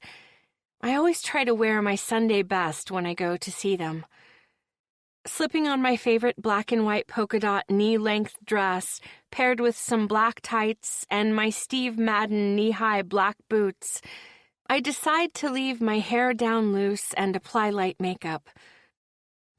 Grabbing my umbrella and sliding into my jacket, I quietly slip out of the silent apartment, leaving Rye sleeping soundly in his room, as I walk along the sidewalk on South Broadway, heading in the direction of the one stop I have to make before arriving at my destination. My mind wanders. I think back to my first year of college at Skidmore. Originally, I'd wanted to take time off and stay home to take care of my parents, but they had vehemently insisted I carry on with my life as planned. Stopping in front of the local florist, I push open the door, and Ms. Paisley, the owner, instantly greets me. "Morning, Maggie." She offers me her trademark crooked smile, the only clue to her recent stroke. It certainly hasn't slowed the woman down, though. Sliding a small bouquet across the top of the display case, she winks at me. "It's on me." "Miss Paisley," I protest, only receiving a wave of dismissal in return. "Go on. You can pay me next year." She winks again, with that crooked smile, and shoos me out of her shop. And she and I both know she won't allow me to pay her next year either, since she says that every year. It's like that movie Groundhog Day. Every year is the same, but I adore her and always ensure that our office places an order for a bunch of her floral arrangements whenever we need a fresh centerpiece for the waiting area or have a big meeting in one of our conference rooms. Flowers in one hand and an umbrella in the other, I walk slowly down the sidewalk to Congress Street Cemetery. My steps slow as I get closer to approaching the large wrought iron gated area. The heels of my boots sink into the soggy grass as I near the two gravestones. Coming to a stop in front of them, I set the flowers in front of where my mother lies beneath the ground before backing away, one hand smoothing over my hair. I know it sounds stupid, me getting dressed up to visit my parents at the cemetery, but after Catholic school, it's hard to erase the idea that angels or whoever look down on you from above. I feel like if I showed up in some frumpy sweats, unwashed hair, and hadn't brushed my teeth, my parents would be tisking their butts off in heaven. Not to mention they'd be up in arms and likely saying, "Look, she's clearly incapable of taking care of herself. We failed her somehow." And I just can't have that. I know, I'm a weirdo who thinks about stuff like that. Don't even get me started on the whole, "I wonder if they watch me when I masturbate" thing. Eek. My parents adopted me when I was young, not a baby, which is when most kids are adopted. I was nearing my 7th birthday and pretty resigned to the fact that I'd never have a family of my own. When my parents and I were introduced, it had been one of those unexplainable things. It was like kismet, meant to be. We instantly clicked, and I felt safe, wanted, loved.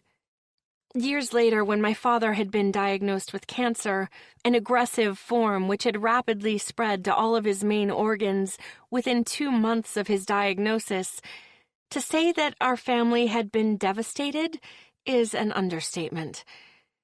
When my mother's diagnosis followed shortly thereafter, I wasn't sure how to react. For years, while owning their roofing and flooring business, they had repeatedly been exposed to asbestos. It started out slowly, the signs, with the coughing and breathing difficulties, and then, with wicked momentum, their symptoms worsened. When my parents fell ill, they were forced to sell their business because they were becoming so weak that they were unable to keep up with it. Although I was due to begin college, I offered to wait and stay home to take care of the 2 people who had given everything to me. But my mother had merely taken my hand in hers. Maggie. She'd given me a smile that still managed to light up her face amidst the pain I knew she was experiencing. "Love, you need to go on with your life. There's nothing for you here. We'll just be here, lying around, taking it easy." We both knew she was playing it off, but neither she nor my father would hear of me staying around instead of going to college. "You're wrong," I had protested. "There's everything here for me. You both are here." Tears gather in my eyes at the memory of that conversation, because even though years have passed, I still recall how helpless I felt at not being able to give back to the two individuals who had given me so much of themselves. Never once had they made me feel like I was the adopted kid the Finnegans brought home. When people would ask if I was adopted, they would always raise their chins proudly, tugging me closer before answering with, "She's our daughter, if that's what you're asking." Once my father passed, I knew in my heart of hearts that my mother would shortly follow. She was weaker than ever, and hospice had taken over her care as well. I had begged her to let me stay back from school. I wanted to be there for her, but she had requested that I not be present. She'd said that she didn't want me to remember her like that. She didn't want me to watch her die. I still hate that I never got that final goodbye. Within 2 weeks of my father's passing, my mother joined him in heaven. Today's a special day, though. It was my mother's, would have been her 60th birthday, and she'd always claimed she wanted a huge birthday celebration to mark that milestone. Not much of a birthday bash, huh? I speak through unshed tears, forcing words past the lump in my throat. Sorry, I couldn't do better. A miraculous thing happens at that moment. The rain decides to stop so abruptly, as if someone just flipped a switch. Glancing around in wonder, I lower my umbrella to the grass beside me. Wow, if that's what you're up to up there in heaven, I'm impressed. Cocking my head to the side, I peer up at the sky. Do you think you could maybe do that when I'm running late for work and it's pouring? Because I would totally be on board with that. Silence. That's all I get. Not like I was expecting some sort of divine echo or something saying, "Sure, Maggie." Okay, so maybe a tiny part of me was, because, dude, that would be super cool, right? Well, I'm still a weirdo, so nothing new there, I announced to my parents, like they didn't already know. Blowing out a long breath, I settle on the stone bench across from them, grateful my raincoat hits mid-calf, so it protects my body from the cold, damp surface. All right, let me fill you in on what's happened since the last time we chatted. I take a deep breath before beginning. So, my roommate Rye, the one who was dating Jack, turns out he's also dated women. Not sure what's going on there, but sometimes he looks at me and I don't know. Staring blankly down at the soggy grass beneath my feet, I let out a sigh before turning my gaze skyward. I wish you could give me a sign, like some sort of heads up that it's just fun flirting and not something more. Suddenly I realize that I've begun squinting against the glare. Although it's still cloudy, there appears to be a bit more sunlight peeking out. Using my hand to shield my eyes, I peer up at the sky, mumbling, "Well, heck, now you're just showing off." Not to mention, I'm left wondering if that sign from my parents meant it was fun flirting with Rye, or something more. Chapter 30. Rye. I heard Maggie moving around this morning, albeit quietly, but it seems I'm in tune with her nowadays. I know what day it is, and the relevance. She's always made it seem like she would rather be alone during this time. I know that Sarah mentioned going with her once, a while back, but now she's on rotation and unable to call off work without getting into serious trouble. It's Maggie's mother's 60th birthday today, and I know Maggie had mentioned something about her mother always wanting to have a big birthday bash. They'd discussed what they'd have at the party, and all the desserts since her mother had a major sweet tooth. I'd planned it because I knew what I had to do. I wouldn't let Maggie be alone today. Following a few yards behind her, on this bleak, rainy morning, As she makes her way down the sidewalk of South Broadway, I carefully enter the small bakery a few doors down from the florist shop she enters. "Morning, Ryland," greets Michelle, the owner of Sweets and Treats. Sliding a small pastry box across the counter, with 2 plastic forks taped to the top, I hand her my card to pay for it. After signing the slip, I thank her and am off to head to the cemetery. After exiting, I see Maggie's about to enter the cemetery gates. I slow my pace to allow her time alone with them, not wanting to fully intrude on the moment. Taking my time, I stroll down the remainder of the sidewalk of South Broadway, approaching the intersection of Congress Street, and that's when the rain stops. It gives me pause as I look around before lowering my umbrella, the sky appearing to brighten ever so slightly. Carefully tucking the box under one arm, I secure the attached wrap around my umbrella to contain it, and carefully take hold of the box in time for the pedestrian signal to light up, alerting me to go. Entering the cemetery, I make my way through the burial plots until I see Maggie. She's sitting on the bench, facing her parents' gravestones. Her lips are moving, so I assume she's speaking to them. She must hear the sound of my shoes squishing on the soggy grass, because she turns in surprise at the sight of me. "Rye?" Her eyes drift to the box in my hand before returning to me. "What are you doing here?" Well, I remembered something. I walk around the bench and sit beside her. Setting my umbrella off to the side, I reach into the pocket of my rain jacket and pull out a candle and a small box of matches. Handing her the candle, she accepts it, confusion lining her features. Opening the box, I show her the small 4-inch round cake with "Happy Birthday" written on it. I look at her for a reaction, hoping that she's okay with this. "Rye." My name sounds choked when she says it. Her eyes cloud with tears. "You did this for me? For my mom?" "Of course. I'd do anything for you, Mags. Anything."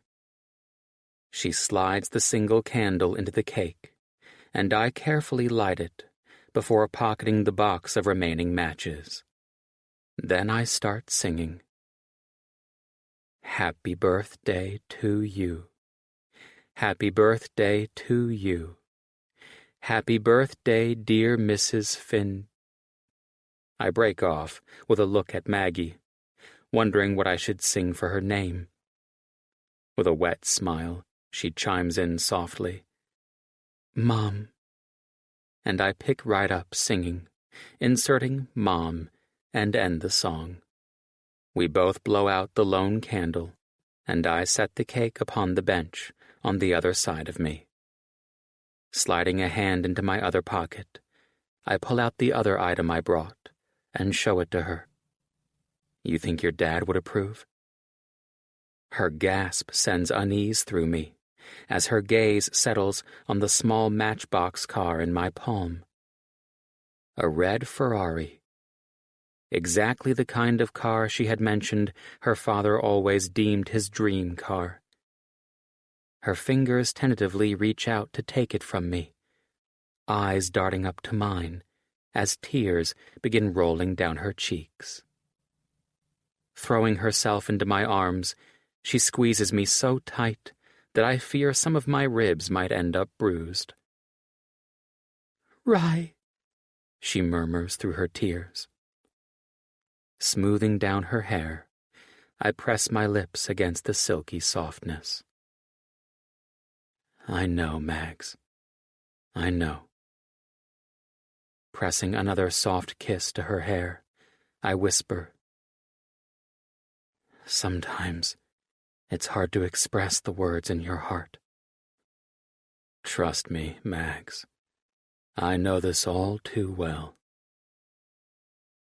As I hold her tight, she eventually calms and releases me, rising to walk over to place the small toy car upon her father's gravestone. Returning to her seat beside me, she inhales deeply, wiping her cheeks before offering a bright smile. Ready to dig into that cake? Ready.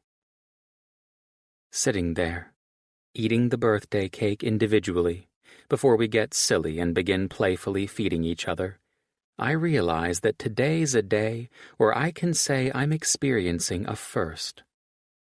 I'm attending a birthday party for someone in a cemetery with the woman I'm in love with. Weird as shit, but I wouldn't change it for the world. Except maybe the part where the woman knew I was in love with her, of course. Chapter 31. Maggie. What are you doing here? I hiss at Rye. He just showed up at the small pub a few blocks away from our apartment. Sarah and I were supposed to meet up, but she'd been called into work at the last minute, and I'd already ordered a drink. Adam had approached me, and we talked for a bit before he'd asked me if I'd be interested in playing pool.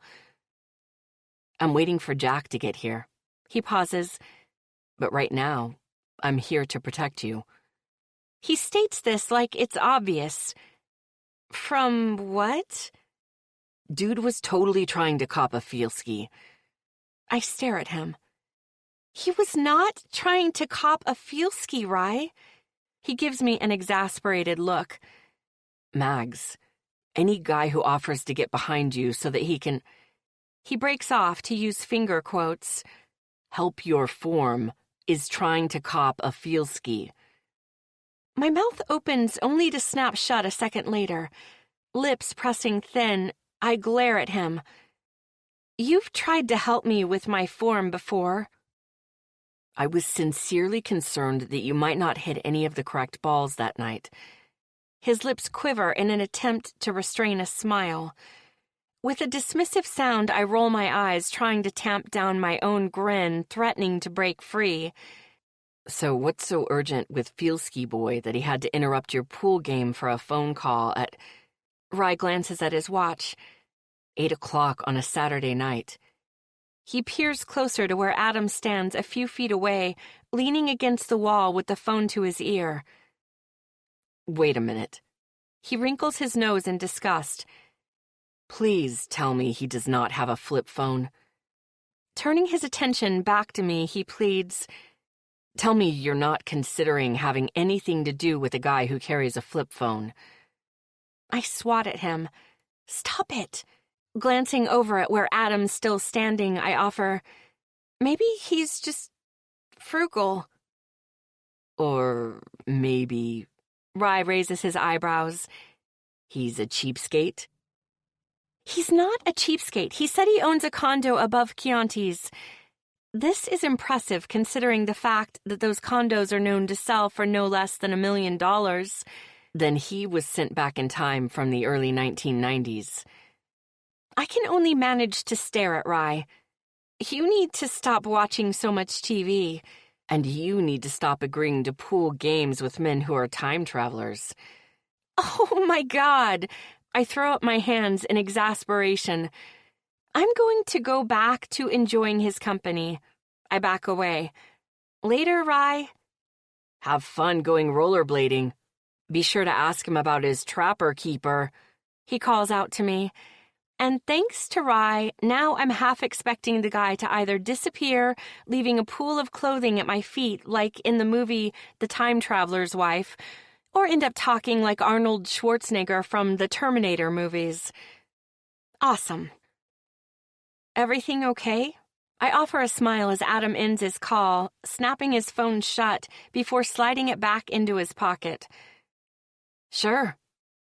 That's it? No further elaboration on that okay? Well, then, I'm actually going to head to the restroom real quick. Then maybe we can start a game of darts? Sounds good, Maggie. He flashes me a warm smile, and I turn to head to the restroom. After I finish washing my hands in the sink and fluffing my hair a bit in the mirror, I exit the restroom in time to see Adam practically sprinting out of the pub, as if a pack of rabid dogs was nipping at his heels. The fact that I catch the not-so-discreet fist bump between Rye and Jack says a lot. They clearly had something to do with Adam's retreat. "What did you do?" Resting a hand on my hip, my eyes volley between the two men accusingly. "We actually saved you, Mags," Rye answers, dramatically placing a palm over his heart. Jack follows suit. "Indeed, we did." Sputtering in exasperation, I glare at them. "How do you figure?" Jack gives me a sympathetic look. "The guy had a flip phone, Maggie." Oh my God! I rub my temples wearily. Not this again. "We saved you from being exposed to his collection of Beanie Babies," Rye says with a dramatic sigh. "That would have been terrible." "And from his VCR tapes of all the episodes of the Power Rangers? Or his Tupperware collection?" "You think he really has one?" Jack's expression is one of utter seriousness. "Totally looked like a Tupperware kind of guy." "Stop! Please! Both of you!" They turn, faces a mask of innocence. Finally, Rye winks at me. "I should go and get us both a beer." I offer him a reluctant nod because apparently he's my newly appointed evening companion. "Well," Jack clasps his hands together, "as fun as this has been with you two crazy kids, I'm actually beat and think I'm going to have to head home." He and Rye exchange a quick hug, slap on the back kind of thing before Rye heads off to get our beers. That's when I take notice of the weariness in Jack's face. Concerned, I take a step closer, laying a hand on his arm. "Are you okay?" Offering a tired smile, his head dips in a quick nod. "Just been a hell of a day on top of a hellacious week." He drops a quick kiss to my forehead. "Have fun." I stop him just as he turns to leave. "Hey, Jack?" When his eyes meet mine in question, I lose the nerve to ask my question. "Be careful going home." Crap. That wasn't at all what I wanted to ask. The smile he offers is different somehow, but I can't put my finger on it. "Be careful with our guy, Maggie." With a wink, he says a soft goodnight, leaving me with his words swirling around in my mind and my eyes staring after him. Be careful with our guy. Chapter 32. Rye. I'm about to pounce. Like a pride of lions pounce on a weak, slow warthog. Except that I'm only one man acting alone, and my prey?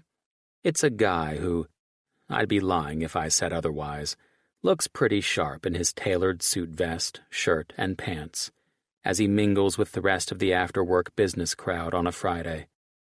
Maggie's looking exceptionally hot in the dress she has on. Jesus.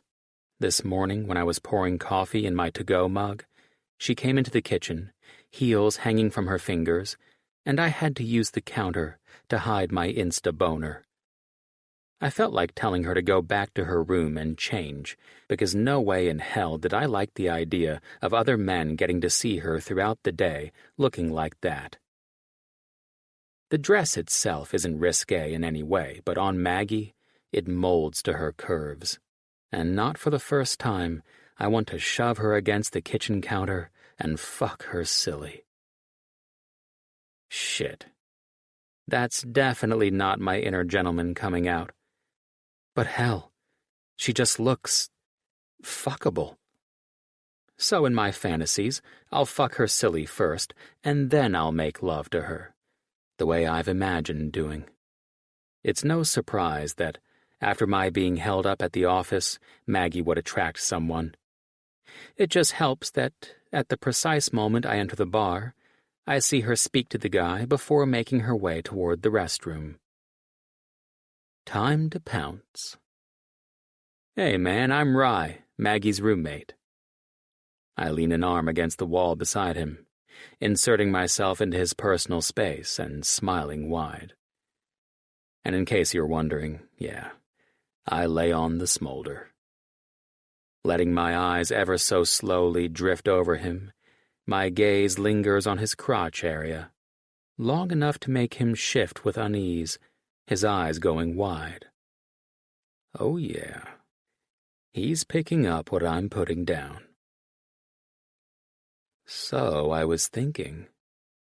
I drag one fingertip down his cheek, dropping to his shoulder, drawing swirly patterns on it. Maybe after you're done with Maggie, you could, I wink slowly. Have fun with me, too.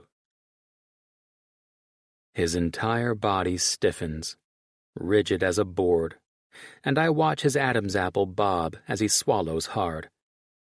You know what? I just remembered. You've got somewhere to be? I chime in helpfully. Because that's what I am, a helper. Just good old Rye, helping old ladies cross the street, rescuing cats from trees, and being a deterrent for Maggie's vagina. Yeah. And with that, suit guy is gone. Impressively fast. For a second there, I feel bad about not asking him who his tailor was, because they did an impressive job. Maggie's heels signify her approach, and when I hear the exacerbated firmness of the click, click, click of her favorite red-bottomed shoes, I know she's noticed the absence of suit guy. Rye. My face is a mask of innocence. Hey, Mags. Sorry I'm late. Leaning in, I press a perfunctory kiss on her cheek. I lean back, tucking my hands in my pockets. Where did he go? Her stare is intense, and I suddenly feel like I'm back in time in the principal's office for using craft glue and gluing beads into Steph Wilder's hair in art class. Steph was a grade A bitch, even back in the 6th grade, and it wasn't my fault she fell asleep in class. I thought I did a pretty bang-up job on her hair. She didn't agree. Nor did the art teacher, or the principal, or my father. Maggie waves a hand in my face. Hey, you just spaced out on me. When she places her hands on her hips, I wince because it thrusts out her chest, and I'd give anything to palm them. Just one. What happened to him? What happened to who? I attempt to shake off my thoughts. She heaves an exasperated sigh. Matt, that's who. You mean the dude in the suit? An exasperated eye roll is what I get next. Yes. Tugging on my ear, I answer as nonchalantly as possible. He forgot he had to be somewhere. Her eyes narrow. Frantically, I know I have to come up with something, and fast. He had to go out and get some evening chocolate. Oh, fuck. That's the best I can do? Jesus. I should just stand in front of the dartboard all night as penance for that poor response. No one else has, she breaks off to use finger quotes, evening chocolate but you. I wag my finger at her. Not true. A ton of people have evening chocolate, just like I do. She's referring to the stash of chocolate I keep in the top cabinet in the kitchen. She discovered it recently and accused me of holding out on her. When I told her I didn't share my evening chocolate, which is specifically dark chocolate, she looked at me like I was crazy.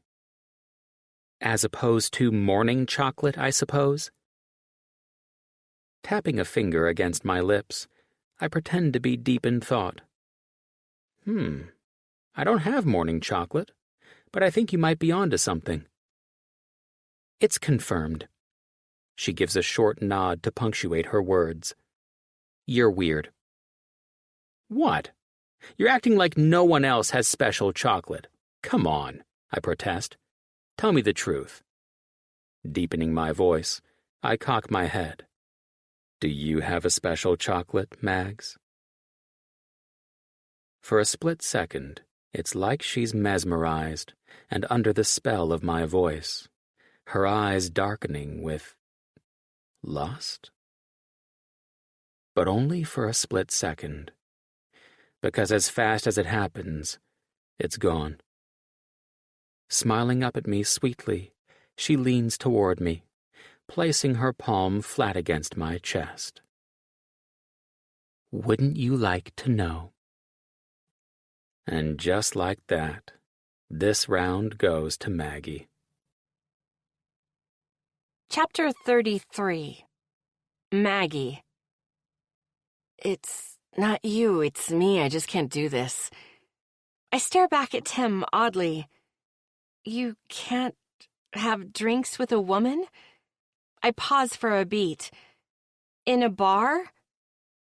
What the heck? It's not like I'm asking him to watch dinosaur porn with me, for God's sake. Tim had been the one to ask me to meet up with him for a drink after work. I repeat, he asked me. He had been in our office talking with another consultant, and when my coworker had introduced me in passing, I noticed the interest in his eyes.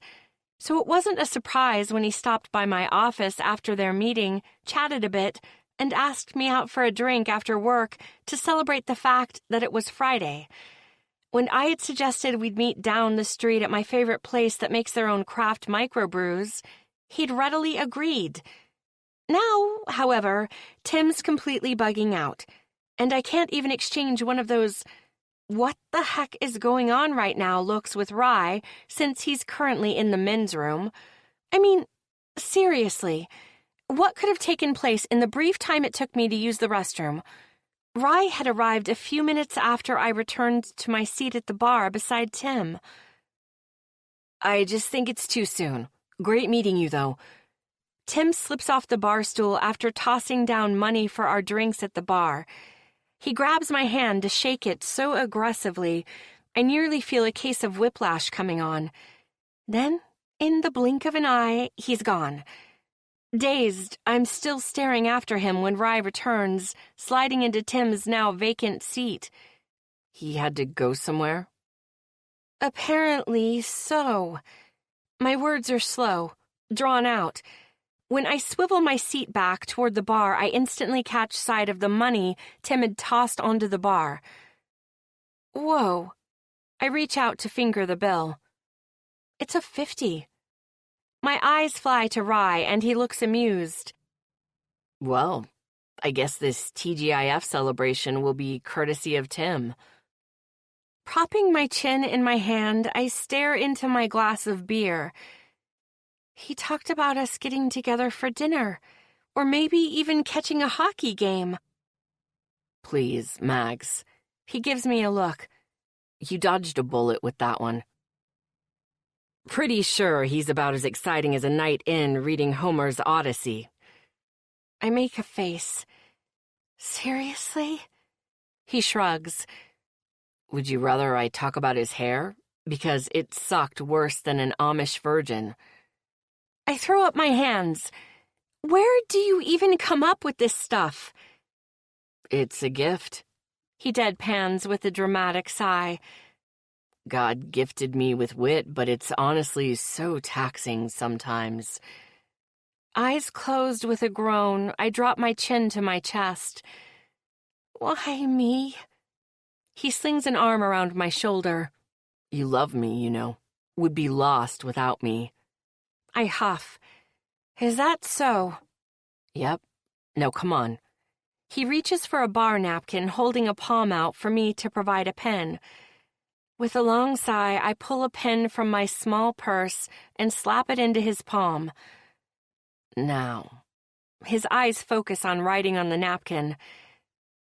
I want someone who will stay and have a drink or two and not bug out, he says as he writes, Peering over at him, I wait to see if he's going to crack a grin, but it appears that he's serious. I want the same. Then, with a weary sigh, I add, obviously. When Rye hands me the pen and napkin, I quickly jot down my response. I want a guy who will actually stick around long enough to finish a drink. Huh. If only I were kidding. Seems like every guy so far has left their drink either half full or more. Rye's arm nudges mine. Hey, don't be so glum. We have drinks on us tonight, Mags. Yeah, I say without an ounce of enthusiasm. With a sigh, I turn to him. Actually, I feel like just going home. It's been a crappy week, and I just want to go home and veg out. Rye flags down the bartender we're familiar with, who's always super efficient and friendly. Handing over the $50 bill, which covers our tab more than 4 times over, he wishes him a good night before helping me off the bar stool and exiting the bar. I'm in my frumpiest pair of sleep shorts, the kind that are loose when you're on your period and feel as appealing as that creature in the movie The Predator, and a tank top when I come out to the couch where Rye's lounging. Can I get your help? Turning his attention from the television to me, his curious gaze hits me, noticing the large box I'm holding. What do you need? Can we... I drop my gaze to the box, suddenly embarrassed. Can we take this down to the patio's fire pit and burn all of it? My voice is muted. When he doesn't respond, I raise my eyes. Dropping his bare feet back down from where they're propped on the edge of the coffee table, he presses the remote control to turn off the TV. Rising from the couch, he takes a step closer, peering at the box before his eyes watch me intently. What's in the box, Mags? His tone is subdued, a mixture of curiosity and tenderness, and understanding. Pictures. My eyes beg him not to make me elaborate, and thank God he gets it. Briefly nodding, he steps closer, cups my face in his hands, pressing a quick kiss to my forehead. Stepping around me, he tosses over his shoulder. I'll be right back. When he emerges a moment later, he's tugged on a hooded sweatshirt, one hand holding another sweatshirt, and a pair of sweatpants. Taking the box from my hands, he sets it on the coffee table. He tugs the hooded sweatshirt down over my head, helping me slide my arms through the large sleeves. When he carefully pulls my long hair out, my chest aches at the way he smooths it down, makes it hard to breathe. Handing me the sweatpants, he nods, gesturing to my bare legs. You need to cover yourself, or you'll freeze outside. Slipping on the pants over my shorts, I have to roll the waistband a few times because they're so long. Once I'm sufficiently covered for the colder weather outside, I take a deep, fortifying breath. Let's do this. Reaching down, I grab the box and hold it tight to my chest. I know it's long overdue to get rid of these reminders. I'd actually forgotten about this box in the back of my closet. But tonight, something made me think of it, and at that moment, I knew. Tonight was it. It's time to rid myself of the last remaining tie. Chapter 34. Rye. I'm not sure what brought this on, but I'm not about to second-guess the fact that Maggie wants to, that she's ready to, rid herself of the photos of her and Shane's relationship. The callous caveman part of me wants to beat my chest with my fist and yell at this step forward, while the other part of me knows this isn't exactly going to be a cakewalk for her. This much is apparent in her silent demeanor and the crease between her eyebrows as we ride down the elevator. I follow her out of the elevator as we exit through the side doors of the lobby leading to the patio. Luckily, no one is gathered at the fire. Maggie takes a seat on one of the cushioned patio chairs, and I slide into one beside her. I know you think I'm crazy doing this, but it's just Something just clicked tonight. Her words trail off as she turns back to face the fire. I don't think you're crazy, Mags. I shake my head, my tone fierce, not even remotely. Reaching out, I gently turn her to face me. I think you're the most incredible woman I've ever met. Kind, funny, sweet, and beautiful. I swallow past the emotion lodged in my throat at the heartfelt truth in my words. You're the whole package. You're everything I've ever wanted. Her attention falls to the box, carefully pulling the cardboard flaps apart.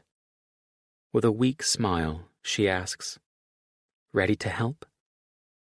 Always. Grabbing a stack of photos, she hands them to me. It makes me smile, because Maggie's one of the few people who still takes the time to have digital photos printed, because she wants to keep the memories so vivid and on display. Our apartment is scattered with numerous framed photos of her and Sarah, of Maggie and me from various outings, along with some of the girls out with Jack and me. I love it, because it shows that we're important to her. Gazing down at the top photo on the stack she's given me, something pinches in my chest. It must have been taken when she and Shane had first started dating. They look like a couple so much in love. Inhaling deeply, I have to say the words. As painful as they might be, I have to say it. Mags, if you're not ready, I am. Her voice is soft yet firm. When she jumps up from her seat, she sets the box down with one thick stack of photos in her hand. She gives them a hefty toss into the flames, and we watch as the fire rapidly eats away at them, destroying memories. Damn, this is hard for me. God only knows how it must be for her right now. Mags. In an instant, she heaves another handful into the flames, then another, repeating the process until the only remaining stack of photographs is the one in my hand. Turning, she eyes me. Are you going to toss them in? I don't know that I should be the one doing this. They're yours. Fine. She huffs out a breath, grabbing the photos from me and quickly tossing them in with the others. Or what might remain of the others, more aptly. We stand side by side, watching the flames flicker, burning the memories until they're nothing but ashes that float away with the cool night breeze. I'm at a loss for words, because I know she has to be hurting, regardless of the fact that she says she's over him. Turning to her, I open my arms, and she steps into my embrace, wrapping her arms around me. Eyes falling closed, I run my hands up and down her back in what I hope is a soothing manner. Love you, Rye. Her words, spoke against my chest, are barely audible, so softly spoken. I love you too. I press a kiss to her hair, resting my cheek against it. More than you know. I heave myself onto Jack's couch with a tired groan, slumping down onto the soft leather. God, I'm exhausted. Sitting in the oversized chair, he looks over at me, one eyebrow raised, tipping his beer to his lips. I don't doubt it. I mean, he takes a swig, before gesturing to me with his beer. What with clam jamming poor Maggie all the time? This one dude actually tried to kiss me. Jack chokes on the swig of beer he's just taken. Fist covering his mouth, he coughs into it, before finally regaining composure. You're serious. Leaning my head back against the couch, my eyes fall shut. Dead serious. Did he get far? There's a pause. Did he get a little handsy? My eyes fly open to glare at him, and I see Jack grinning. You think this is funny? I think it's hilarious as shit. He tips his head to the side, with a wide smirk on his face. Tell me the truth. Did you play hard to get? When I hurl a pillow at him, he swats it away without batting an eye, expression turning serious. You know she's getting pretty fed up with you, right? Especially since some of the guys ended up leaving with you at the end of the night. Abruptly standing, I start to pace the living room. I know. Hell. I run a hand through my hair. I'd get frustrated with me too. Well, I've got to tell you.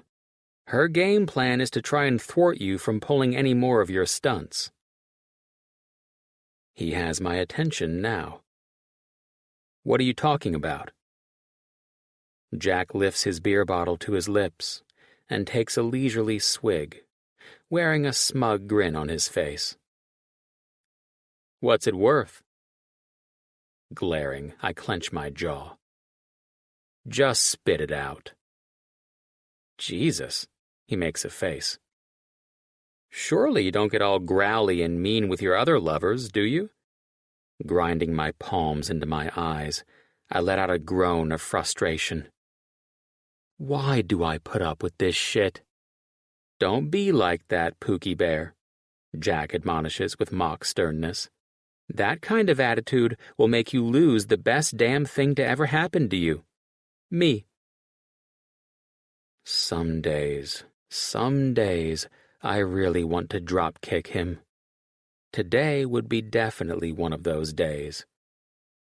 He holds my death glare for who the hell knows how long, seems like an eternity, before letting a long sigh loose. She's thinking about maiming you, or... He holds up a finger to stop me when I'm about to protest. Or trying to be sneakier about when she goes out and not letting you know about it. Something pinches in my chest. So basically, she's planning on trying to avoid me. Great. Jack's shoulder lifts in a half shrug. Can't really blame her. When I flash him a dirty look, it doesn't faze him. You know what that means, right? Eyeing him warily, I draw out the word. What? It means you need to upgrade things from the basic clam jam package to the deluxe one.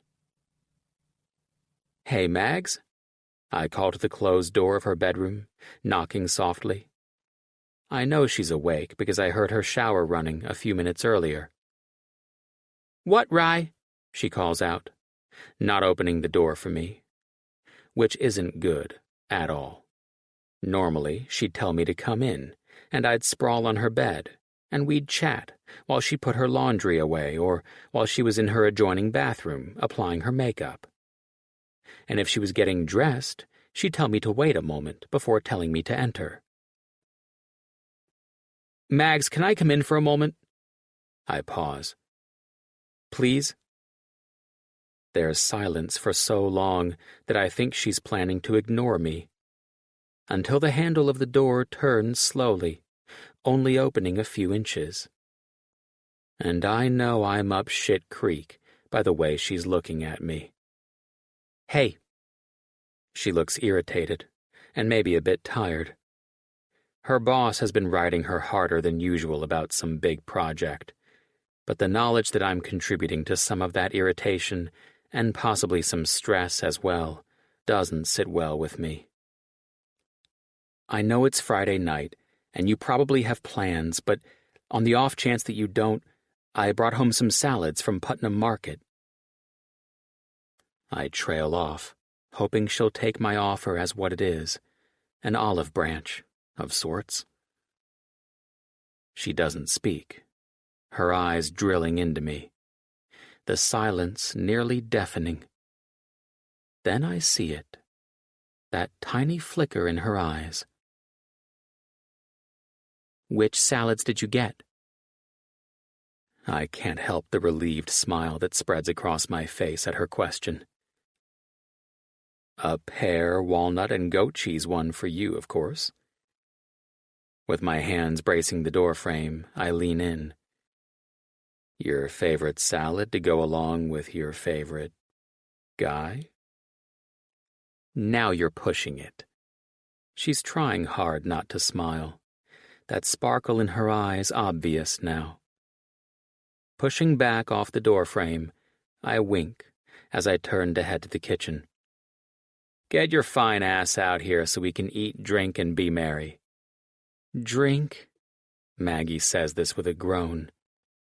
I really want to drink more than I should tonight, after this week especially. Her footfalls behind me tell me she's following me to the kitchen. Well, lucky for you, I also stopped by Saratoga Winery and brought home some bloodroot for dessert. Reaching into the refrigerator for our salads, mine, which is loaded down with grilled chicken, of course, I turned to see her pulling the bottle of wine from the bag on the counter. Bloodroot is one of her favorites, and it's an unusual wine to say the least, since it's a mellow-mel wine made with honey and aged in a Kentucky bourbon barrel. It's also 14% alcohol, so it packs a hell of a punch. It turns out that I had no idea just how much of a punch that mellow-mel would end up serving. In more ways than one. Chapter 35. Maggie. I've indulged in this particular wine before. However, let it be said that I haven't indulged as much as tonight. Between my boss driving me to drink, literally, and Rye snagging pretty much every guy I come into contact with, I'm feeling the urge to drown my problems in some bloodroot. And I do. Oh, do I ever. You know the point when your words start slurring and you notice it? So then you try harder to not slur your words, but only end up talking slower and sounding even more intoxicated? That's me right now. I'm one glass of mellow-mel past caring, though. Rye and I are sprawled on the couch. I'm leaning against pillows with my legs draped over his thighs, his palm resting on my bare knee. I'm dressed in a pair of comfortable cotton sleep shorts, a tank top, and a zip-up hoodie over it. The worst part right now is, for some reason, the way Rye's hand feels on my bare skin makes me recall exactly how long it's been since I've been touched by a guy. You know, like that. Way too long. Not to mention the last guy to touch me was Rye. And the memories of what happened between us at his parents' house. Shifting my legs slightly, I turn my head to look at his profile as he watches the movie. His straight nose, strong jawline, and lips all mesmerize me. My fingers itch to trace his face, to touch him. Rye? My voice comes out soft, tentative. He turns his head to look at me, and I suddenly wish the lights were on instead of only having the television to illuminate his face. The other part of it shadowed in the dark living room. Mags, can I ask you something? You can ask me anything. His response is immediate, and I can hear the sincerity in his tone, which makes me feel bad for being angry with him over everything. You've been with a girl, right? I mean, Stacy, and you... Oh, crap. Drunk Maggie has officially taken over, people, because that question, No, sober Maggie would not go there. He hesitates so long that I'm on the verge of blurting an apology when he surprises me. Yeah, I have. And this, ladies and gentlemen, is what we refer to as opening Pandora's box, because no way in hell am I going to leave it at that. So, was it good? Is that why you... I trail off. unsure of how to ask him. His chuckle is brief. You're asking if it was terrible and if that's why I'm with Jack? Yes. Rye turns his attention back to the television. No, it wasn't terrible. There's a brief pause. I always enjoyed it. What was your favorite part? That's it. I'm cutting myself off, except that the damage is already done, and I really want to know his answer. When he turns his attention back to me, the heavy weight of his gaze focuses on me. And if I didn't know better, I'd swear there was heat behind it, too. My favorite part? Does he realize that his hand has begun to graze my knee and lower thigh? That I have zero desire to stop him? My favorite part might be touching the woman's nipples and sucking on them, flicking them with my tongue until they're hard, and she's arching into my touch. Oh, sweet baby Jesus. My breathing stutters, my nipples hardening just listening to him say that. And not wearing a bra, I wonder if he can see them trying their best to poke through the thin material of my hoodie. To make matters worse, he continues, his voice gravelly and deep. Another favorite part would have to be sliding my finger inside her pussy, feeling how wet she is, feeling her clench around me, or... He pauses, and I find myself holding my breath, waiting for him to continue. Tasting her for the first time, sliding my tongue inside her, or sucking on her clit and making her come, riding my face. Oh, God. I'm so turned on right now, just by him talking to me, telling me his favorite things to do to a woman. Mesmerized by his words, my eyes fall closed, and I don't realize that his fingers are grazing over the hem of my shorts, which have ridden up. I'm soaking wet right now, aching, my body yearning for release from something other than my vibrator. Or the moment when I'm fucking her with my tongue. I try to stifle the moan his words elicit, but I can't be sure I've succeeded. I'm too busy imagining that I can feel his fingers sliding between my shorts, drifting to where I'm bare beneath them, his fingertips grazing over my center. The moment I feel how wet she gets for me, how fucking delicious she smells. It sounds like his breathing has become ragged, like my own, as if he knows how naughty my thoughts have become. I'm far too lost in my fantasy to pay much mind, as I can almost feel his fingertips tease me, sliding over me and gathering my wetness, my legs falling apart farther. The moment I feel how hot and wet she is for me, two of his thick fingers slide inside me, and I can't resist arching into his touch. Rye, I breathe out, feeling myself get wetter with the in and out motions of his fingers thrusting. You like that? His voice is harsh, breathing ragged, as if he's exerting himself. Grasping when he curves his fingers, hooking them inside me, I can barely form a breathless, yes. But you want more, don't you? I can feel the tingling and know that I'm getting close, but not close enough. I need more. And it's as if he knows this when he whispers, You want me to put my mouth on you, Maggie? For me to suck on your clit and make you come? God, yes.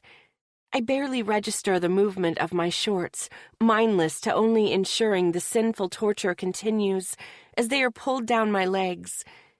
Feeling the cooler air hit my bare center and hearing a muted curse from Rye, it startles me slightly. Just as I'm on the verge of opening my eyes, his mouth is on me, his tongue taking the place of his fingers, thrusting inside me and tasting me deeply. There's no way I can restrain from pushing against him, as if trying to get his tongue to slide deeper. His fingers tweak my clit before his thumb presses down, circling it while his tongue darts in and out of me. When I feel myself get tighter, my entire body growing taut in anticipation of my impending orgasm, he whispers to me, Come for me, Mags. His tongue and mouth devour me as his thumb increases its pressure, the pace of its circular motions becoming more rapid. My body arches as my inner muscles clench and release, rapid fire, and his tongue continues to drive me wild. "Rye, I'm coming," I gasp brokenly as I ride out my orgasm, tremors racking my body. When the waves finally subside, my breathing beginning to calm, my haze starts to subside. And that's when it hits me. When awareness sets in. Some sort of alert that not all is what it seems. That not everything happened in my thoughts alone. My eyes fly open as if I'm daring myself to be wrong. Daring myself to believe that what just happened was a figment of my imagination. The moment I focus on Rye's face, still barely inches away from where my legs are still spread on the couch, the moment I focus on Rye's face, the one that's still between my spread legs, I know the truth. Oh, crap. Chapter 36. Rye. I'm a bastard. I took advantage of my roommate and best friend while she was under the influence. It's so fucking wrong. Yet a part of me is undeniably pleased that I just managed to make her orgasm with my fingers and tongue. That was my name, she cried out when she found her release. But before I can say anything, her eyes open, and instead of the sated afterglow upon her beautiful face, all I see is horror and regret. "Mags," I say calmly, slowly rising from my position between her legs. God, I can still taste her on my lips, on my tongue, and it wouldn't take much to have me coming in my shorts right now. Maybe one more taste of her. Never before have I been in fear of shooting my load in my damn shorts just by going down on or even making out with a woman. Until Maggie. It's okay, Mags. "Oh my God, Rye!" she cries out. "What the hell did I just do?" Sliding up her body so that we're eye to eye, I brace myself on my forearms. I speak calmly, trying to soothe her before she gets too hysterical. It's okay. Her face twists, wearing a tormented expression. "How is it okay? How is what we just did okay?" Her hands cover her eyes, her head giving a brief, tiny shake. "I basically just used you to get off, again. How is that okay?" "Because you know me, and you know that I won't do anything to hurt you. That it's safe." "But what about Jack?" she whispers. "Jack's been—" I hesitate, attempting to steer toward more truths than outright lies. "Out of town. A lot lately." I let the insinuation hang there. And it's true. He has been out of town a whole hell of a lot lately. For work. Her fingers part slightly, her eyes peeking through at me. "You think he's—" I give a small shrug as an answer, my hand reaching up, giving a brief tug at my left earlobe. "The thing is, I haven't been with anyone else, Mags. Because I'm in love with you. We can help each other out." "Right. I don't know." But I hear it in her tone. She's considering it. Which is why I play dirty. Because I'll do anything to have her. Because, while I realize she might not be ready just yet to hear me tell her how I feel, I certainly plan to show her how I feel. "What are you unsure about?" I lower my head, pressing my lips to her earlobe, before darting the tip of my tongue out to trace the shell of her ear. When she inhales sharply, I know I'm on the right track. Did you not like my tongue inside you? My teeth tug gently on her earlobe. Did you not like coming all over my tongue? Her chest is rising and falling with heavy breaths now. Shifting to slide a hand to her hoodie, I watch her while my fingers pull the zipper down slowly before parting the fabric, displaying her already puckered nipples poking through the fabric of her tank top. With my gaze still locked on hers, my thumb grazes over the top of one nipple, watching her eyelids grow heavy with lust as her body arches of its own accord into my touch. When I dip my head to suck her nipple through the fabric, she gasps loudly, shamelessly pushing her breast into my mouth. Suddenly, her hands grip my shoulder, pushing me away. Wait! The urgency in her tone has me lifting up, concerned, and to be honest, more than crestfallen that she's stopping me. You have to tell him. I have no idea what she's talking about, and it must show on my face, because she adds, You have to tell Jack before we do this. I don't feel right about it otherwise. Okay. I draw out the word before scrambling for my phone, uncaring that the old pair of athletic shorts I have on can't do shit to conceal my massive boner. Grabbing my cell phone off the coffee table, I hurriedly type out a text to Jack. Hey, I'm about to sleep with Maggie. Just had to let you know. Surprisingly, Jack's response comes back mere seconds later. He must be pulling another late work night and have his cell close by. Jack. Sounds hot. Thanks for letting me know. Instantly, I turned the phone to Maggie to let her read his response. Appearing slightly surprised by Jack's apparent nonchalance at receiving that text, she gapes at me.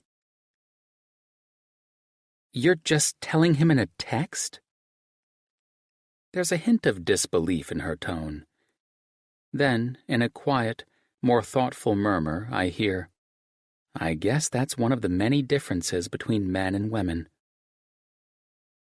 Turning to replace my phone on the coffee table, I am more than ready to resume things, but before I set it down, the light blinks with another incoming text notification. Jack. Since we're sharing, the only action I'll be getting here is with the shit ton of work I've got going on. Oh, and I guess I should mention that you suck for throwing me over for a chick, and your penis was way too small for me. Yeah, he's a comedian. Turning back to Maggie, I realize she's regarding me carefully. Reaching for the bottom of my cotton t-shirt, I pull it up and over my head, and discard it on the arm of the couch. The moment her eyes take in the sight of me, I feel the heat upon my skin nearly scorching me. Sliding over her in the position I was in mere minutes ago, I gently slide up her tank top, grazing her smooth skin, baring her full breasts, her nipples dark and puckered, as if begging for my mouth again. Cupping their weight in my hands, I drag the pads of my thumbs over the top of her nipples, loving the way her body arches into my touch.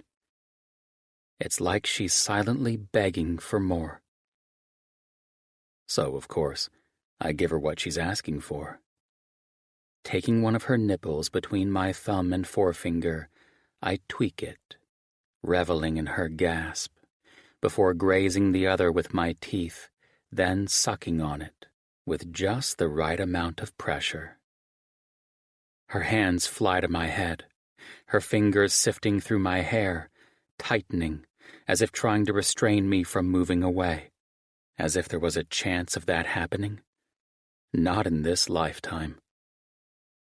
Between sucking, licking, and flicking her nipples with my tongue, I murmur, Are you getting wet again for me? Her laugh is short. Again? She lets out a tiny moan, her tone breathless. I'm still so wet. Trailing kisses downward, over her stomach and across her hip bones, I realize that this location is going to pose more of a difficulty if we continue here. Abruptly making an executive decision, I shift off her, sliding my arms beneath her. What? Her protest dies once she realizes where we're headed, as I rush down the hall and into my bedroom. Gently laying her back on my large bed, I realize the small lamp beside the bed is already lit, casting a glow upon her skin. Reaching to help rid her of the hoodie and tank top, I bask in the sight of her as soon as they're discarded, and I swear I get harder just looking at her. Hurriedly shoving down my shorts, my cock juts out, and the moment her eyes shift to it, I nearly blow my load then and there. The way her eyes darken, the tip of her tongue darting out to wet her bottom lip as she sits up, almost makes me come undone. When she shifts on her knees, coming closer to where I stand at the edge of the bed, I nearly swallow my tongue when she reaches out to wrap her hand around my cock. Watching her hand grip the shaft, sliding up and down slowly, I'm transfixed by the sight. When her thumb swipes the moisture at the tip, my entire body jerks, and my fists clench to refrain from taking her right then and there like a rough caveman. You'd better have a condom handy. Her voice is low, breathy, as she strokes me, her eyes darting up to meet mine. Only one? I can't resist teasing her, and when she lets out a husky laugh, I can't help but wonder if it will always be like this between us. Don't get cocky. Moving swiftly, I reach out, sliding my hands into her hair. My fingers thread through it, tugging her face up to meet my kiss. And it's fucking perfect. Our lips move against one another, our tongues sliding inside, darting at each other, tasting deep. When she doesn't relinquish her hold on my cock during the kiss, I grow even harder. Breaking the kiss, she drags her lips across my cheek to my jawline and whispers, I need you, Rye. Pausing, I have to ask the question nagging at me. My hands frame her face, gazing into her beautiful eyes. Mags. My thumbs graze her cheekbones as I search her face.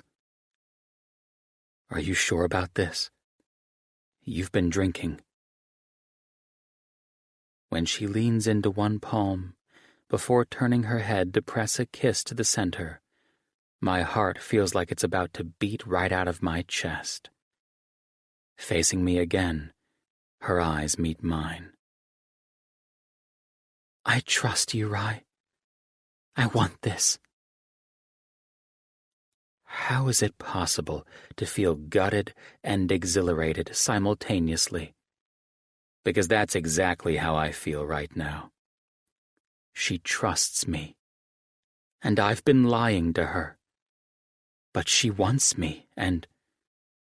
The hand grasping my cock begins to work me again and draws me from my inner turmoil. You'd better hurry up and find that condom. Releasing me, she settles back on the bed, and I watch as her hands glide over her body, slowly sliding over her hardened nipples before beginning their descent, down over her stomach, to... Rye. Her voice jerks me from my stupor, and I rummage through my nightstand for condoms, thanking Trojan that they made these suckers with a long expiration date, since I haven't been with anyone in quite a while. Anyone besides my hand, that is, but he doesn't count.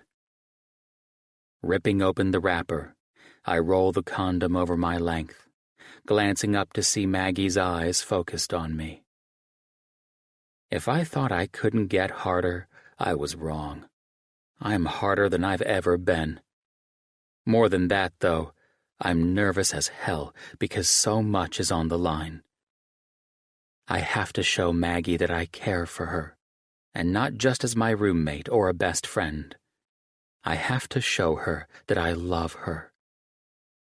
I have to show her that I'm the one who wants to be with her, not just for tonight, but always. Chapter 37. Maggie. I'm pretty sure I'm having an out-of-body experience, but I don't want it to end because it's so addictively surreal to watch Rye, my Rye, naked and hard, with his hand gripping his hard cock, watching me with a look full of such intense emotions. My hands are touching my own body, stoking the fire he started out there on the couch. His eyes darken, heavy-lidded with lust as he watches me. My fingers begin circling my clit, turning me on even more. Easing himself over the top of me, I can't withhold a gasp the moment he lowers himself, his bare chest brushing against my breasts, his hard length prodding between my legs as I bring my knees up, my feet flat on the bed. "Fuck, Mags," he breathes against my neck between kisses and tiny nips. "I'm trying to take this slow and make it good for you, but you're killing me." There's no way to stifle my grin at his words, because the knowledge that he's as turned on as I am sends gratification running through me. Gliding my hands down his back, I trace the curves and indentation of his muscles beneath my fingers, and when I reach his firm ass, I can't resist grabbing it and pulling him closer toward me. Feeling the tip of him prodding my entrance, I tug his ass closer. "Trying to rush me, Mags?"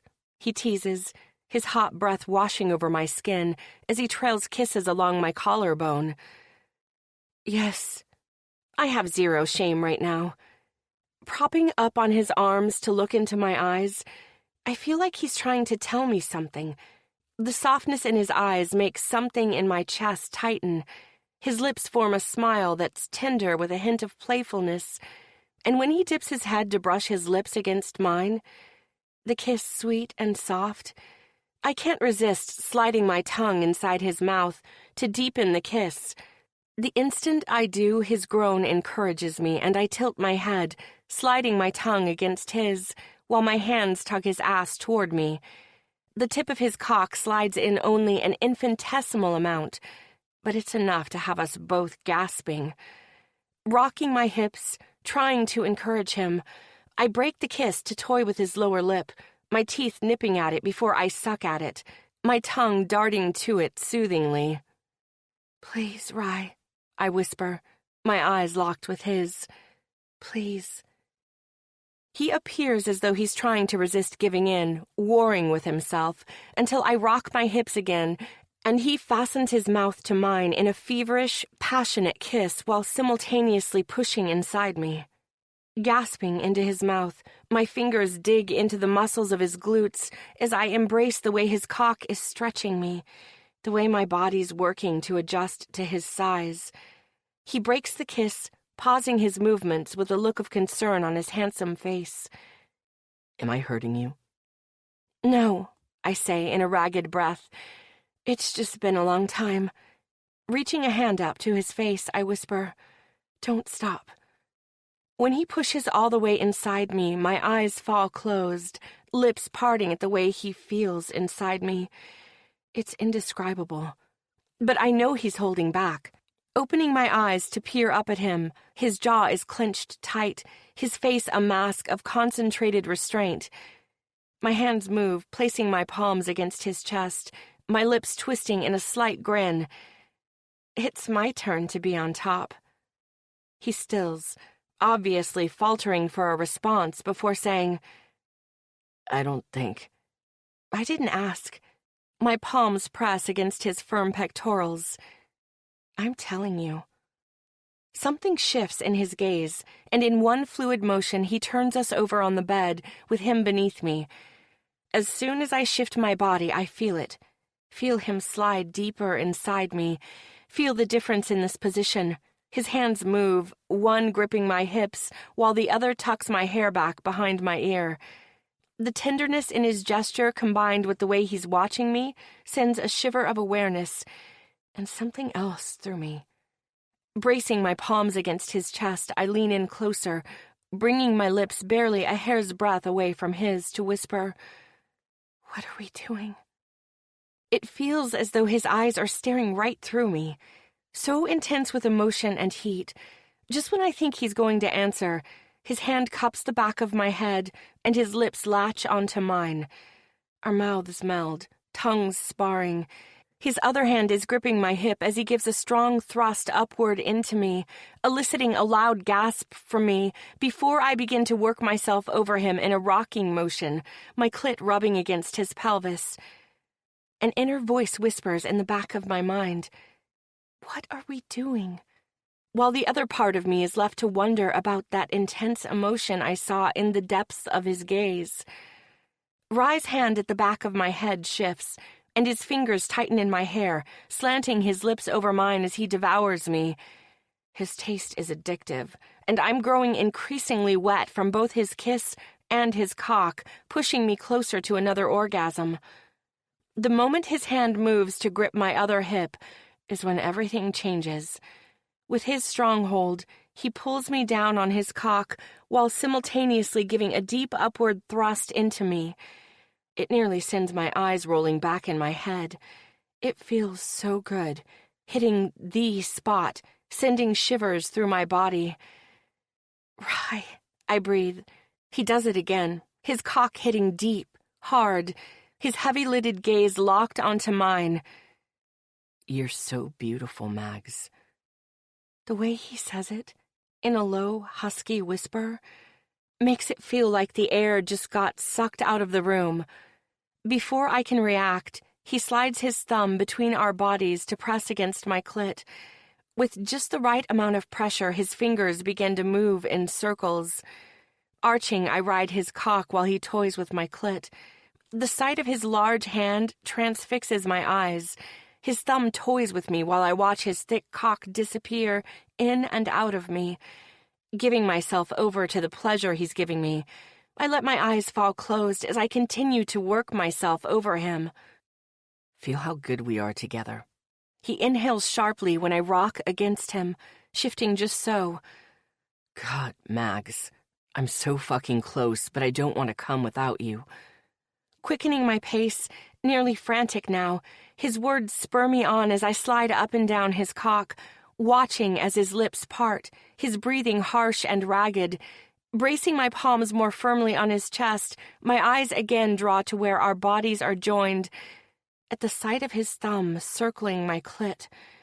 "Looks so fucking hot." Rye groans, and when I glance up, I see that his eyes are focused on the sight too. As if knowing how close I am, his thumb and forefinger pluck at my clit, and that's all it takes. My eyes fall closed as I clench around his cock, my body arching as I ride out my release.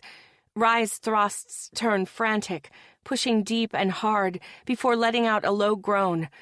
When I finally collapse on him, my cheek against his heaving chest, we lie there in silence, with nothing but the sound of our labored breathing. I don't think I've ever come that hard before. Weird that Rye would be something of a clitoris guru, right? Especially since he's... It hits me. Oh, no. No. No. What did I just do? I just had sex with my roommate, my best friend, my... Rye. And if that's not bad enough, there's more. I really liked it. Chapter 38. Rye. Holy shit. In all of my imaginings of what it would be like to be with Maggie, none of it could have even come close to this. And now that I know what it's like, there's no way in hell I can go back to one-on-one time with my palm. Fuck no. Which means I have to ensure that she'll be up for doing this again and again. Wait. Fuck. What the hell? I have to get my shit together here. The whole point of this wasn't just to get into Maggie's panties, or lack thereof, tonight. Not that it wasn't hotter than the surface of the sun. It was. And the way she clenched so goddamn tight all around my cock when she came. Fuck. The point is, though, that I'm trying to get her to see me as more, as the guy who loves her, as the guy who really hopes to hell that she'll be able to forgive me for not being gay. Jesus. Just thinking that makes me sound like an idiot. I swear there was a moment there when she could see it in my eyes, that she saw the love in my eyes.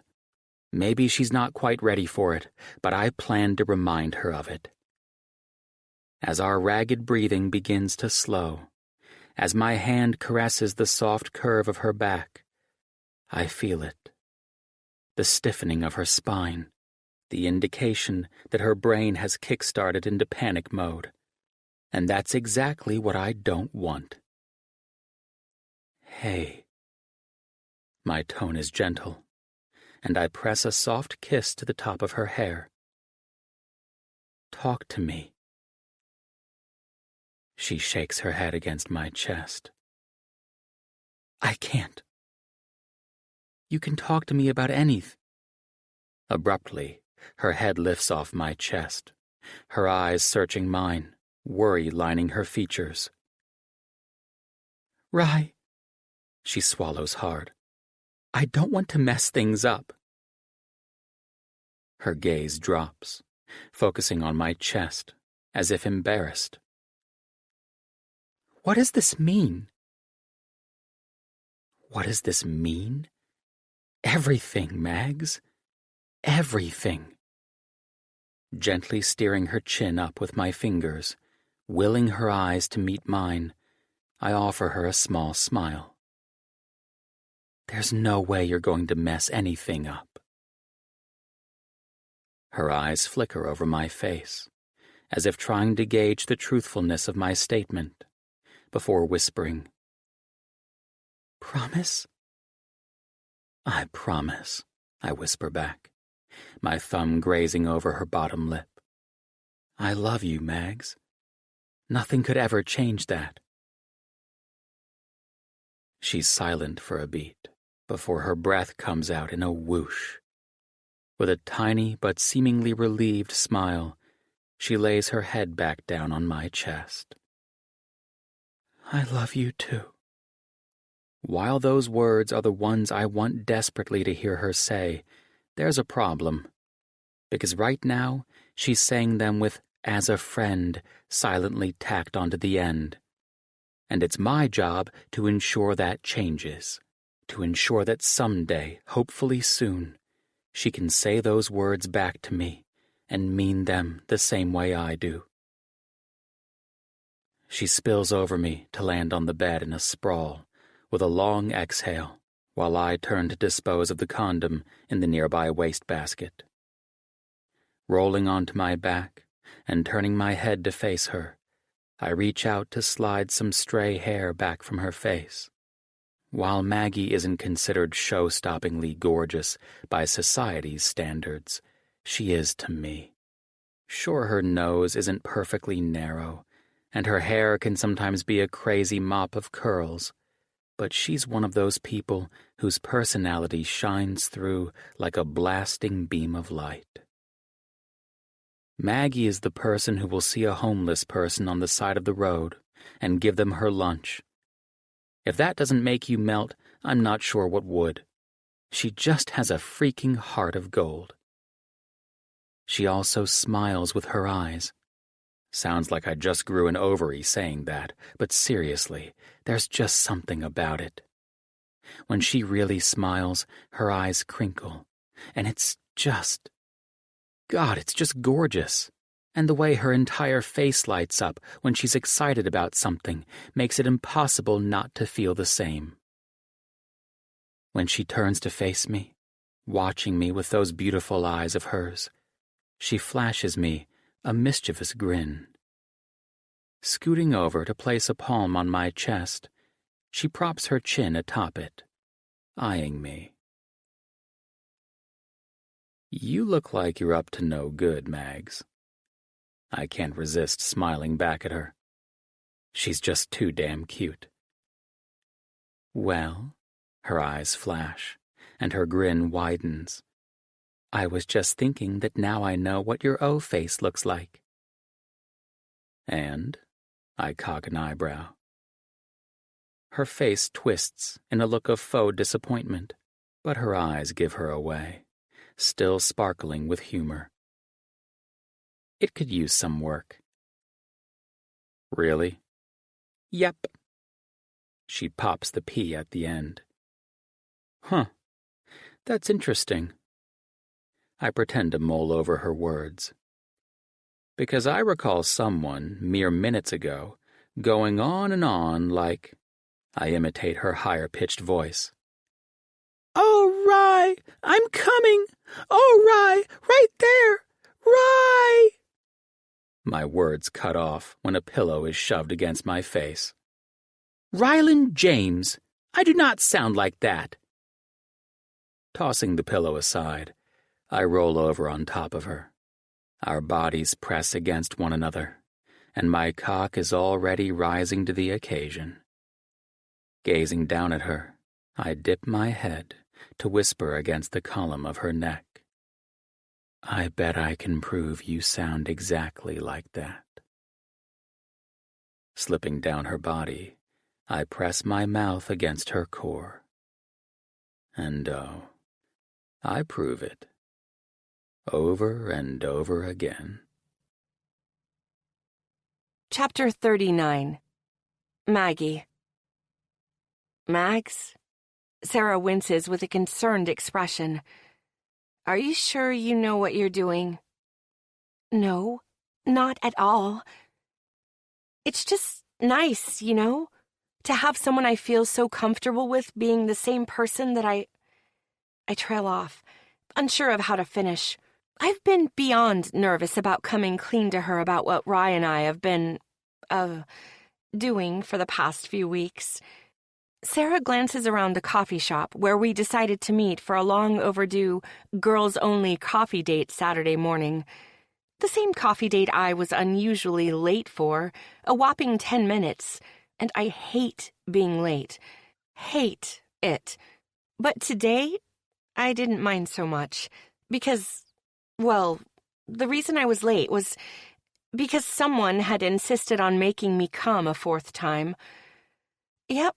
When I had somehow blurted out that a guy had never brought me to orgasm more than 3 times in a row before, Rye took it as a challenge, a serious challenge.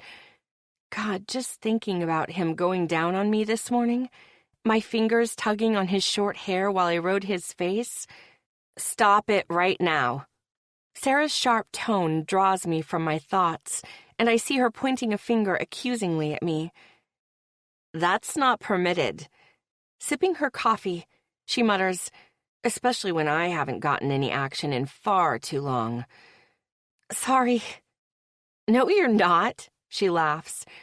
You're flushed and have that lightness to your eyes. Waving a hand dismissively, she adds, Don't mind me.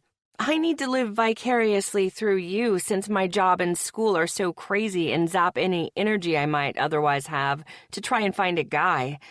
Leaning closer and lowering her voice, she sobers. Seriously, though, what's going on? Are you and Rye a thing now?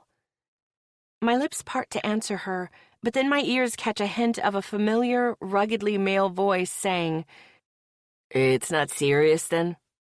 There's a pause.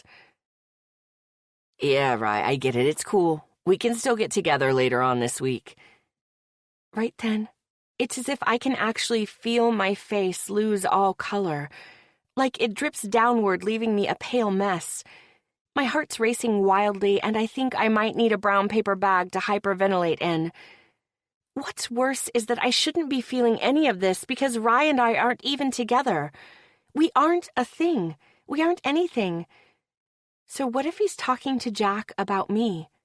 Telling him it wasn't serious. and they'll likely get together again this week. So what? I don't care. Crap. I'm a horrible liar even when trying to lie to myself. Talk about pathetic. Maggie? Sarah's staring at me oddly, and I realize I've been sitting here and never answered her. Hello, ladies. Jack's voice greets us, standing beside our table with his own iced coffee in hand, and wearing a warm smile on his face. Hi, Jack. Hurriedly, I rise from my chair and push it in noisily, frantically needing to escape. Bye, Jack. Racing over to give Sarah the quickest hug in the history of mankind, I whisper a quick apology in her ear about having to leave right away. Exiting the coffee shop as though the devil himself were at my heels, I nearly sprint down the sidewalk to the apartment. Because I can't do this. What was I thinking? I wasn't. It had just been too long since I'd been with a guy, and I had a weak moment. Okay, so a lot of weak moments if you count how many times Rye and I have, done things over the past month. Holy shadoobie. I've been sleeping with Rye that long already? How is that even possible? It's like the guy has cast some sort of creepy spell over me or something. But that's not the worst part. The worst part of this whole debacle is the fact that I've been starting to have feelings for him. The more than friends kind of feelings. Like I want to hang out, watch movies, and eat popcorn with him just like normal. Except for the fact that I'd also like to eat the popcorn off his body and lick off every smidge of salt left behind and have him return the favor by ensuring no salt remains on my body, especially in the area between my legs, because, you know, things can collect there. He'd have to use his tongue to really get in there. Whew, I'm getting myself all hot and bothered just thinking about this scenario. There's a problem with this, though. He evidently does not feel the same way. That much was clear from the conversation he just had with Jack. Which means I have to end it before I get hurt, before I get too attached. Okay, more attached than I already am. I have to put him back in that box, the one specified as roommate and best friend only, and remove the additional temporary sticky label of sex partner. Yeah, that bums me out just thinking it. Not only because he's phenomenal in bed, he is, but because when we have sex, it's almost like more. Like there's emotion behind it. More emotion and feelings than just two people's bodies coming together for pleasure. More than two people who get along really well outside of the bedroom having sex. More than that. It was like maybe, just maybe, hearts were getting involved too. Chapter 40. Rye. The door opens, and I hear Maggie enter the apartment from her coffee date with Sarah. Glancing at the time, I note that she's home far earlier than I expected, especially since I made her late. There's no way to restrain the smile forming on my face, thinking about how I made her late. After her disclosure that no guy had managed to make her orgasm more than 3 times in a row before, I had been determined to surpass that. And I had. Oh, how I surpassed it. The memory of it has me adjusting my now hardening cock. I'd gone down on her, licking her, devouring her, tasting her when she came that 4th time this morning. Sitting at the table, looking over some spreadsheets for work, so I wouldn't miss her being gone. I know, totally pathetic. I had called Jack to see if he'd be able to free up some time to go over some things with me. The last time I'd asked him to look over things, it ended with someone being fired. This time it wasn't as serious. I merely wanted another set of eyes to check things over, and Jack's one of the best business consultants I know. Looking up, I know I have a goofy-ass grin on my face, waiting for Mags to walk down the hall to me. My grin drops as soon as I catch sight of her, because something is definitely wrong. Abruptly rising from my seat, I walk over to her. Reaching for her, she shrinks back. It's not overly obvious, but I notice it. Mags? What's wrong? My eyes search her expression for any hint as to what might be bothering her. She lets out a long exhale, moving to set her purse and keys down on one of the chairs, before pulling off her fleece and tossing it down beside them. We need to talk.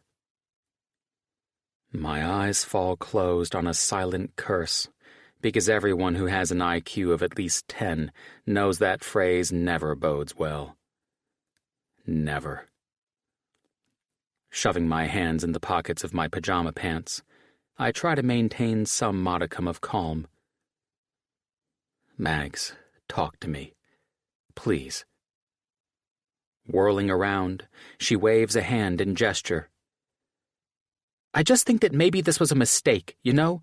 We probably shouldn't have veered into this territory, muddying the waters of our friendship, especially since we're roommates, too.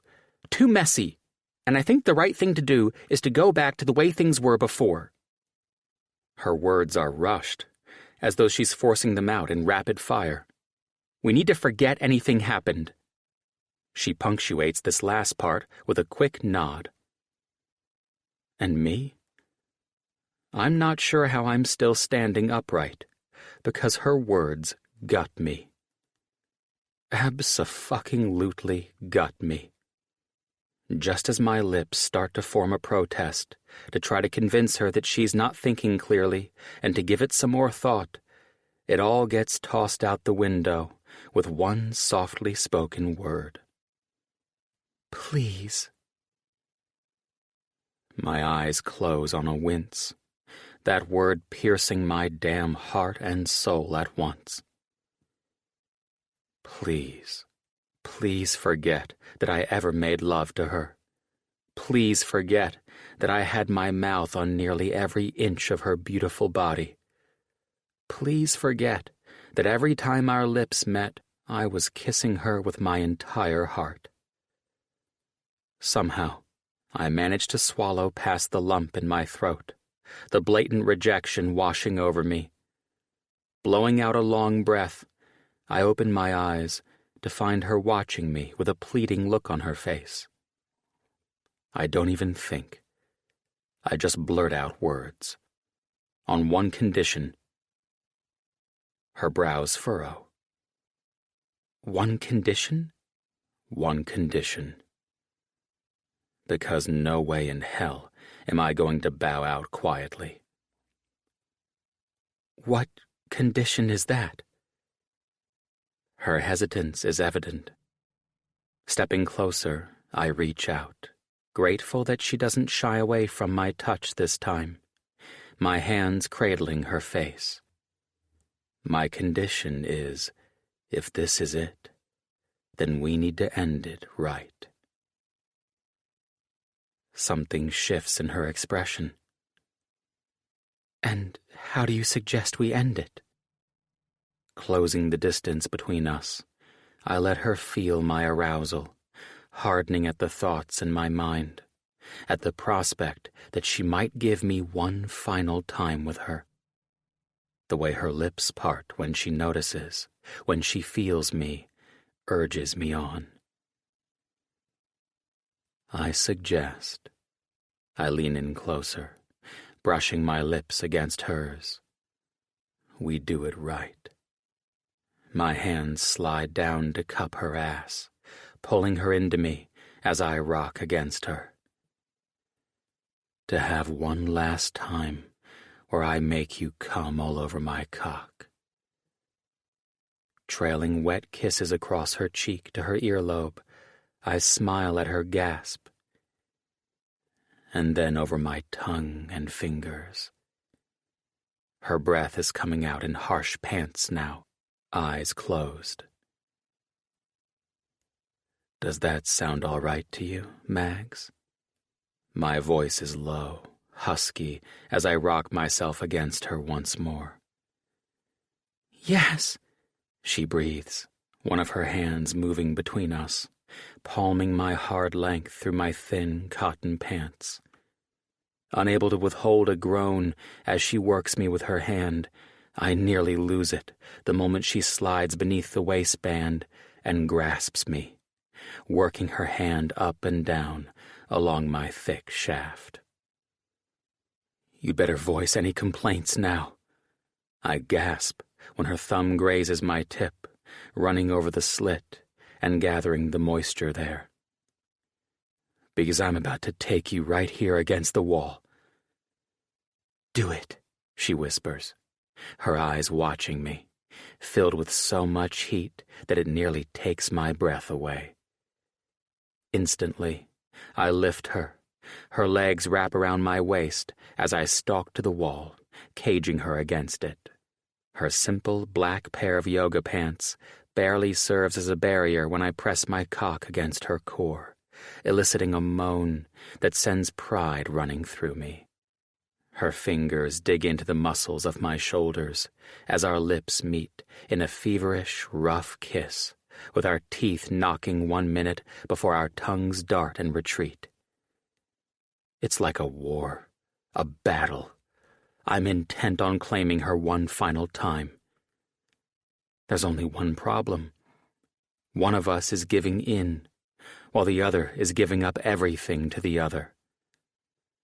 The other person is giving up their heart, offering it in silent desperation, begging to be loved back. Chapter 41. Maggie. There's a split second when I think to myself, why am I saying yes to this? But then Rye touches me, and, well, all he has to do is touch me. Heck, I'm pretty sure all he actually has to do is lay a finger on me and I start melting. The moment he picks me up and pushes me against the wall is the moment everything fades into nothing but Rye and me. The way he feels, the way he moves against me, the way he's kissing me, and, God, the way he's kissing me right now is unlike anything I've ever known. His kisses are more fierce and more passionate than any kiss I've ever experienced. His lips are like the gateway drug for me. Once he kisses me, I'm a goner.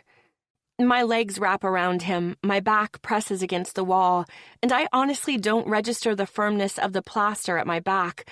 I concentrate on the taste of him on my lips, the way his tongue spars with my own, and the way he's pressing his cock into me, nudging me right where I ache for him most.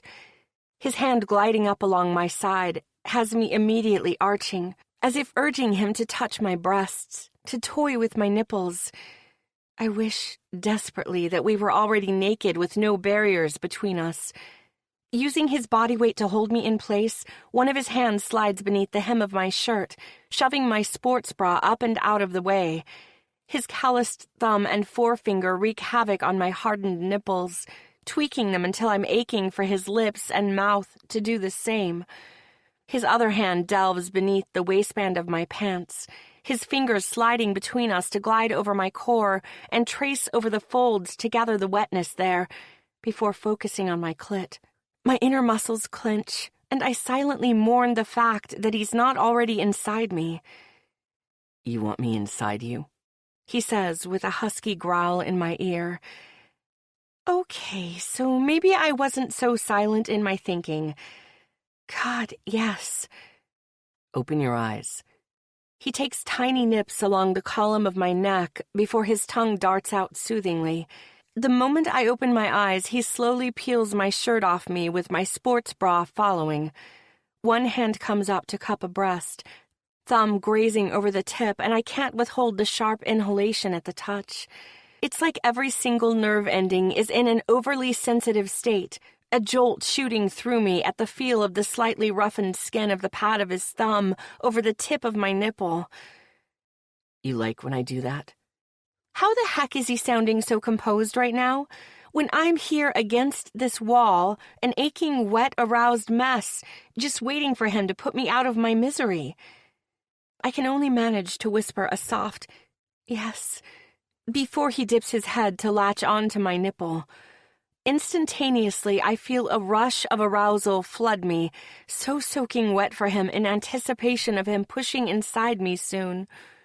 Please let it be soon. I need you, Rye. The words are out before I can think, before I even realize I've said them. His gaze is so intense that it nearly takes my breath away. What do you need?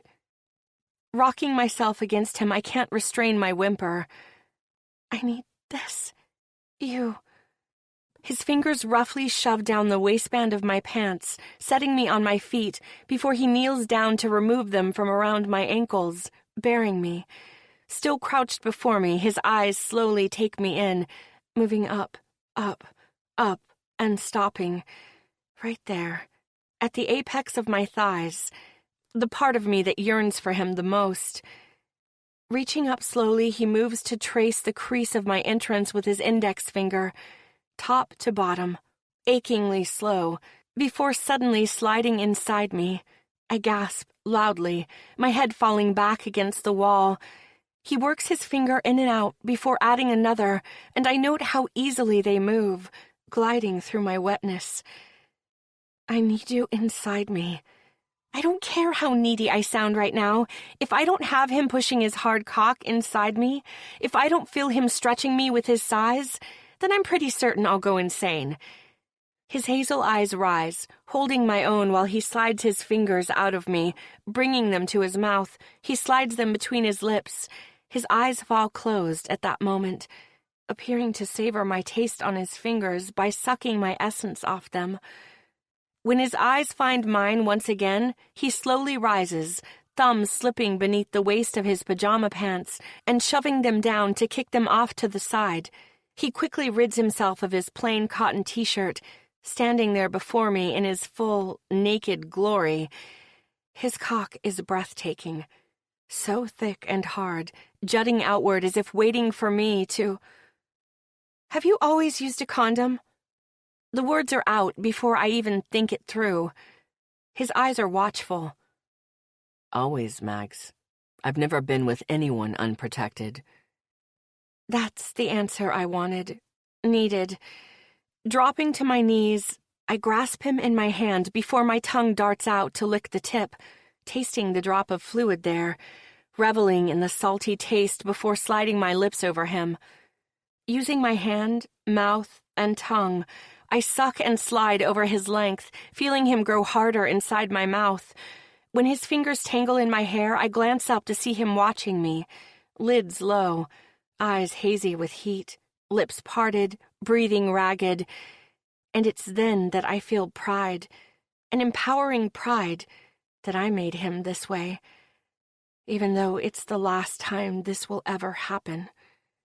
That thought elbows its way into my thoughts, but I try not to let it derail my intent. I feel as though his gaze locks with mine in a way that's compelling me not to look away.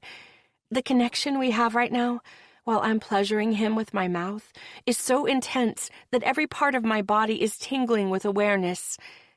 The moment his fingers tighten their grip on my hair, I know he's close.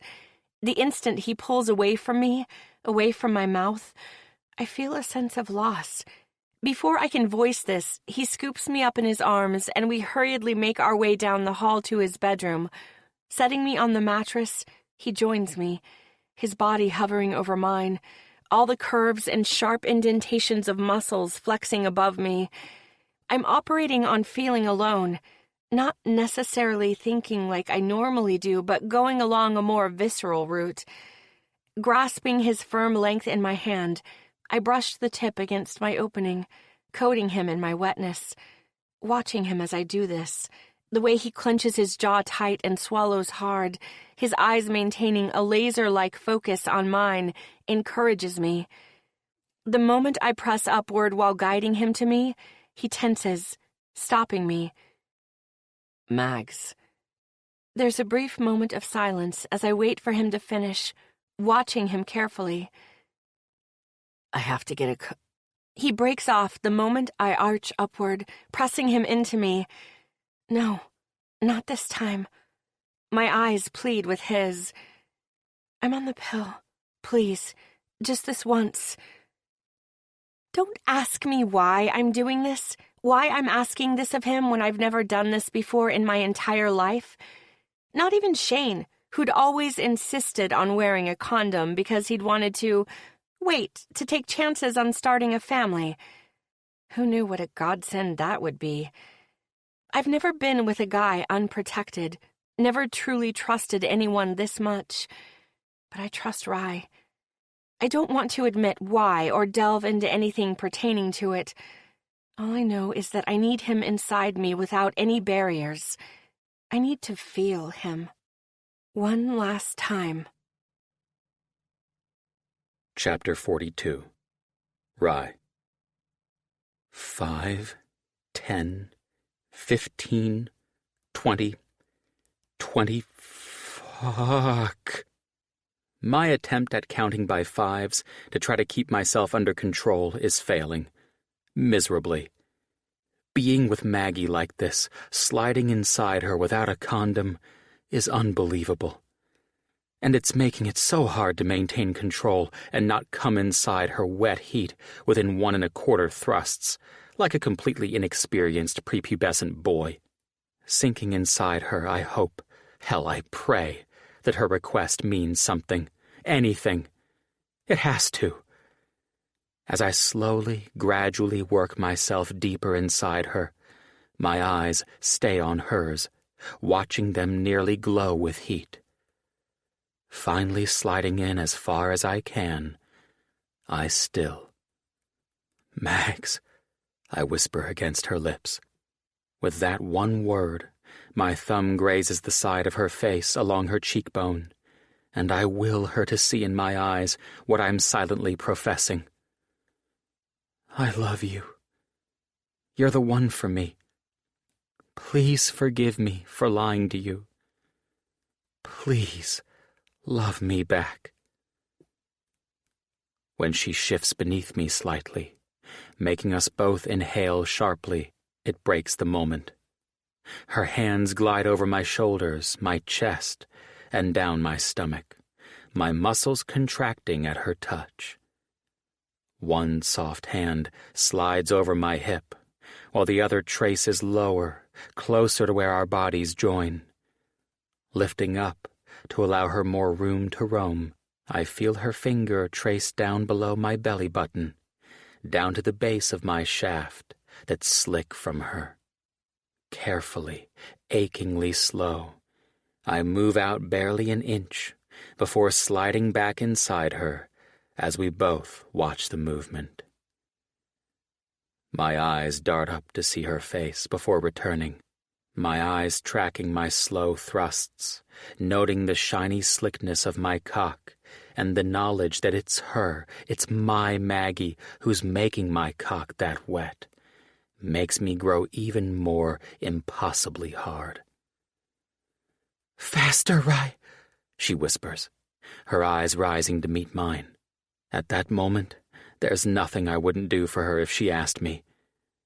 Bracing myself, my hands on either side of her, I begin to thrust as deep as possible, while simultaneously praying I won't come too early in the game because, hell, the intensity of sensations, being inside her like this, feeling everything, the heat, tightness, the wetness, is nearly overwhelming.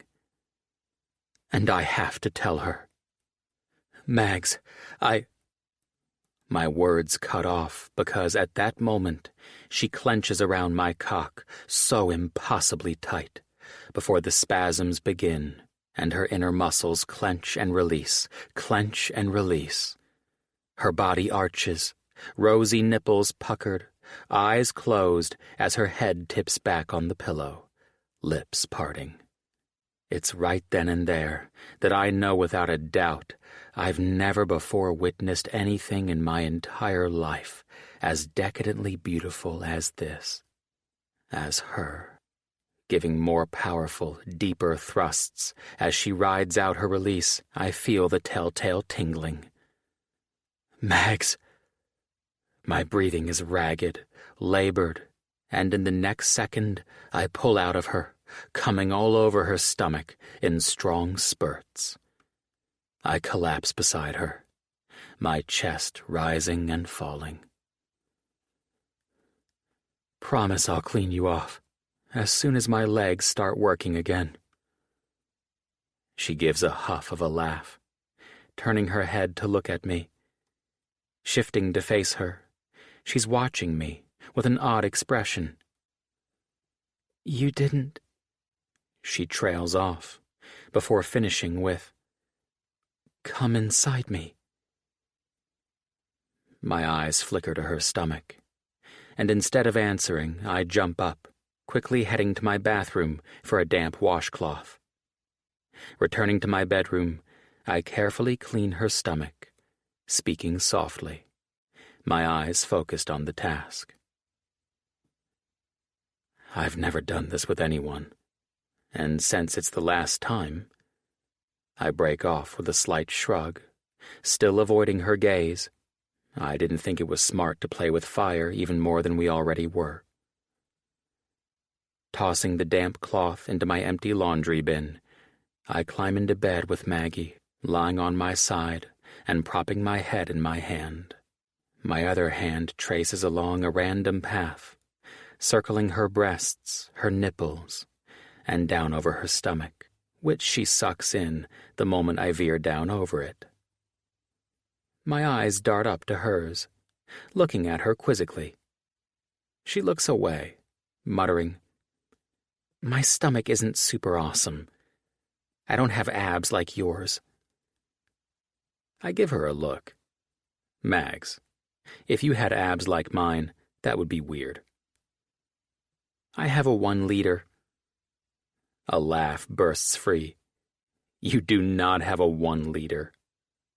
Leaning closer, I press a soft kiss to the smooth skin of her stomach. It's perfect. Raising my eyes to hers, I press another kiss. Just like you.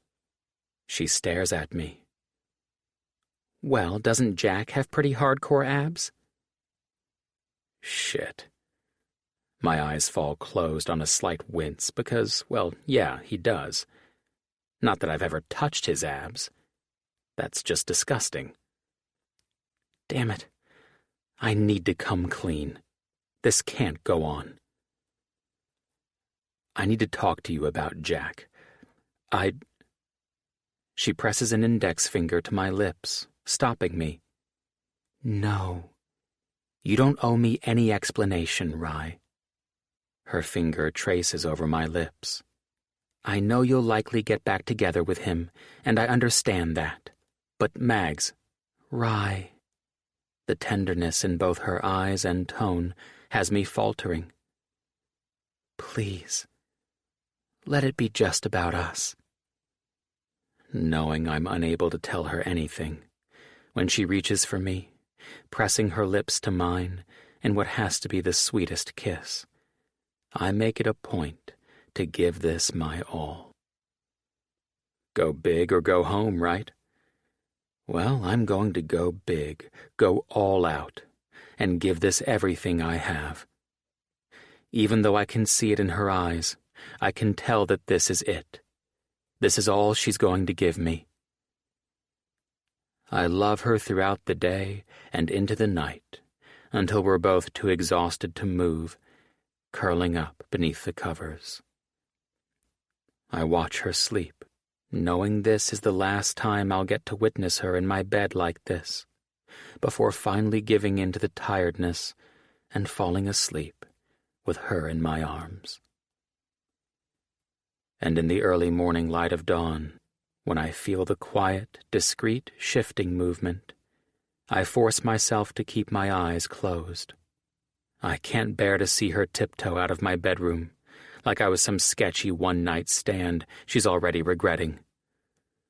I can't bear to watch her leave me, taking my damn heart right along with her. Chapter 43. Maggie. You're a horrible person.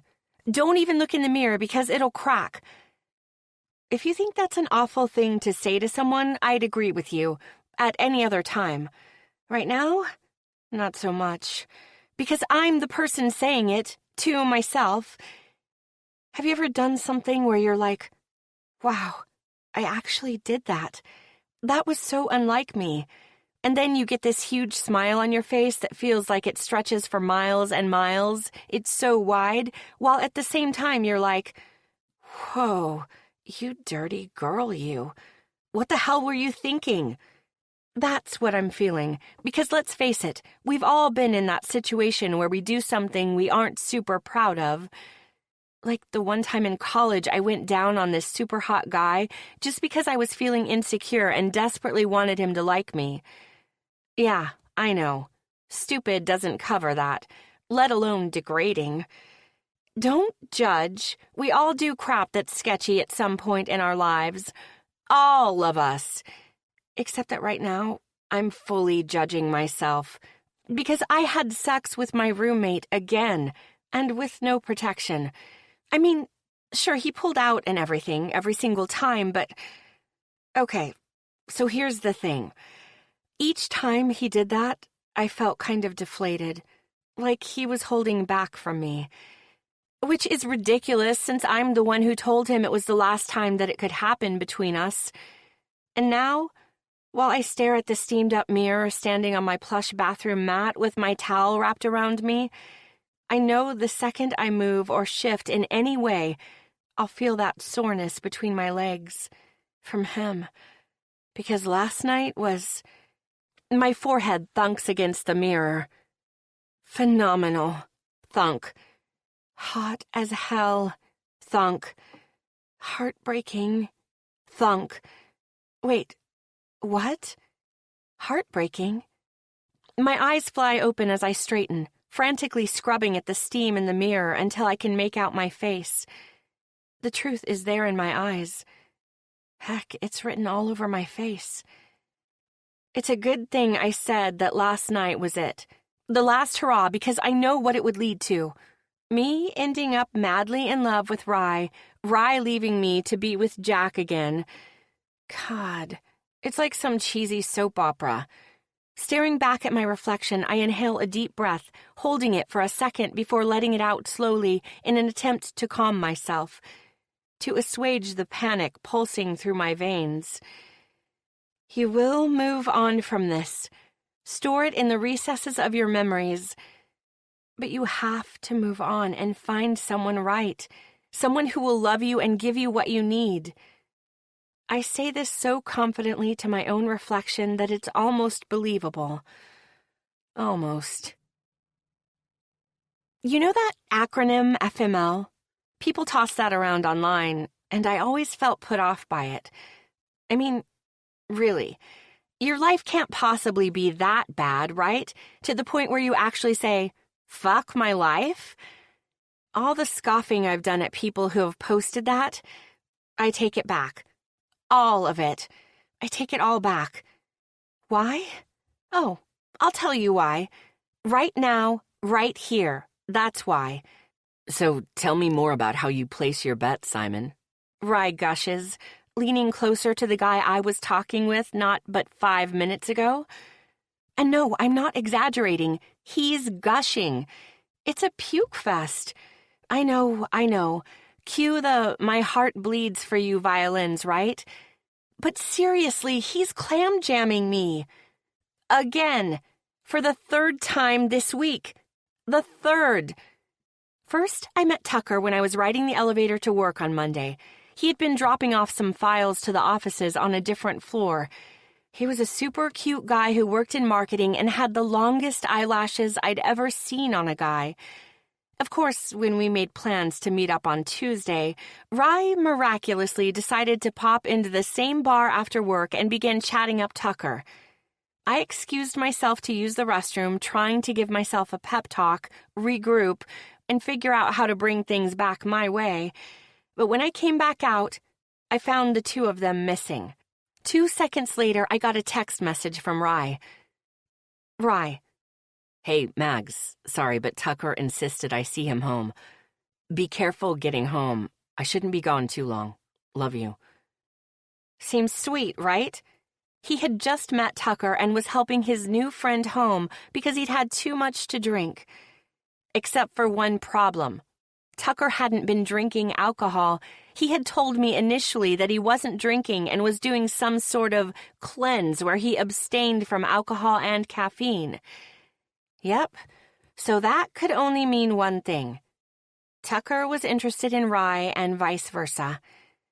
Sure didn't take long for Rye to jump back in the saddle after our little... Crap. Don't go there, Maggie.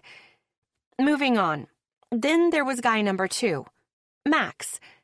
I've always liked that name. There's just something sexy about it. I ran into him, literally, at the coffee shop when I was leaving after one of mine and Sarah's coffee dates.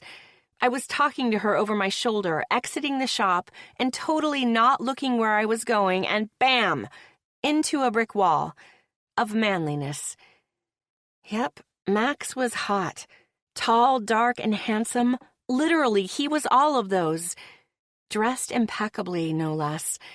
After apologizing incessantly, he insisted I give him my number and meet him for a drink after work. Slick, right? That's what I thought, too. It was all super fun until Rye showed up. And seriously, did he plant a homing beacon in my shoe or something? I still don't know how he found me. It wasn't like I told him where I was going. Our dry erase calendar was noticeably void of any of our social plans. Then Rye shows up and instantly comes over to introduce himself to Max. Before long, they're chatting and laughing like long-lost friends, resulting in Max inviting Rye back to his place at the end of the night.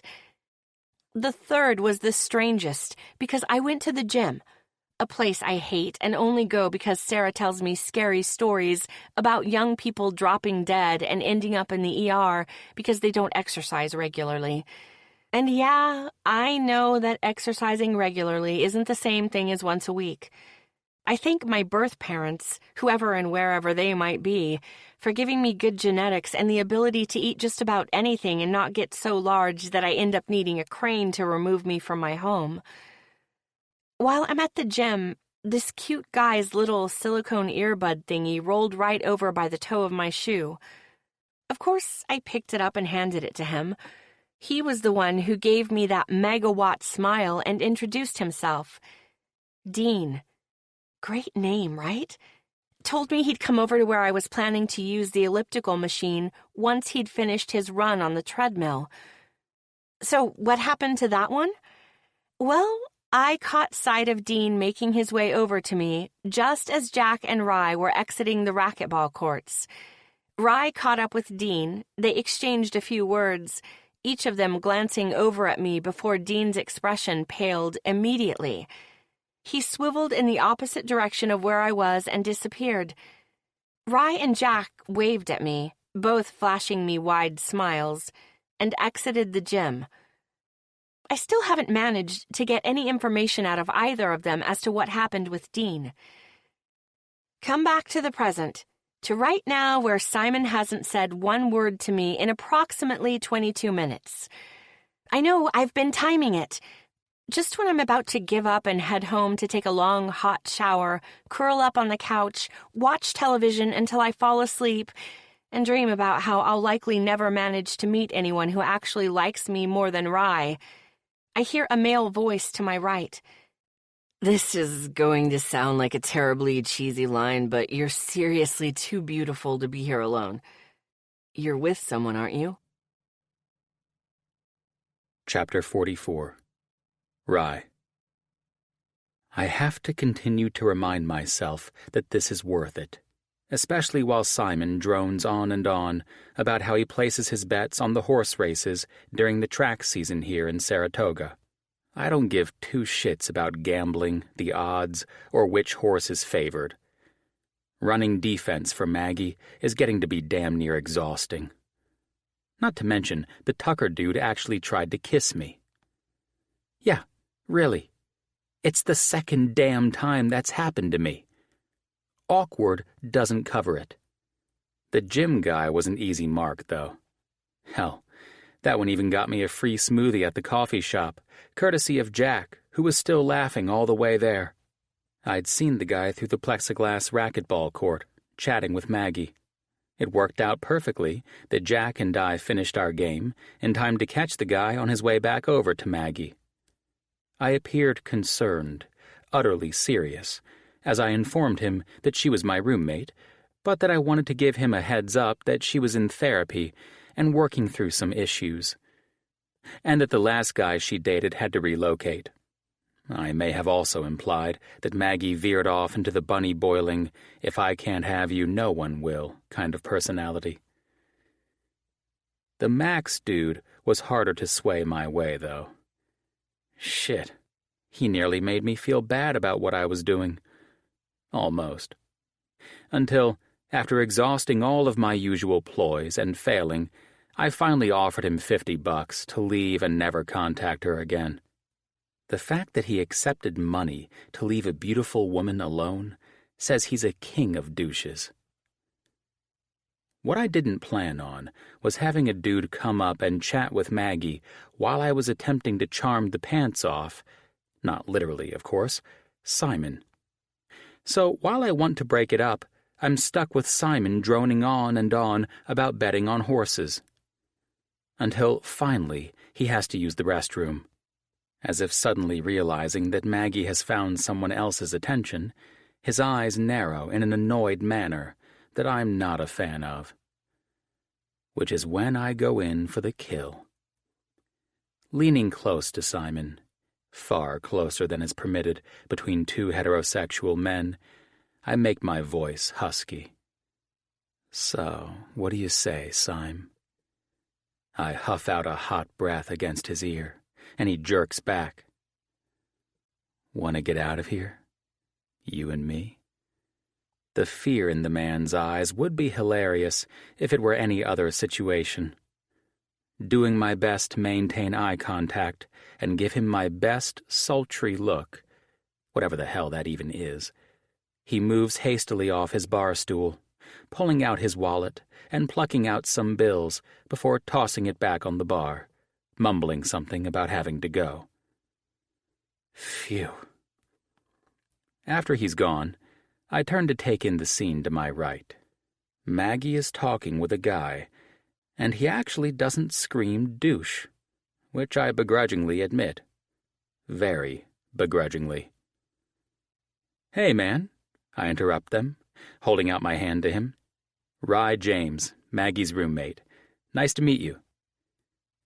There's no way I can miss the way Maggie's smile tightens, knowing what's on the verge of happening. What's been happening for a while now. Every single time. Ever since that night she deemed as our last. The guy reaches out, shaking my hand firmly. Hey, Rye. Nice to meet you. Tanner Matthews. Tanner. I hate him. Don't know him. Don't have to. I dislike him and every bit of his perfect, easy, friendly smile, his nice clothes, and kind eyes. It only gets worse. I work over at Eastern Sports as a tech infrastructure lead. I let it hang out there because surely this will do it. It'll be the zinger. But all I receive is a polite, cool, with a short nod, before he turns back to Maggie, resuming their conversation about laziness? What the fuck? So you've got the good genes too, he asks her with a smile. I avoid the gym like the plague, except for once a week, since my best friend pressures me into going. Yes, exactly, Maggie agrees excitedly. Same here. My weakness is the Cantina's lobster burrito. Tanner pats his flat stomach. Those are the best. What the fuck? Now I'm getting weirded out, because that's Maggie's. That's my weakness there, too, Maggie says, astonishment lining her tone. Weakness, too. Did this guy dig up some intel on her somehow? Well, he lowers his voice, like he's going to say something embarrassing. To be honest, My all-time favorite indulgence is Max London's white sangria. He holds up both palms in defense. I know, it's not the least bit manly, but their sangria is the best. I think I'm going to puke. Hopefully, all over Tanner. The look on Maggie's face is priceless. That's mine, too. She tosses a glance over at me, her tone full of surprise and a hint of wonder.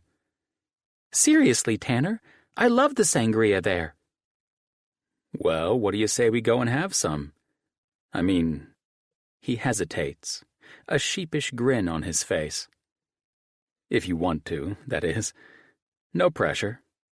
He turns a friendly smile on me. You too, Rye? He can't possibly be this friendly. There's just no fucking way. Maggie slides off her bar stool, and he's the one who reaches out to steady her when her heel slips a bit upon the slick bar floor. His hand steadies her, not mine. The center of my chest pinches at the expression on her face as she looks up at him. Thanks. She smiles. Let me use the restroom real quick, and we can head over to Max's. Take your time. He winks and watches her make her way through the crowded bar. And begrudgingly, I have to give the guy credit. His eyes follow Maggie, not her ass. They actually follow her, and the way he's watching her is... Abruptly, he turns to me, flashing an apologetic look. Sorry, man. I guess I'm a little... He shrugs, faltering for his words. Dazzled. She's just great, you know? Yeah, I know. He laughs. What am I saying? Of course you know. You live with her after all, right? He slides his hands in his pockets, still looking at me with that friendly expression. It makes me want to kick him in the junk, while simultaneously feel like shit for thinking that, because he just seems... nice. Nice. And exactly the kind of guy Maggie's looking for. He's the kind of guy who would adore her, who wouldn't think of doing her wrong. One who wouldn't consider lying to her just to find a way to be close to her and get to know her. Chapter 45. Maggie. November. What is wrong with me? There has to be something wrong with me. Maybe I've contracted Ebola, West Nile virus, yellow fever. When I call Sarah on my lunch break, she thinks I'm hilarious and delusional. You don't have a contagious disease, Maggie. I've already run down the symptoms and you have none of them. I'd like to note that her bored tone is not appreciated. There has to be something wrong because Tanner's perfect.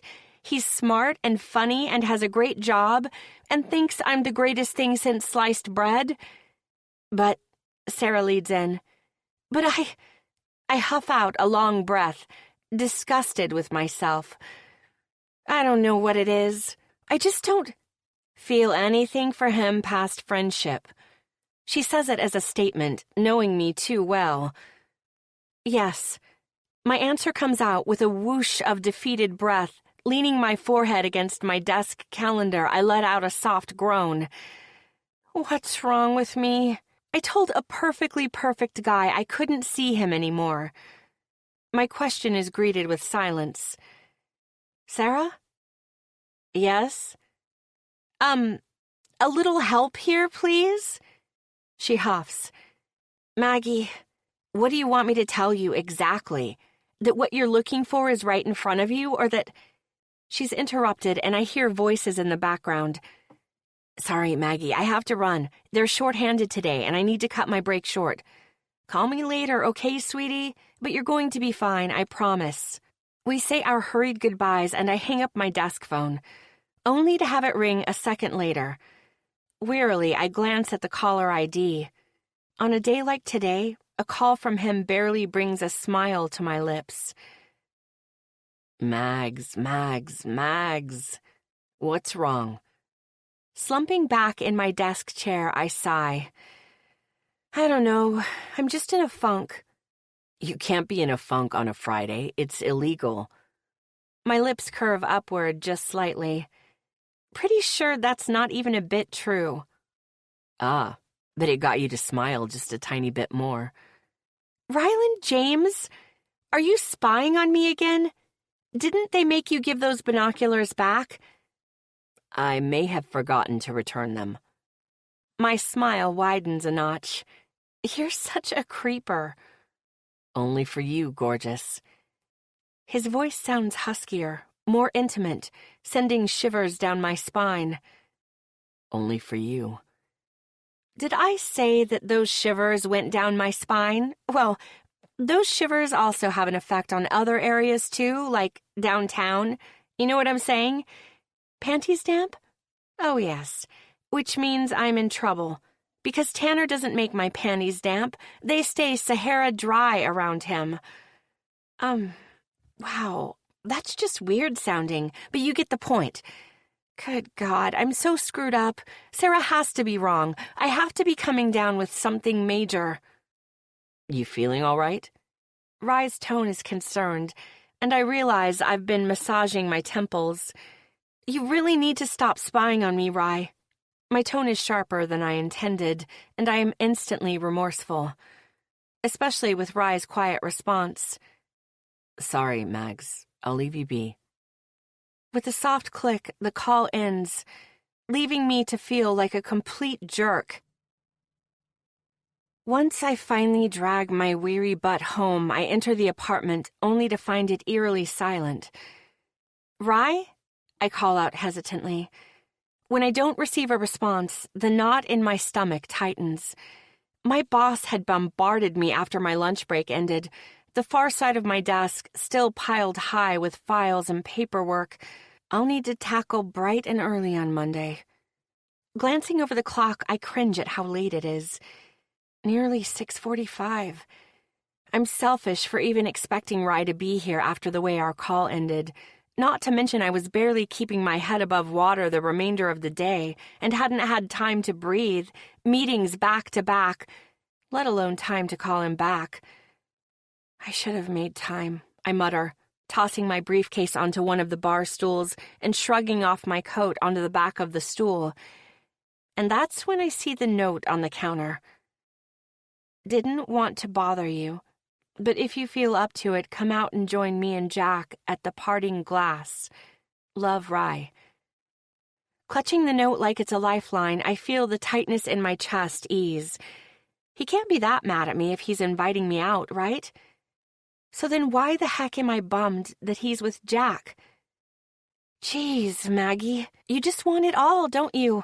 I grumble, hurrying to my room to change. Tearing open my closet doors, I frantically scan for something to wear. Fall is definitely upon us now, and I love the fact that I can fully embrace sweater weather. Choosing a thin, strappy camisole and a forest green off-the-shoulder sweater, I slide on my favorite pair of dark jeans and my favorite light gold-hued Christian Louboutin peep-toed heels. Retouching my makeup, I choose a darker lipstick, smoothing my curls in an attempt to make them appear less unruly. Notice I said attempt. I'm not a miracle worker here. Cleaning up the makeup supplies on the bathroom counter, I place them back in their designated spots and freeze. My eyes slowly travel up to my reflection in the mirror as I'm hit with the realization I'm going to far greater lengths to join a friend out at the bar on a Friday night than I've done for any of my random dates in recent months. Swallowing hard while I stare at myself in the mirror, I'm faced with an undeniable fact. I've just gone to all this trouble to try to make myself as pretty as possible for a guy. But not just any guy. For my roommate. For my gay roommate. The one I'm... Say it, Maggie. Just say it. I whisper the words to the mirror's reflection. like a total weirdo, but I don't care because facts are facts, regardless of whether you want them to be. I'm in love with Rye. My whispered words seemed to echo in my mind the entire walk to the elevator as I travel down the lobby and as I walk the 2 blocks to the parting glass.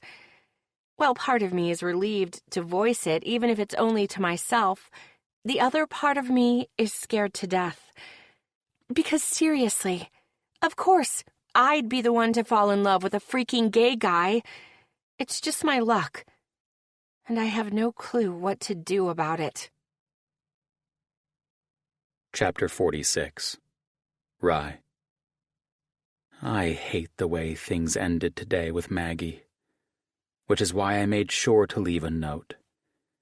I just hope she sees it and decides to come out.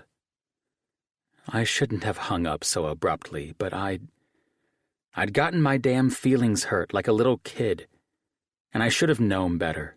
It was clear that Maggie had been having a rough day. "So you're planning to tell her tonight?" Jack asks, eyeing me as he takes a swig of his beer. Nodding, I blow out a long breath. My eyes drift over to the main entrance every so often, silently begging her to show. I have to. I can't do this anymore. He clinks the neck of his beer bottle against mine. "It's the right thing, man." He smirks. "Plus, you've been a terrible boyfriend. You never put out." "You're hilarious." My eyes flicker to the doors once again, and it's at that moment that I feel my jaw slacken. Holy shit. Maggie looks... Hell, I don't even know how to describe her. She looks so fucking gorgeous, yet also like a wet dream come true. What? Jack twists to see what snagged my attention, quickly turning back around and letting out a slow whistle. Is she meeting someone here tonight? Fuck. I hope to hell not.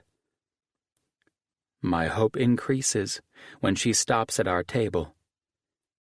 Hey, guys. She smiles down at Jack and me, before her eyes fall back to rest on me. Mind if I join you? Wordlessly, I step out of the booth we're sitting in to let her slide in. And that's when it happens. She begins uncinching the wide belt at the waist of her black knee-length coat, and the moment the lapels part, my breath stutters as I reach out to help her out of it.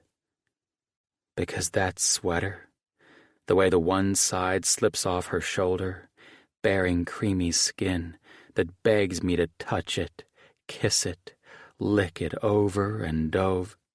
Then I catch sight of her shoes. Fuck me, shoes.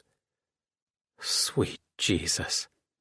The images flickering through my mind right now of her bare legs wrapped around me with only those heels on.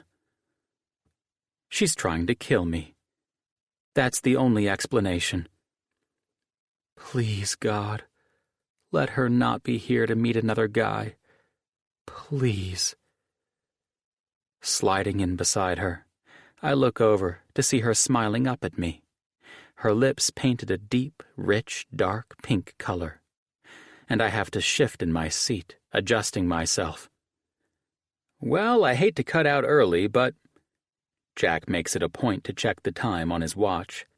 I've got to call it a night. So soon? Maggie frowns. But the sign out front says the band's going to start playing in a bit. Jack flashes her a remorseful look. Sorry, Maggie. I have meetings tomorrow, too, and I have to prep. When his eyes flicker over to me, I realize what he's doing. He gives me a nearly imperceptible nod, moving out of the booth to stand. I stand again, shake hands, and he pulls me in for a brief hug. Maggie slides out, stepping up to hug him goodbye. Take good care of him, Maggie. With a quick wink, he's off, weaving through the growing crowd and making his way to the exit. Maggie turns to me. "Can we talk for a moment?" Warily, I try to gauge her expression, but come up empty. "Sure." I take Jack's seat as she slides back in on the other side of the booth, facing me. Leaning her arms on the table, her focus drops to her hands. Taking a deep breath, her eyes rise to meet mine, and I see nervousness shining in the depths. "Can I ask about you and Jack?" "Of course." "Well, here's the thing. She breaks off with a nervous laugh, looking away, her eyes drifting over the crowd among us. Turning back to me, her gaze has a unique intensity. "I wanted to know if you and Jack were still together in any way." "No." I shake my head. "Not at all. We're just friends." Her lips curve upward in a relieved smile. "Okay, good. But I wanted to tell you." Holding up a hand to stop me, she shakes her head. "I don't need to know anything else." When my lips part to protest, she interrupts. "Please, not tonight." I can't argue with her hopeful, pleading expression. Not when she looks at me like that. Nodding slowly, I say, "Okay." All the while, my mind is screaming, "Tell her! Tell her now!" The band, which had been setting up, starts playing a song, and Maggie's face lights up. She pops up from her seat, which has her back to the band, and comes round to slide in beside me to watch them perform. Moving over to make more room, my right arm drapes across the back of the seat behind her. What happens next makes my heart nearly beat out of my chest. Maggie slides in closer to my side, her scent drifting over me. Here, sitting like this with her, just the two of us, I feel like this is how it could be. Just me and my Mags. My eyes take in her profile, the soft curves of her cheekbones, the sharp bridge of her nose and her lips, lush and kissable. When she turns, catching me watching her, her expression is curious. "Rye?" Leaning in, I drag my lips against hers, her soft exhale washing against them. Burying my fingers in her hair, I tease her more, taking her bottom lip between my own, before leaning back. Maggie's eyes drift open, and I witness such intense heat in them. But there's more. Something else flickering in the depths. Something that gives me pause. I want to say a million different things right now, but they're jumbled in my brain because I want to say them right, because I have to say them right. "Maggie, She presses a finger to my lips, stopping me. "Just answer this." Her gaze is searching, pressing her lips thin, as if apprehensive. "Do you want to be with me?" Chapter 47. Maggie. I'm holding my breath, waiting for Rye's answer, the hope and fear warring inside me. I know I just posed a loaded question, and maybe he won't see through it and see what I'm really asking. Do you want to be with me the way I want to be with you? Do you love me? Wonderful. Now I'm thinking along the lines of, do you like me? Check yes or no. Could I possibly be more lame?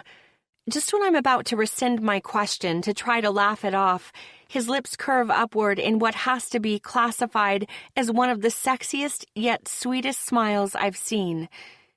Leaning in, he brushes the tip of his nose against mine, and his eyes remain locked on me. But when he answers, I find myself gasping at the sincerity and vehement certainty in his words. More than anything in the world.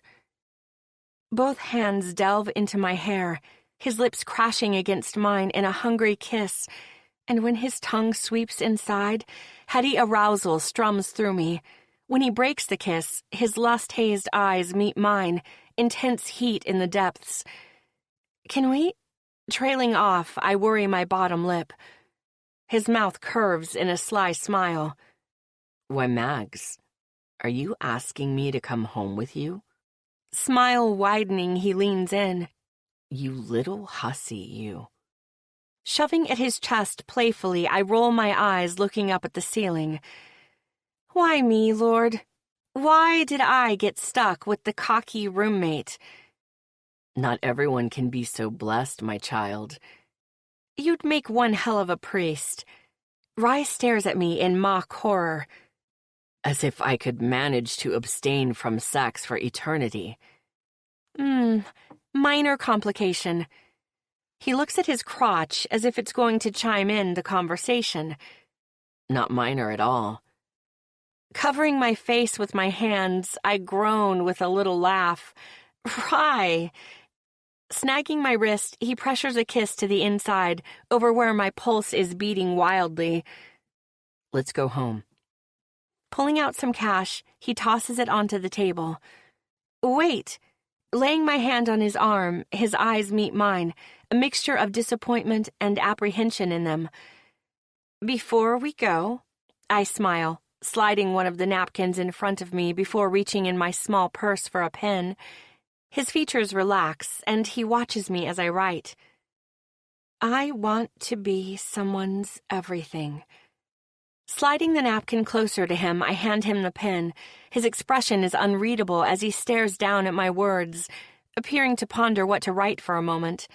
He glances over at me before focusing on the napkin, using an arm to shield my view of what he's writing. Hey, I protest, trying fruitlessly to make his arm budge so I can see. He drops his arm, handing my pen back.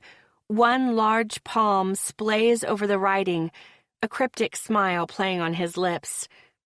Let's go. Giving up, I slide out of the booth with him behind me, helping me back into my coat.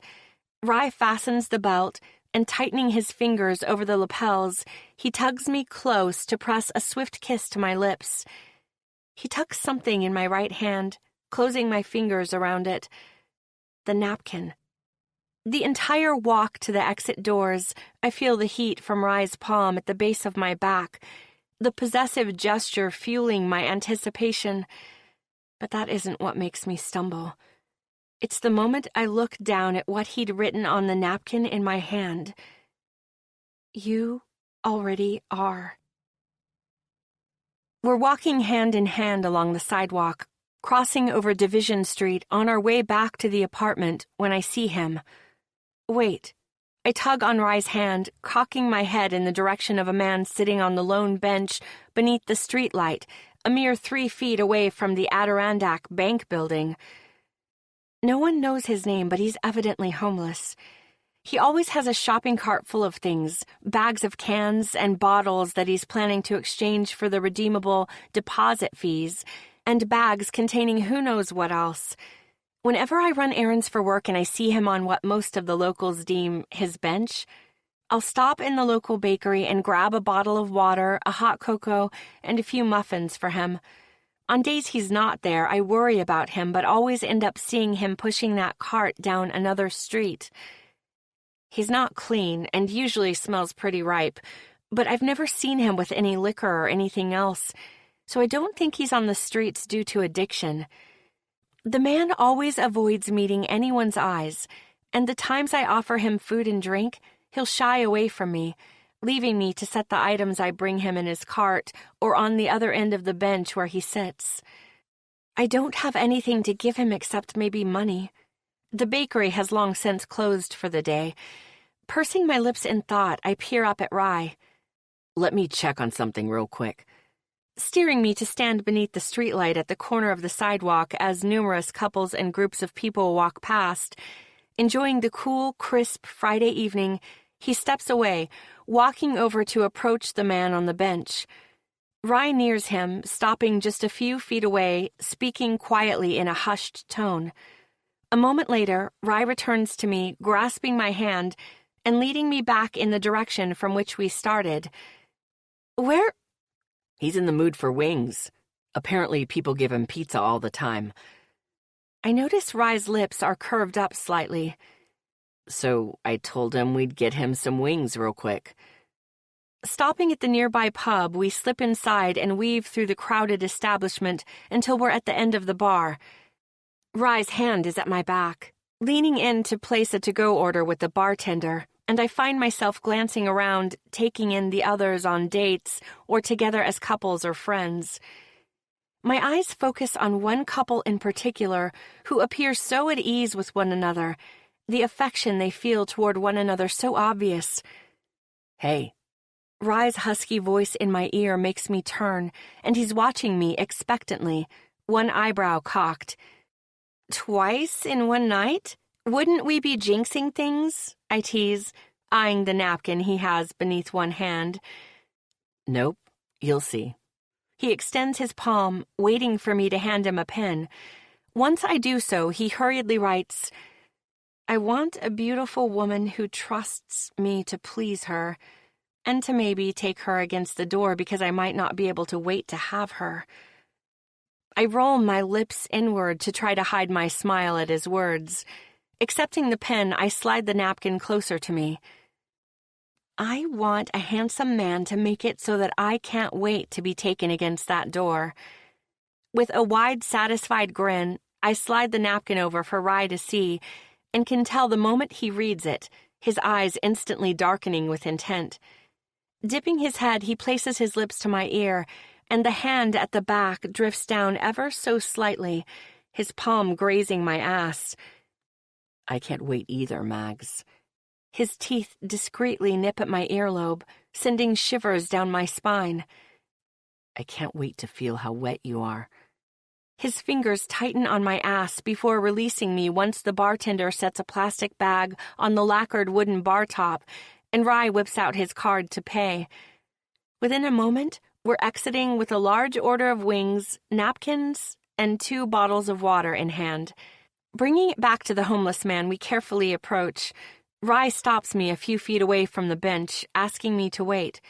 He then walks over and sets the bag on the far end of the bench where the man's still sitting. They have a brief, quiet exchange, and within a moment, Rye returns to me, fingers linking through mine as we resume our walk home. Thank you for that. I gaze up at his profile. I see and feel his shrug. No big deal. But it is. It's huge, for that man especially. I focus on the crowded sidewalk ahead of us. No more than you do. His response makes me falter. What do you mean? He glances at me before refocusing ahead. I know that you bring him hot cocoa and baked goods. Michelle at Sweets and Treats always talks about how you do that when you spot him on that bench. How you never mention anything about it, but she watches through the storefront window. Says it always makes her day when you do that for him. If it were possible to be a human fire starter, that would be me right now. My cheeks are flaming with such intense heat because I don't do any of that for attention. I do it because it's the right thing to do. Because if by some random chance that man were me, with a gesture like that, setting all pride aside, I would feel somewhat human, somewhat more worthy. I don't do it because... Rye stops, steering me out of the way of oncoming pedestrians to beneath an awning of a boutique that's now closed. Skimming a thumb across my cheekbone, his gaze is watchful, intense. I know, Mags. His eyes briefly flicker down to my lips. It's one of the many things I love about you. So, what you're saying is you love me? But do you love me? Seriously, people, could I be more juvenile? Maybe I should just start crimping my hair and obnoxiously chew a massive wad of bubblegum, too. And insert a bunch of likes into my speech. Cue the eye rolling. Hello, my name is Maggie Finnegan, and I'm mega lame. Do they even have support groups for that? People who are mega lame? Because they should. I could be the leader, obviously. So you love that about me, huh? His eyes lighten. Are you fishing for compliments? With an expression of faux dismay, I gasp. Me? Never. But really, what else do you love about me? He throws his head back on a laugh. The cords of his neck become more visible, and I swear I get the urge to sink my teeth into it. Weird, right? Like maybe I've watched those Twilight movies one too many times or something. Not that I'd take it that far. No way. I'm not a fan of blood. At all. But still, something about his neck makes me want to nip at it. Whatever you're thinking, yes. Let's do that at home. My eyes dart up to meet his, which are dark and hazy with intent. Oh, yeah. It's go time, people. Chapter 48. Rye. When Maggie grabs my hand and tugs me, starting to walk, rush, really, down the sidewalk, I can't help my laughter. In a hurry? Yes. That's her answer. Simple, to the point. Her steps are hurried, as if she doesn't want to waste any time getting back home. It's go time, people. I turn my head at her mumbled words, amused. Go time? Really, Mags? Her face takes on a sheepish expression, as if she didn't mean to say that aloud. But then she decides to own it. Yep. We're a foot away from the doors to our building. I'm going to rock your world, buddy. She turns, grinning cockily, but her smile slips when she notices the way I'm watching her. I wonder if she can see the combination of love and heated lust in my gaze. Wonder which of those gives her pause. Rye? Shaking it off, I wink, reaching out to grab the door and open it for her. After you. Turning to head inside, I give her a swift smack on the ass, just as she crosses the threshold. Ryland James! Her tone is admonishing, but also laced with amusement. Slinging an arm around her shoulders and tugging her close to my side, I lower my voice. I love it when you go into full name mode on me. Good evening, you two. Startled, I had forgotten about Mr. Charlie at the desk. Hey, Mr. Charlie. His gaze is assessing but kind as it darts back and forth between us.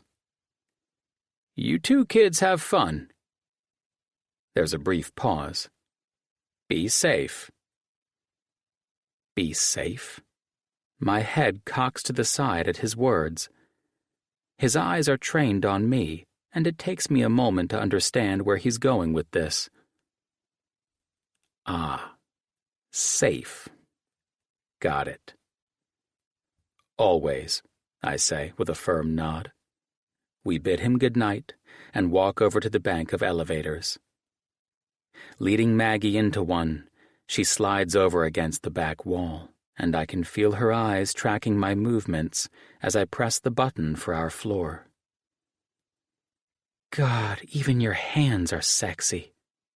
Surprise etching my features, I turn to face her, and she's now covering her face with her hands as if embarrassed, continuing to mutter under her breath. Look at me. I'm lusting over a guy's hands now. I've got it bad. Dropping her hands from her face, she looks up at me. But seriously, some guys have chubby fingers or knuckles that appear swollen, like they've cracked them too many times or something. Your fingers are just manly and long, and heck, they even look muscular. Grateful it's only the two of us, alone in the elevator, my thoughts turn naughty. Thoughts of those movies where the guy shoves the woman against the elevator wall, their kiss one of those that's basically two people making love with their mouths.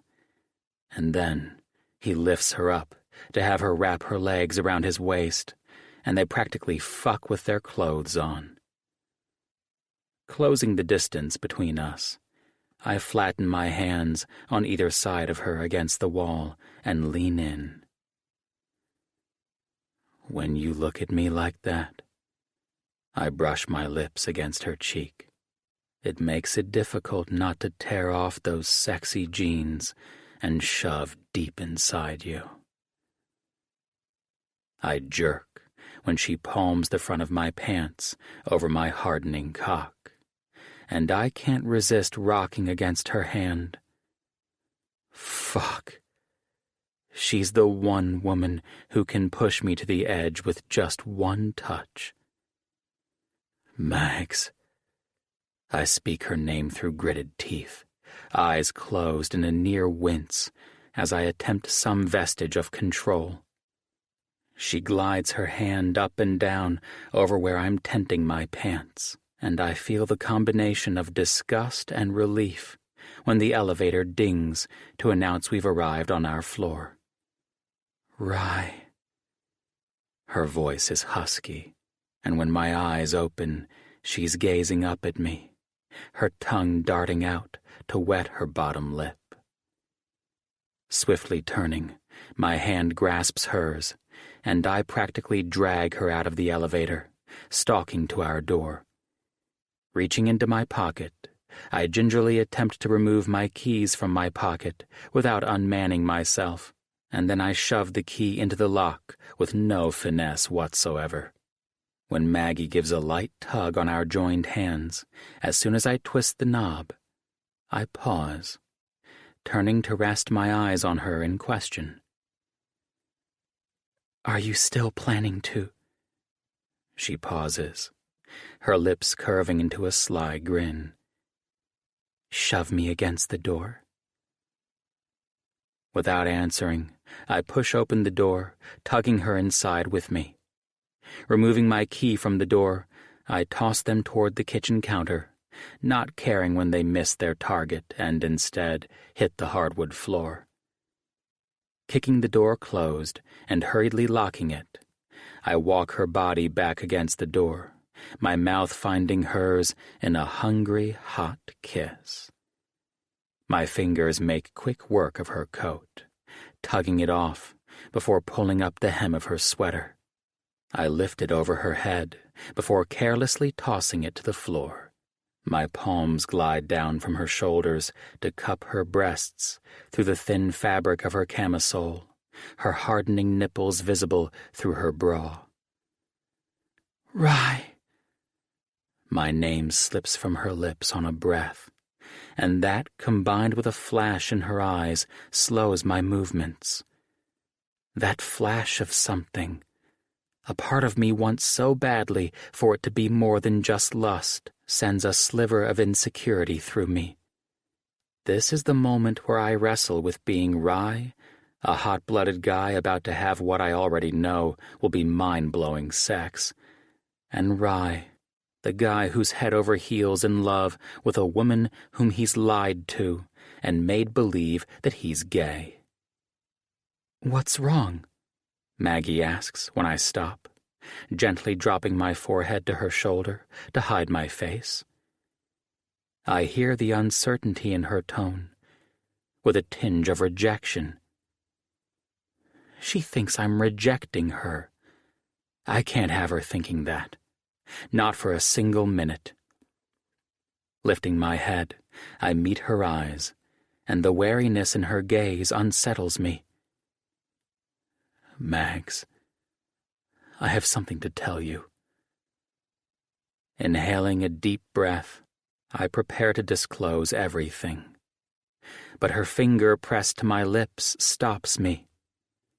The only thing I want you to tell me right now is—" She pauses, as if attempting to remain confident, and rises to her tiptoes to press an open-mouthed kiss against the side of my neck. "That you can't wait to be inside me, making me cry out your name." Her whispered words are punctuated with the tip of her tongue darting out to taste me before gently nipping at my flesh with her teeth. "But Mags, shh."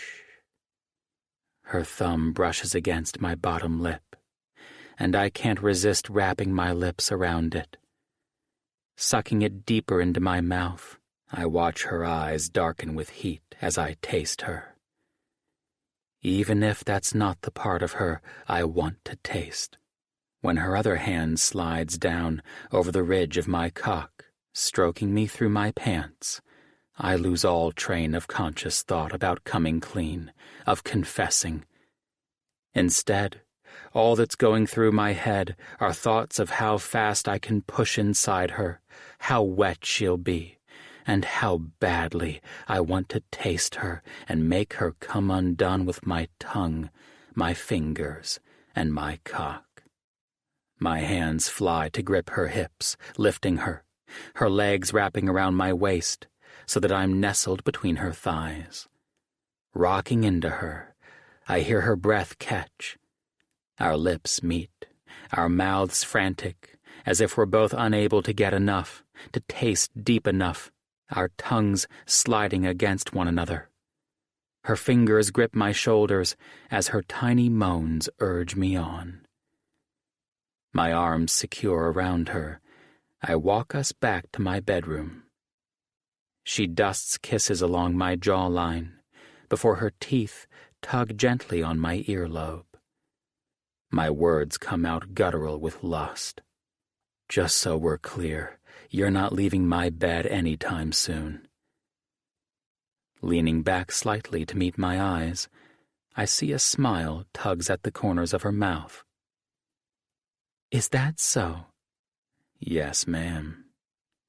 I slowly lower her to her feet. She kicks off her heels, and my fingers are hard at work, unfastening her jeans. Working them down over her hips, my movement draws to a sudden stop. "Mags?" My eyes dart up to find her watching me. "Are these for me?" I silently finish, but I'm too chicken shit to ask outright, because if they're not, then— "I wore them for you." Her gaze lowers briefly, before raising back up to mine. "Only you." Holy shit, I breathe out, my thumbs grazing the fabric of her panties with reverence. The front is an artwork of lace, with a smattering of tiny, delicate bows. The moment my hands glide around to see if the back consists of the same is when all breath leaves my lungs. The back is bare, with only a thin strip of fabric separating the globes of her luscious ass. My eyes fall closed at the feel of her silky soft skin, and I lean forward, pressing my lips against her core, her scent emanating. Hearing her sharp inhale is music to my ears as my fingers wrap around the thin, flimsy sides of her panties and tug them down until they pool at her ankles. My eyes rise. Take off everything else. Watching as she removes her thin camisole before unfastening her bra, dropping both to the floor, I nudge her legs apart, widening her stance for me. I want you to touch your breasts for me. Play with those gorgeous nipples. Slipping one long finger inside her, I find it impossible to stifle my groan at the feel of her wetness coating my finger. Our gazes are locked as I work my finger in and out of her with aching slowness, while her fingers toy with her nipples. Witnessing them pucker, I admire her beautiful, dusty pink areolas. Her nipples are like ripe raspberries, making my mouth water, while imagining wrapping my lips around them. Licking my lips, I add another finger and watch as her lips part, her eyes heavy-lidded, chest rising and falling, breathing becoming more labored. I can't wait to wrap my lips around those nipples, to suck on them. I feel a gush of warmth on my fingers, my eyes closing on a wince as I try to maintain control. Jesus, Max, you liked that, didn't you? My fingers have a mind of their own, it seems, as they thrust a little faster, so slick with her arousal. Maggie never answered, her eyes closed, head tipped back, breathing labored as she works her nipples. You want to come on my fing? I don't get to finish my question when her fingers wrap around my wrist, stopping my movements. Her words are spoken in a ragged breath. I want to come on your tongue. Chapter 49. Maggie. Oh, holy crap. Did I just say that? Yep, I totally said that out loud. Dirty Maggie. Dirty, dirty, naughty Maggie. Slowly rising to stand, Rye guides me to lie back on the bed.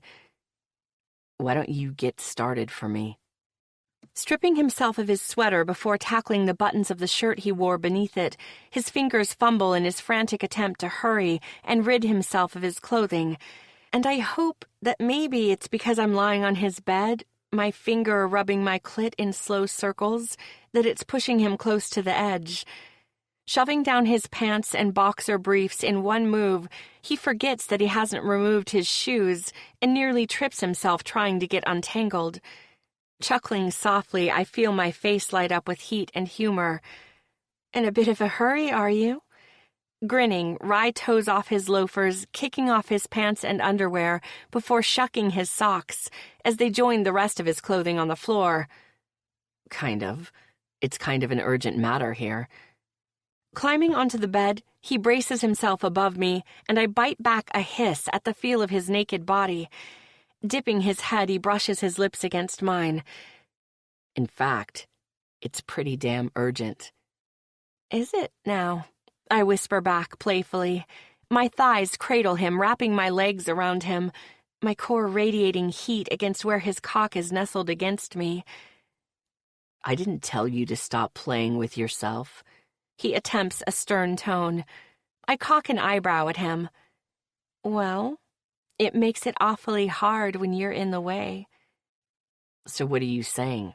I should move out of the way? Maybe. A mischievous smile tugs at the corners of my lips. Shifting abruptly, he slides down over me until his face is directly between my thighs. His hot breath washes against my core when he asks, Maybe I should do this. Leaning in, he presses an open-mouthed kiss to me, running his tongue along my opening. Maybe, I breathe. He devours me with his tongue and lips, and I slide my legs up, bending them, placing my feet flat against the mattress as I rock against his mouth. When he hums against me in approval, I feel myself flood his tongue with wetness. My fingers move to grip his hair as I whisper-moan his name. Rye. Another soft moan slips from my lips. Don't stop. Shoving his tongue deeper inside me, I rock against his mouth as his hand moves up to roll my clit between his fingers, causing my inner muscles to clench tightly. Rye, I can't finish as my body takes over, arching. My inner muscles spasm through my release. And he's there, with every single pulse of my body, with every single clench of my inner muscles, lapping it up, urging me on with his tongue and fingers. Once my muscles begin to relax, he presses a gentle kiss to my mound before moving back up my body to where I lie sated, eyes closed, chest still heaving. With his lips near my ear, he whispers, "I'm not pleased with you, young lady." My eyes fly open in alarm. "You didn't moan my name loud enough for my liking." I cock an eyebrow. Oh, really? "Really? You know what that means, right?" No. What? Shifting so that the tip of his cock presses against my entrance, he answers, "It means I'm not going to go so easy on you next time." Pushing forward barely an inch, we both gasp at the touch. "I'm going to have to go hard on you." Rocking my hips, it causes him to sink another delicious inch deeper. I think I can handle it. I don't care that my breathless words belie my statement. All that matters right now is the fact that he's inside me. My hands are gripping his ass, tugging him forward and causing him to slowly, so achingly slow, sink in deeper until he's buried to the hilt. Swallowing hard, I watch him, knowing that he's attempting to restrain from thrusting like crazy. He blows out a long breath against my neck. You better not be trying to slow things down. My husky words cause him to lift his head, regarding me curiously. Because if that's the case, there's going to be hell to pay. The grin that spreads across his face at my playful words is slightly boyish and just so cute.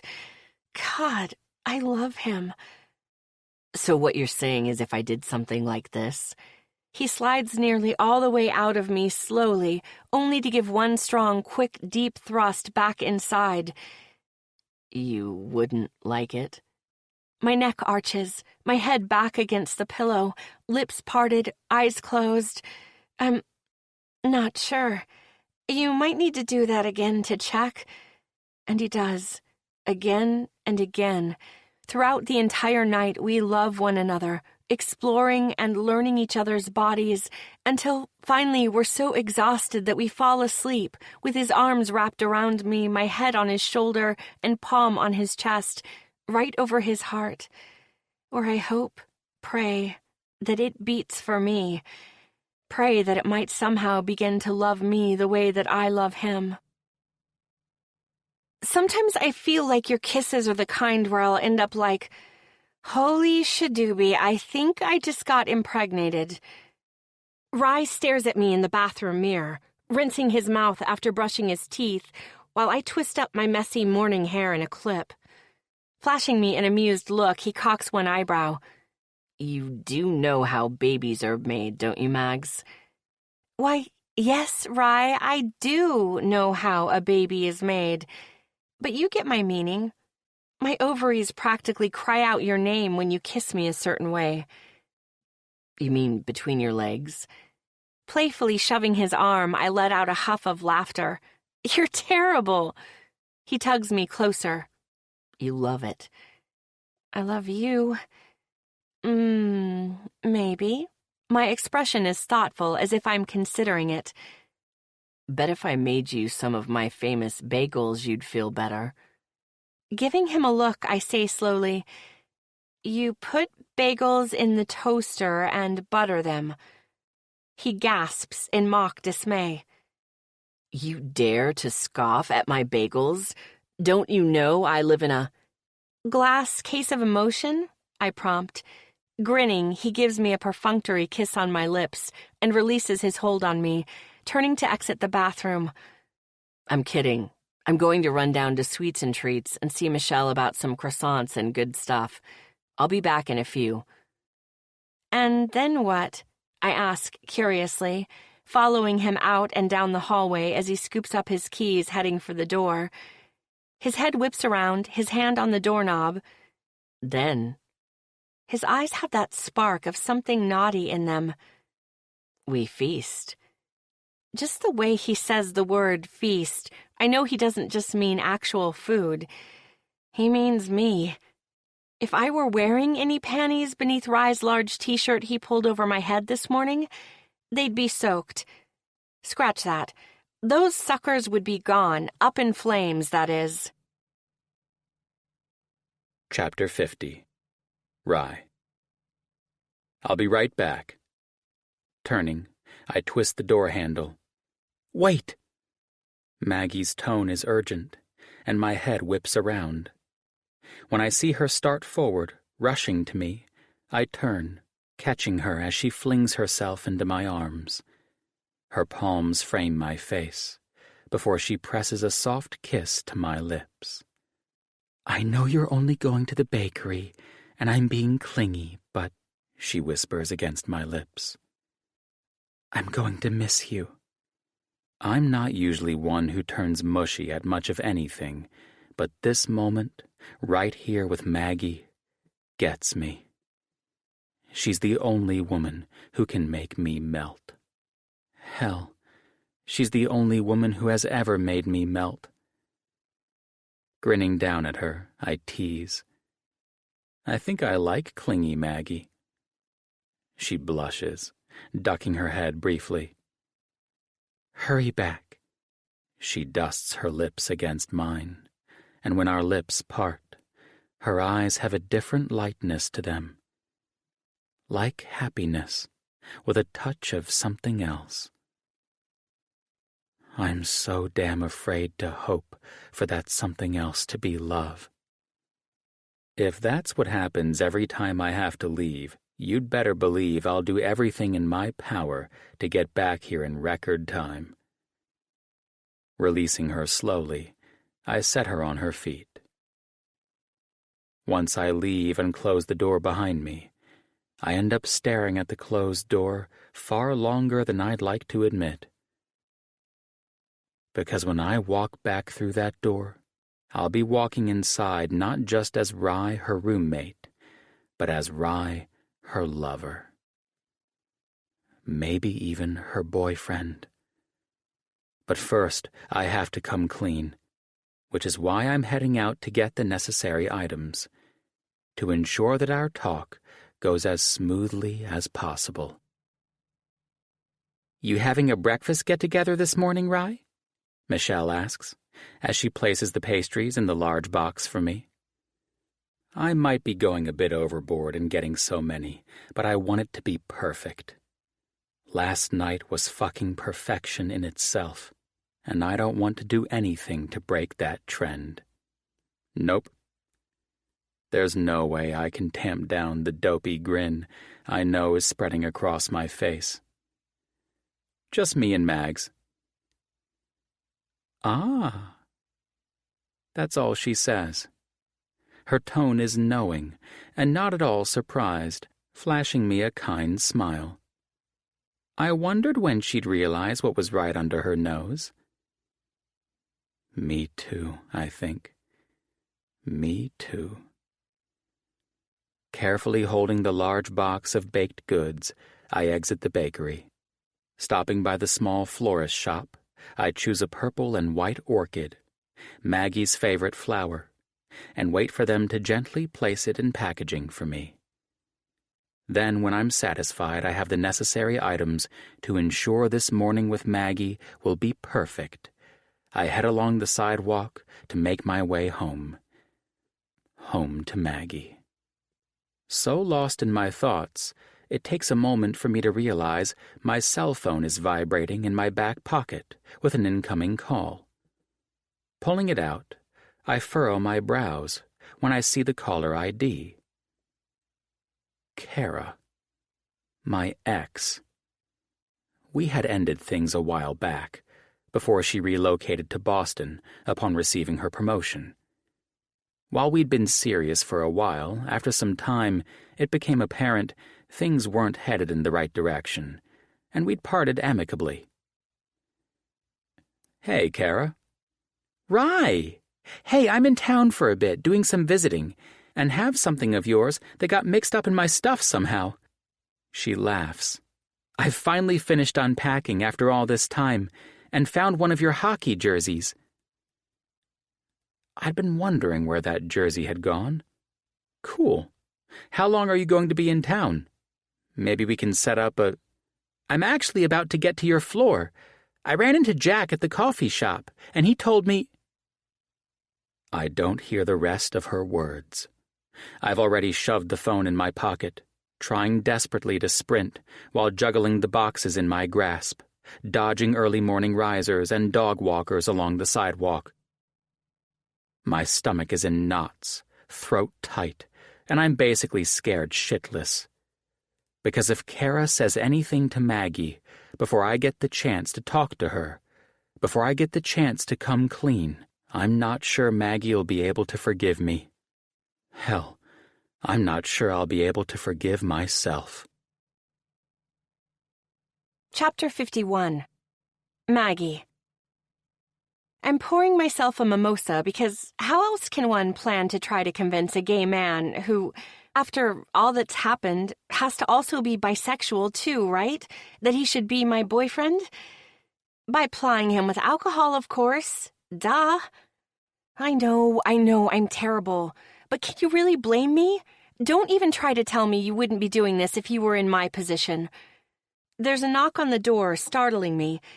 It causes some champagne to spill over the rim of the glass, splashing onto my thumb.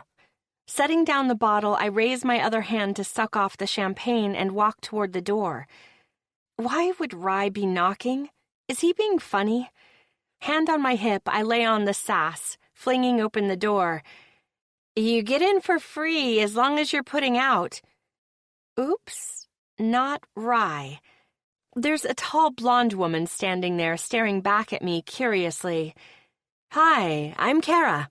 She holds out her hand with a smile. Maggie. I shake her hand, wondering why she's knocking on my door at 8 o'clock on a Saturday morning, and holy crap, I'm still dressed only in Rye's shirt. I was looking for Rye, but our call got disconnected or something. Her words cause me to go still.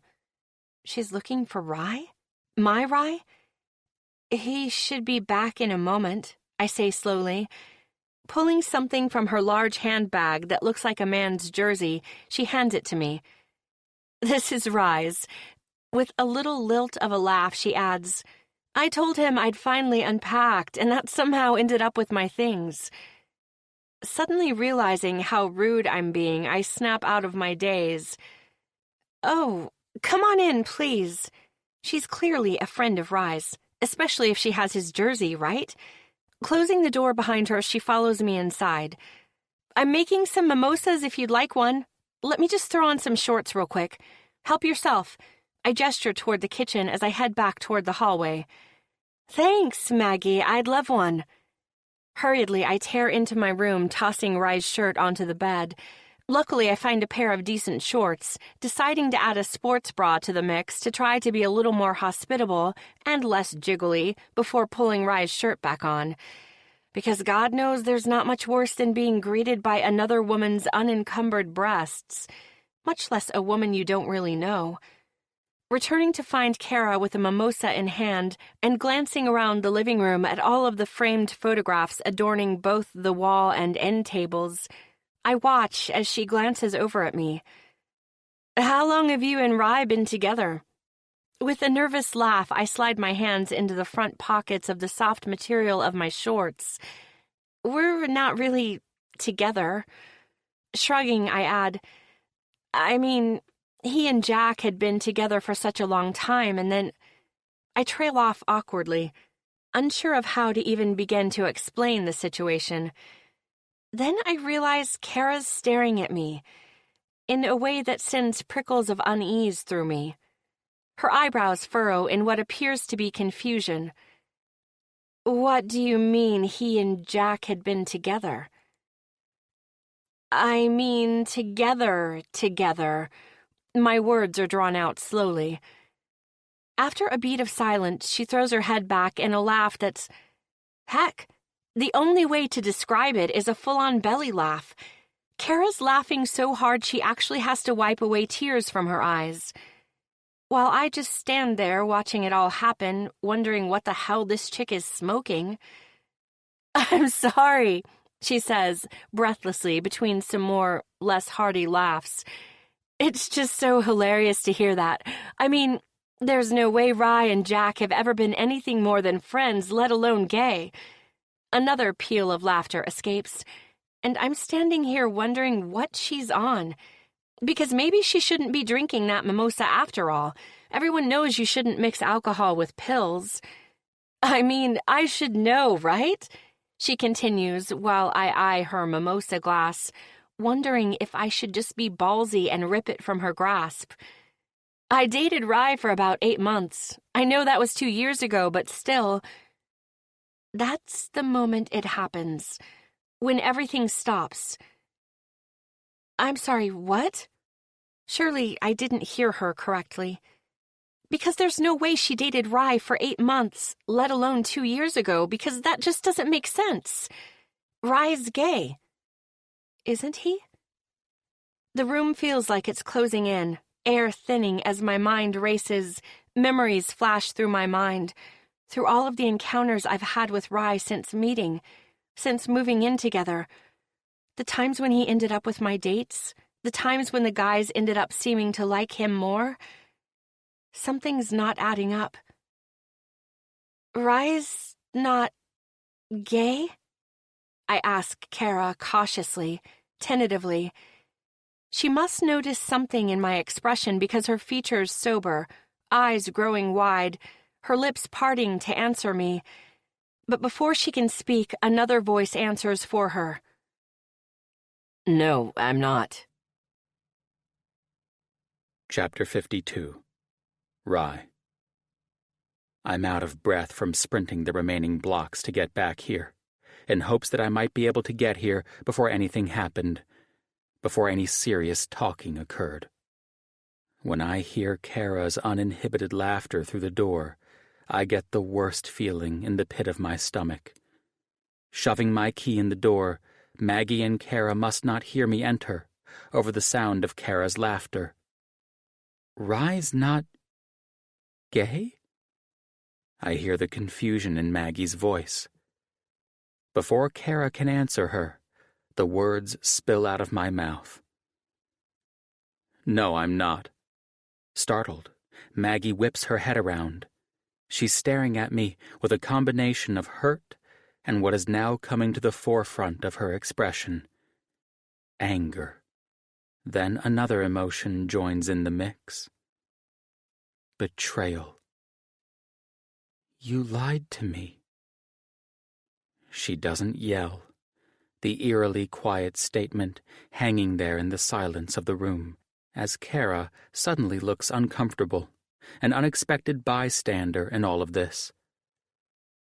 Stepping forward, I start, Mags, please, don't. She stops me with a hand. Don't call me that. The pain etching her features makes me feel gutted. You lied to me. How could you? Her voice rises gradually. I'm sorry, Mag. You're sorry? Her tone is rising, incredulous. You're sorry! She tosses her hands in the air. You apologize for breaking a dish or spilling something on the couch. You can't just apologize for lying to me for over a year. Walking over to the large windows of the living room, she lets out a harsh, humorless laugh, before spinning to face me again. You must think I'm the biggest idiot. No, were you ever gay? Her words lash out at me, dripping with accusation and pain. No, but so you weren't ever in a relationship with Jack? Damn it. My throat tightens, and I have to force my answer past my lips, so ripe with regret. No. Pain etches her features. I let you in my life, in my bed, and it was all a lie? Fuck. My entire body is rigid with a mixture of anger, disappointment, and regret. But it's the anger that floods my tone. I tried to tell you so many damn times, Mags, but you cut me off and wouldn't let me. Shaking my head, I take in harsh, ragged breaths, defeated. I love you. I just never knew how to tell. Her head rears back, as if I've slapped her, before her expression completely closes off. You need to leave. Now. I don't want to hear your voice or see your face. Her lips press thin, eyes sparkling with unshed tears, before speaking through clenched teeth. I don't want to see you. Ever again. Maggie darts over to grab her coat from her chair, along with her purse and keys, rushing out the door and closing it behind her with a loud thunk. With finality. Fuck. I've lost her. Hell, I don't know that I ever had her to begin with. Kara clears her throat, making me realize I'd forgotten her presence. Her smile is filled with pity. Stepping toward me, she sets her glass of what looks to be a mimosa on the counter. Guess you're going to need help packing, huh? I'm living on Jack's couch in his small one-bedroom loft. Just living the dream. The first night, I got stinking, sloppy-ass drunk, and continued throughout the weekend. Because not only am I heartbroken, but I'm royally pissed off at myself for screwing things up. I've single-handedly managed to make the woman of my dreams hate me. You do realize it's Sunday night, right? Jack plops down next to me on the oversized leather couch. Yep. You plan to nurse your broken heart forever, or what? What are my other options? I snarl. He stares at me as if I'm dense. Getting your shit together and winning her back? There's a beat of silence. You can't really be this clueless, can you? Flipping him the bird, I refuse to look away from ESPN. Not that I care who's playing or which team's winning. She told me she never wants to see me again. Ever. Pretty sure that's as clear as it gets. And you're just going to let it go? Dude. He shakes his head. I thought that a chick who's supposedly the one was worth the fight. Pulling a throw pillow. Yeah, Jack actually has fucking throw pillows. From beside me on the couch, I press it over my face, muffling my groan of frustration. Whenever you're done trying to suffocate yourself, buddy, I'll be sitting here. Still. Abruptly dropping the pillow on my lap, it bounces off and onto the floor as I cut him a look. Can't you leave me the hell alone? Leaning down to pick up the pillow, he replaces it on the couch. Why? So you can wallow in self-pity? In the mess of your own doing? Wow, keep it up. You're making me feel much better already. He shakes his head at me. Dude, seriously. You're giving up without a fight. That's it? He makes a scoffing sound. That's not the Ryland James I know. Knew. He's never been a quitter. She hates me, I mutter. I hate me. What more is there? Do you love her?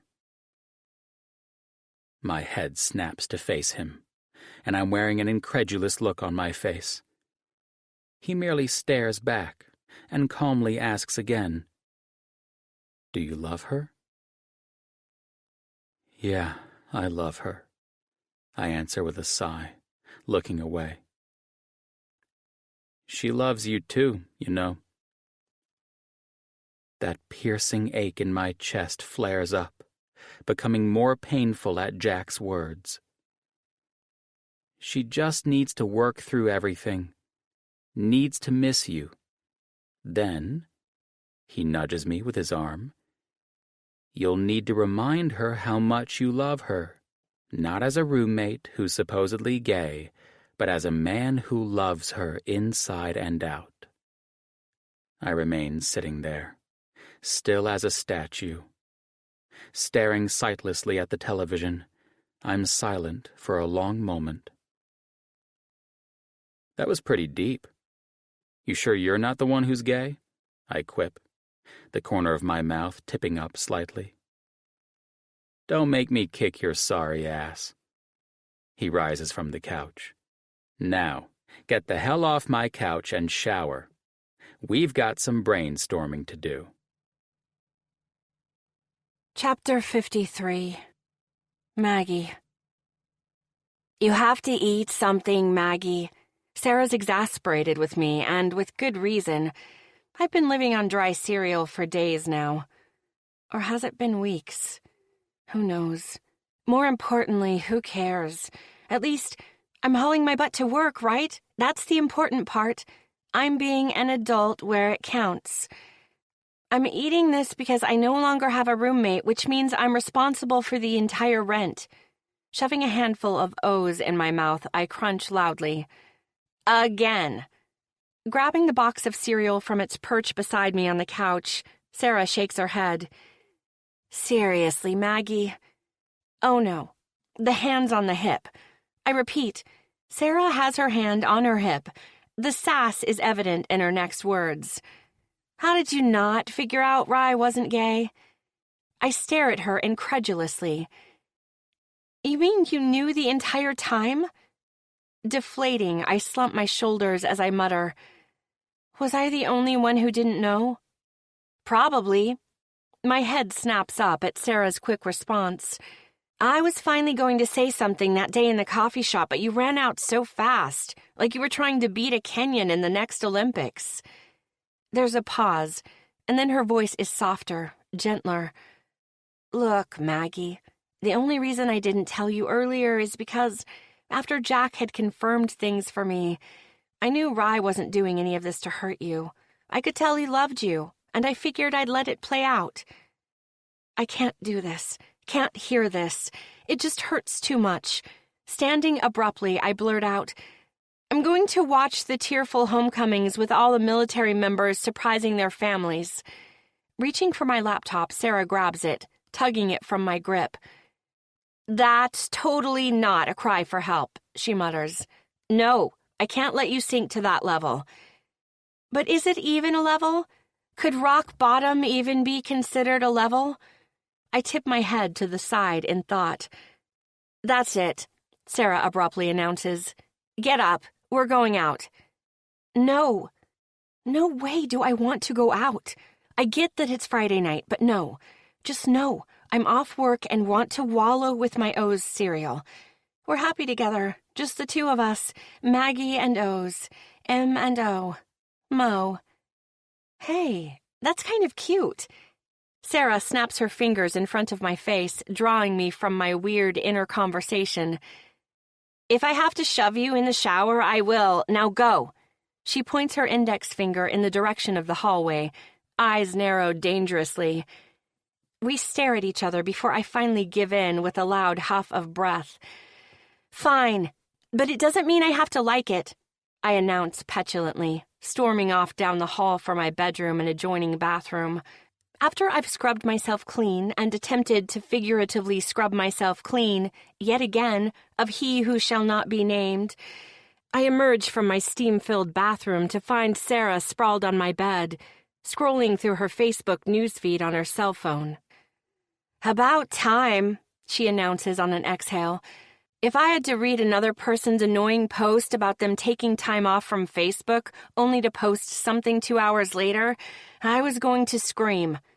Sliding to her feet, she pulls something from my closet and hands it to me. Put this on. I push her hand back. I'm not wearing that. She's chosen a pair of black stretchy tights and a form-fitting red sweater that falls to mid-thigh. I do not want to wear that. That's something I'd wear if I felt sexy, or wanted to look sexy for someone else. And clearly neither applies right now. She shoves it back at me. You are.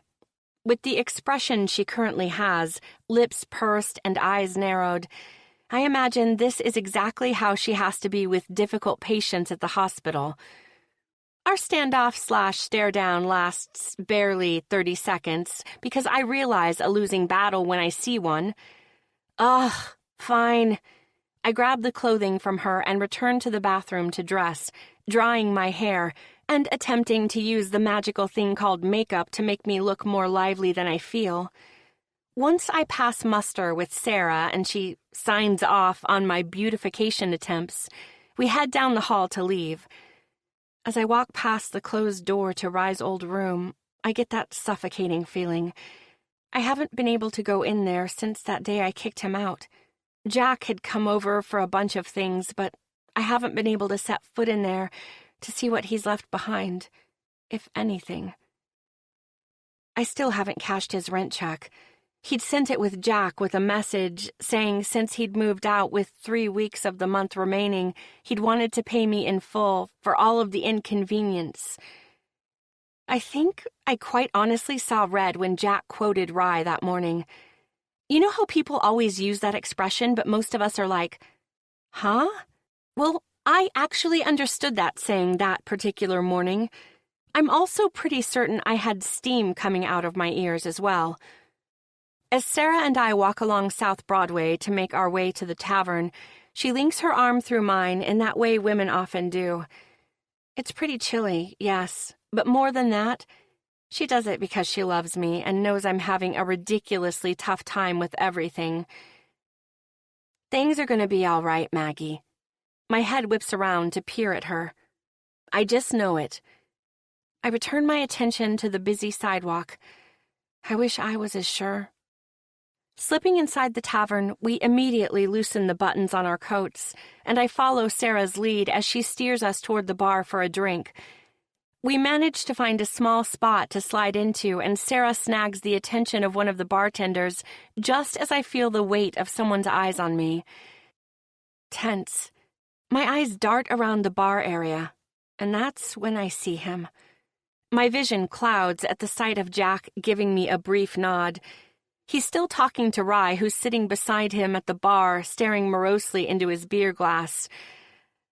I can't do this. I can't be here. I just can't. Turning to tell Sarah I have to leave, she grabs my arms. Just because you both happen to be at the same bar doesn't mean anything. Her gaze is hopeful. You and I can still have fun. Fun, I mutter with zero enthusiasm before attempting more inflection in my tone. Yay! And I promptly receive a shove in return. Drinks in hand, she leads me over to a small table against the wall nearby where an obviously competitive game of darts is taking place.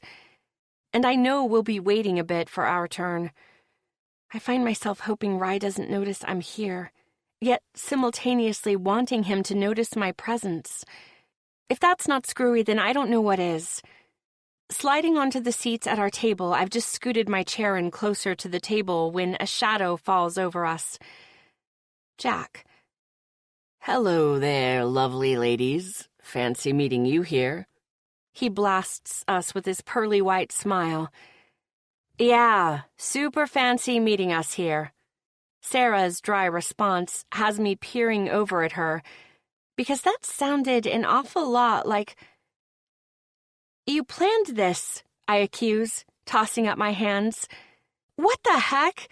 Turning a sharp glare on Jack, I ask, did he put you up to this? He holds up both hands in defense.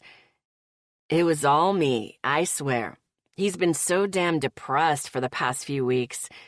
Letting his hands drop to his sides, he shrugs. I wanted to see if maybe we could get the two of you together to talk it out. We? My eyes volley back and forth between Sarah and Jack. Since when were the two of them a we? She tries to shrug it off, eyes not meeting mine. Figured it couldn't hurt if you two could meet and resolve your differences. Differences? I stare at her in disbelief. He lied about being gay. A few heads turn as my voice gains strength and volume. Scooping up my purse, I stand. I'll walk back home. But Mag, Sarah's protest is lost as I rush out of the bar, stopping only once I step onto the sidewalk. Luckily, my apartment is only a few blocks away, and all of it is through areas with high foot traffic, so it's safe, well-lit, and well-traveled. Trying to regain some composure, I take a deep breath and let it out slowly. Before I can turn and head up the sidewalk, I hear a voice behind me. I'm sorry. My entire body stiffens at the sound of his voice, the deep timbre. My eyes fall closed because it hurts. It physically hurts to hear his voice. God, I miss him so much. It's killing me. But he lied to me. I've already experienced what it's like to be in a relationship with one liar, and look where that got me. I can't do it again. Are you sorry you got caught, or sorry you lied to me? I pose my questions without turning around because I can't bear to look at him, knowing I'm too weak and would end up hurling myself into his arms, just because I miss how he holds me. Both. I jerk at his admission before he continues. I'm sorry I lied to you, I am. I just thought at the time that it was the only way to be near you. And I'm sorry I got caught the way I did. That was shitty.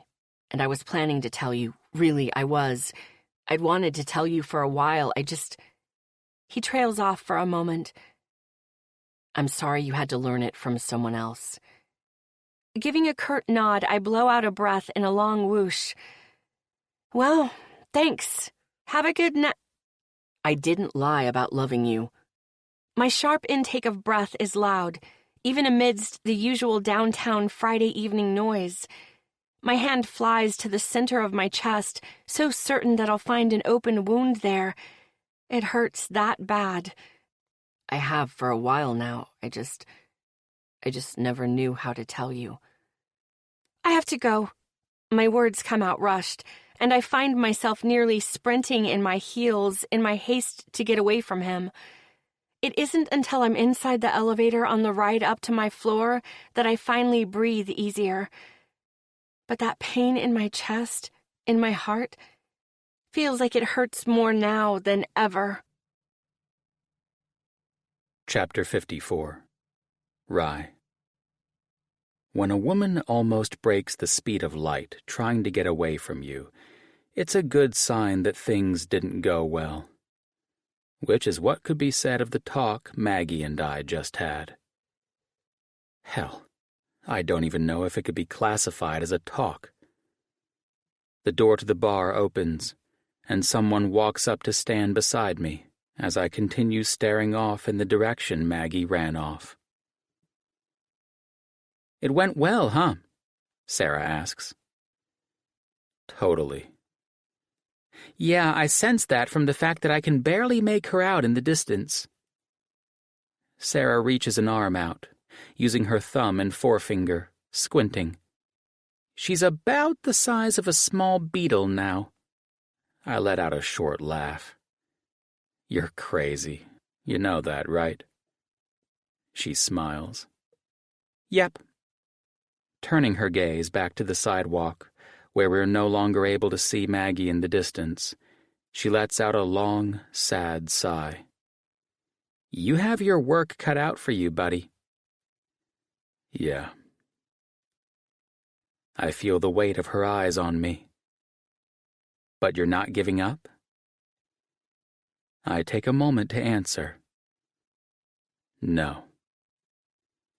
She links an arm through mine, giving it a light tug. "Then we need to get back in there with your boyfriend and hash out a grand plan." My lips curve up slightly at her insistence. It's then that it hits me. Maggie never said she didn't love me back.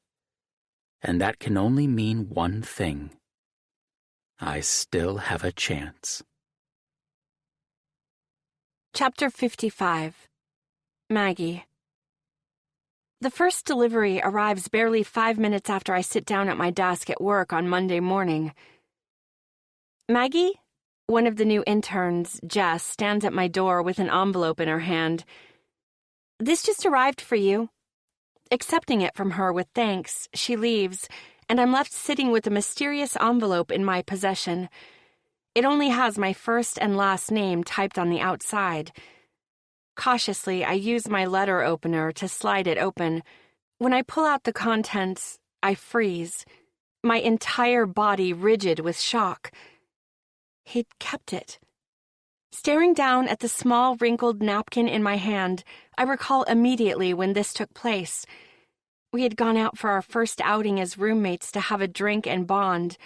Our conversation had turned to what quality we wanted in the other person we were in a relationship with. I had written it on the bar napkin, and he had proclaimed loudly, "If it is written, then so it should be." In a bellowing voice, I had laughed then, as the other bar patrons had shaken their heads, clearly thinking Rye had been overserved. I want a guy who will love me even when I have no makeup on and still tell me and believe that I'm beautiful. Rye's response from that night was written right beneath mine, but it seems he'd added something to it. Drawing an arrow from my response, he pointed it at something he'd added at the bottom. I want someone who will be cool with hanging out and watching movies we've seen 1,000,000 times, just to be with me. I know a guy who does, who always has, from day one. My boss comes out of his office, rushing into mine and catching me staring down at an old, wrinkled bar napkin before I quickly tuck it away. He gives me an update on his upcoming appointments and what materials he'll need before he retreats to his office to make a few calls. Pulling the napkin back out, I find myself staring at it in wonder. He had kept it? After all this time? Glancing over at my office window a few feet away, I wonder if he's in his office across the street, and if he's watching me with those creepy binoculars, if he's even in his office today. A call comes in from one of our more demanding clients, forcing me to push aside the note from Rye. I'm reluctantly readying myself to have lunch at my desk yet again, since it's already started out as one of those Mondays. One of our architects submitted his resignation notice, completely unexpectedly, I might add. Now my boss has that vein on the side of his temple that looks like it will burst at any given moment, which means it's going to be a long day. The knocking on my door startles me just as I'm about to pull out my peanut butter sandwich. Yes, I'm already imposing my cheapness now that I'm roommateless, and glance up to see Jess at my door again. She's holding an envelope similar to the one I received earlier this morning. This goes on 3 times a day, morning, lunchtime, and before the workday ends, for the remainder of the week, and I just don't know what to think. I don't want to admit that I crept into his room the other night. I'd curled up on his bed and cried because I miss him so much. Heck, even his sheets are still on the bed. Guess he doesn't need or want them. Or his bed back. I lay there and cried after I'd come home from work to find an envelope taped to the apartment door. Inside was another bar napkin, and I swear I can recall the conversation we'd had that night as if it were yesterday. Is it wrong that I want the whole shebang? I want a guy who will not only love me for me, but someone who's my best friend, I'd told him. Looking back on that memory, I wonder if there had actually been yearning in his eyes even then. I want the exact same thing, he'd said, and so I'd written, I want a guy who is not only the love of my life, but my best friend, too.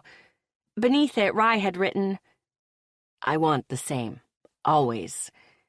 Now, though, beneath our writing was an addition. I love a woman who also happens to be my best friend, except now she doesn't want to be that anymore since I messed up and broke her trust.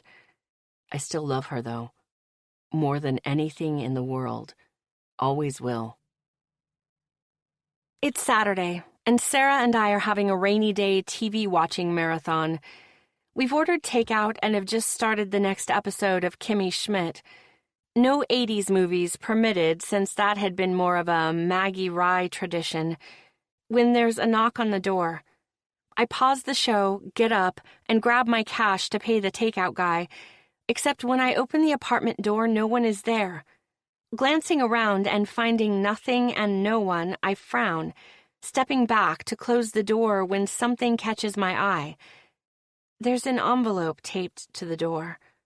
Another envelope. Darting another glance around the hallway, yet still finding no one around, I remove the envelope from the door and close it behind me. Walking back to the couch, Sarah looks over and notices the envelope, recognition lighting her face.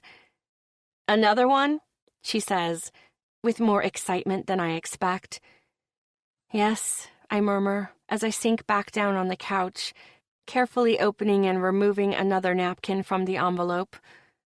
I want a guy who will be a goofball with me. One who will dance in the rain and kiss me, just like in the movies. Rye's response from that long-ago night was, "I want to kiss and dance in the rain and actually embrace being a dork with the one I love." There's an arrow drawn from mine pointing to what he has recently added at the bottom. "Come outside and dance in the rain with me. No kissing necessary. Please, give me another chance." "What does it say?" Sarah asks quietly. Dazed, I hand it to her, watching as she reads it. Her eyes dart up to mine. "Are you going to go?" "What do you think I should do?" She offers a tender smile. "I know I wouldn't be able to come up with any guys' names who've gone to this much trouble to show you how much they care and love you, that they're sorry." She pauses for a beat. "I think you'll regret it if you don't go down there."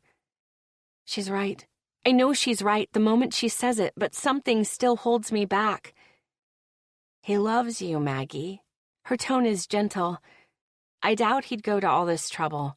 She lifts up the napkin. "If he didn't." Tucking her blonde hair behind her ear, her fingertips briefly touch her earlobe, triggering something in my memory. Wait a minute. Suddenly my mind flashes back to that first meeting with Rye when he talked about being in a relationship with Jack. He'd tugged on his left earlobe. Lie. He'd done the same thing when I'd asked him if he disapproved of me starting to date again. Lie. When I'd asked him where Matt had gone that one night in the bar, Rye had tugged on his earlobe when he'd come up with some excuse. Lie. Not once had his little tell shown up when he told me how he felt. When he told me he loved me, he never once tugged on his earlobe. He'd been telling the truth. "He really loves me," I murmur, turning to stare at the stack of napkins on the counter that had been delivered over the past week. Sliding off the couch, Sarah flashes a smile, tugging me from the couch and steering me into the bathroom. "Of course he does. Now we have to get you looking a little more presentable for this." Hastily, she applies some blush and a bit of gloss to my lips as I attempt to twist my hair up into a clip. Grabbing an umbrella and my raincoat from the closet, I slip it on along with my flats and give Sarah a quick hug. "If I don't hear from you, I'll assume everything worked out well." She winks and slips out the door with a quick goodbye as I grab my keys. 2 steps toward the door, I stop, thinking of something I should do first. Once I've done it, I lock up after myself. Taking a deep breath, I decide to take the stairs instead of the elevator, and the moment I burst through the door to the lobby, I feel like breaking into a full-on run to get to Rye. I rush out onto the sidewalk. I look both ways, trying to figure out where he'll be and hoping he didn't give up on me. But I don't see him anywhere. Walking down the sidewalk, I try to use another storefront awning to help shield myself and my umbrella from the onslaught of rain, and I still don't see him. "Darn it," I grumble aloud. "I wasn't sure you were going to come." His deep, husky voice rolls over me, and I take a deep breath before turning to find Rye behind me. Chapter 56. Rye. ducking into one of the small alcoves of a nearby store in order to prevent being washed away by the crazy amount of rainfall. I really don't think she's going to show. Hell, no one with any sense is out here in these conditions, so I can't really blame Maggie for not wanting to show up, among the other more obvious reasons. Gazing down at the raindrops splashing heavily against the sidewalk, I physically jerk at the sound of her voice. "Darn it!" she grumbles loudly, her back to me a few feet away. Maggie. She came. Stepping from my spot, my hands are still deep in the pockets of my raincoat. "I wasn't sure you were going to come." Spinning around to face me, the wariness in her eyes guts me. "I really didn't think you'd actually come," I say, like a broken fucking record. I think I'm in shock that she's actually here, in front of me. "Well, I figured I should thank you for all the napkin notes." She glances down at her shoes before raising her eyes to meet mine. Her gaze is less guarded, and she offers a hesitant smile. "I can't believe you kept them all." "I kept them because they matter to me." Swallowing hard, I press on. "Because you matter to me." Her lips part to speak, but I rush on. "I don't think I can ever manage to apologize enough for lying to you, but I honestly just wanted to be with you, to be near you in any capacity. And wow," I break off with a chuckle. "That actually sounds far more disturbingly creepy than I expected. I wanted to get a chance to know you without you feeling like you were getting hit on constantly. And I can't say I regret that part of it. Because you were comfortable with me, and you didn't have your guard up. You allowed me to see you, the real you. And that's the Maggie I love. I understand if you never want to see me again, but I wanted to apologize one final time, face to face. If you want me to leave you alone..." I pause, inhaling sharply at the pain the words cause me. "I will. You have my word on..." Did you know that originally Pretty in Pink was filmed with Andy and Ducky ending up together? Caught off guard and unsure of where she's going with this, I hesitate. "Really?" She nods. Watching me, her expression is guarded, and she falls silent. "You once told me you wished she would have ended up with Ducky, her best friend." I swallow hard past the lump in my throat. "Do you still feel the same way?" The silence drags long enough that my chest feels heavy, dreading her answer. Finally, she takes a small step toward me. Yet she's still so far away. "I've always wanted to be the one who ends up with you," she whispers. "I love you, Mags." The words pour out of me. So much. Tipping her head to the side, she remarks softly, "Enough to keep all of the napkins, huh?"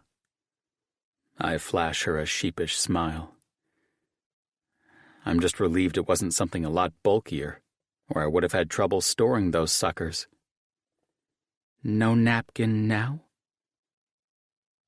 Her words throw me off. "What? You don't have a final napkin?" Her eyes are lit with something that appears almost like mischief. "No?" I draw out the words slowly, uncertainly. "It's raining cats and dogs out here, so I just... What about this?" She holds out her hand, fisted, fingers uncurling around something, and I see that it's a napkin with writing on it. Pinching it between her thumb and forefinger, She holds it so that I can read it. How long will you love me? I nearly laugh out loud with relief, a smile forming as I raise my own hand to show her what I wrote on my own palm, what I had written, the message I'd been prepared to show her, regardless of the way this conversation had gone. I'll love you forever. The moment she reads it, her eyes glisten with tears, and she tosses her umbrella to the side, launching herself into my arms. And I give her what I promised her. I kiss her in the rain, just like they do in the movies. Epilogue. Rye. 7 months later. I'm waiting on her, sipping my drink at Irish times, while keeping an eye on the entrance. The moment she walks through the door, I wait for her eyes to find me. The moment they do, the moment our eyes meet, is just like that cheesy shit in the movies. And I get an equally as cheesy grin on my face because of it. Maggie slides onto the bar stool with a long sigh. Man, am I glad it's Friday. Leaning toward me, she meets me halfway for a soft kiss, only for the bartender, Mike, to interrupt us when he sets down a napkin before placing her drink in front of her. Turning to her drink, Maggie raises the glass halfway to her lips when she notices it. There's something written on her napkin. Picking it up, she reads what I wrote on it. I want to ask the woman I'm in love with, my best friend, to marry me. I hope she says yes. Maggie's eyes dart up to meet mine, finding me watching her expectantly. The smile that spreads across her face is full of mischief. Taking a sip of her drink, she carefully sets her glass down on the bar, napkin still held in her other hand. Raising an eyebrow expectantly, she says, "Why don't you check your napkin?" Drawing back in confusion, I turn, noticing our bartender has just placed a fresh napkin beneath my drink. Lifting the glass from it, I slide the napkin closer and see one word written on it. Yes. My head whips around to stare at her. How did you... I didn't. She smiles, leaning in to kiss my lips as I sit, stunned. I was just hoping. So I asked Mike to keep one stashed, just in case. Maggie gives a little laugh and whispers, "There was another one, too." "Oh?" I whisper back. "And what did that one say?" The way she smiles at me, the way her eyes light up, the corners crinkling.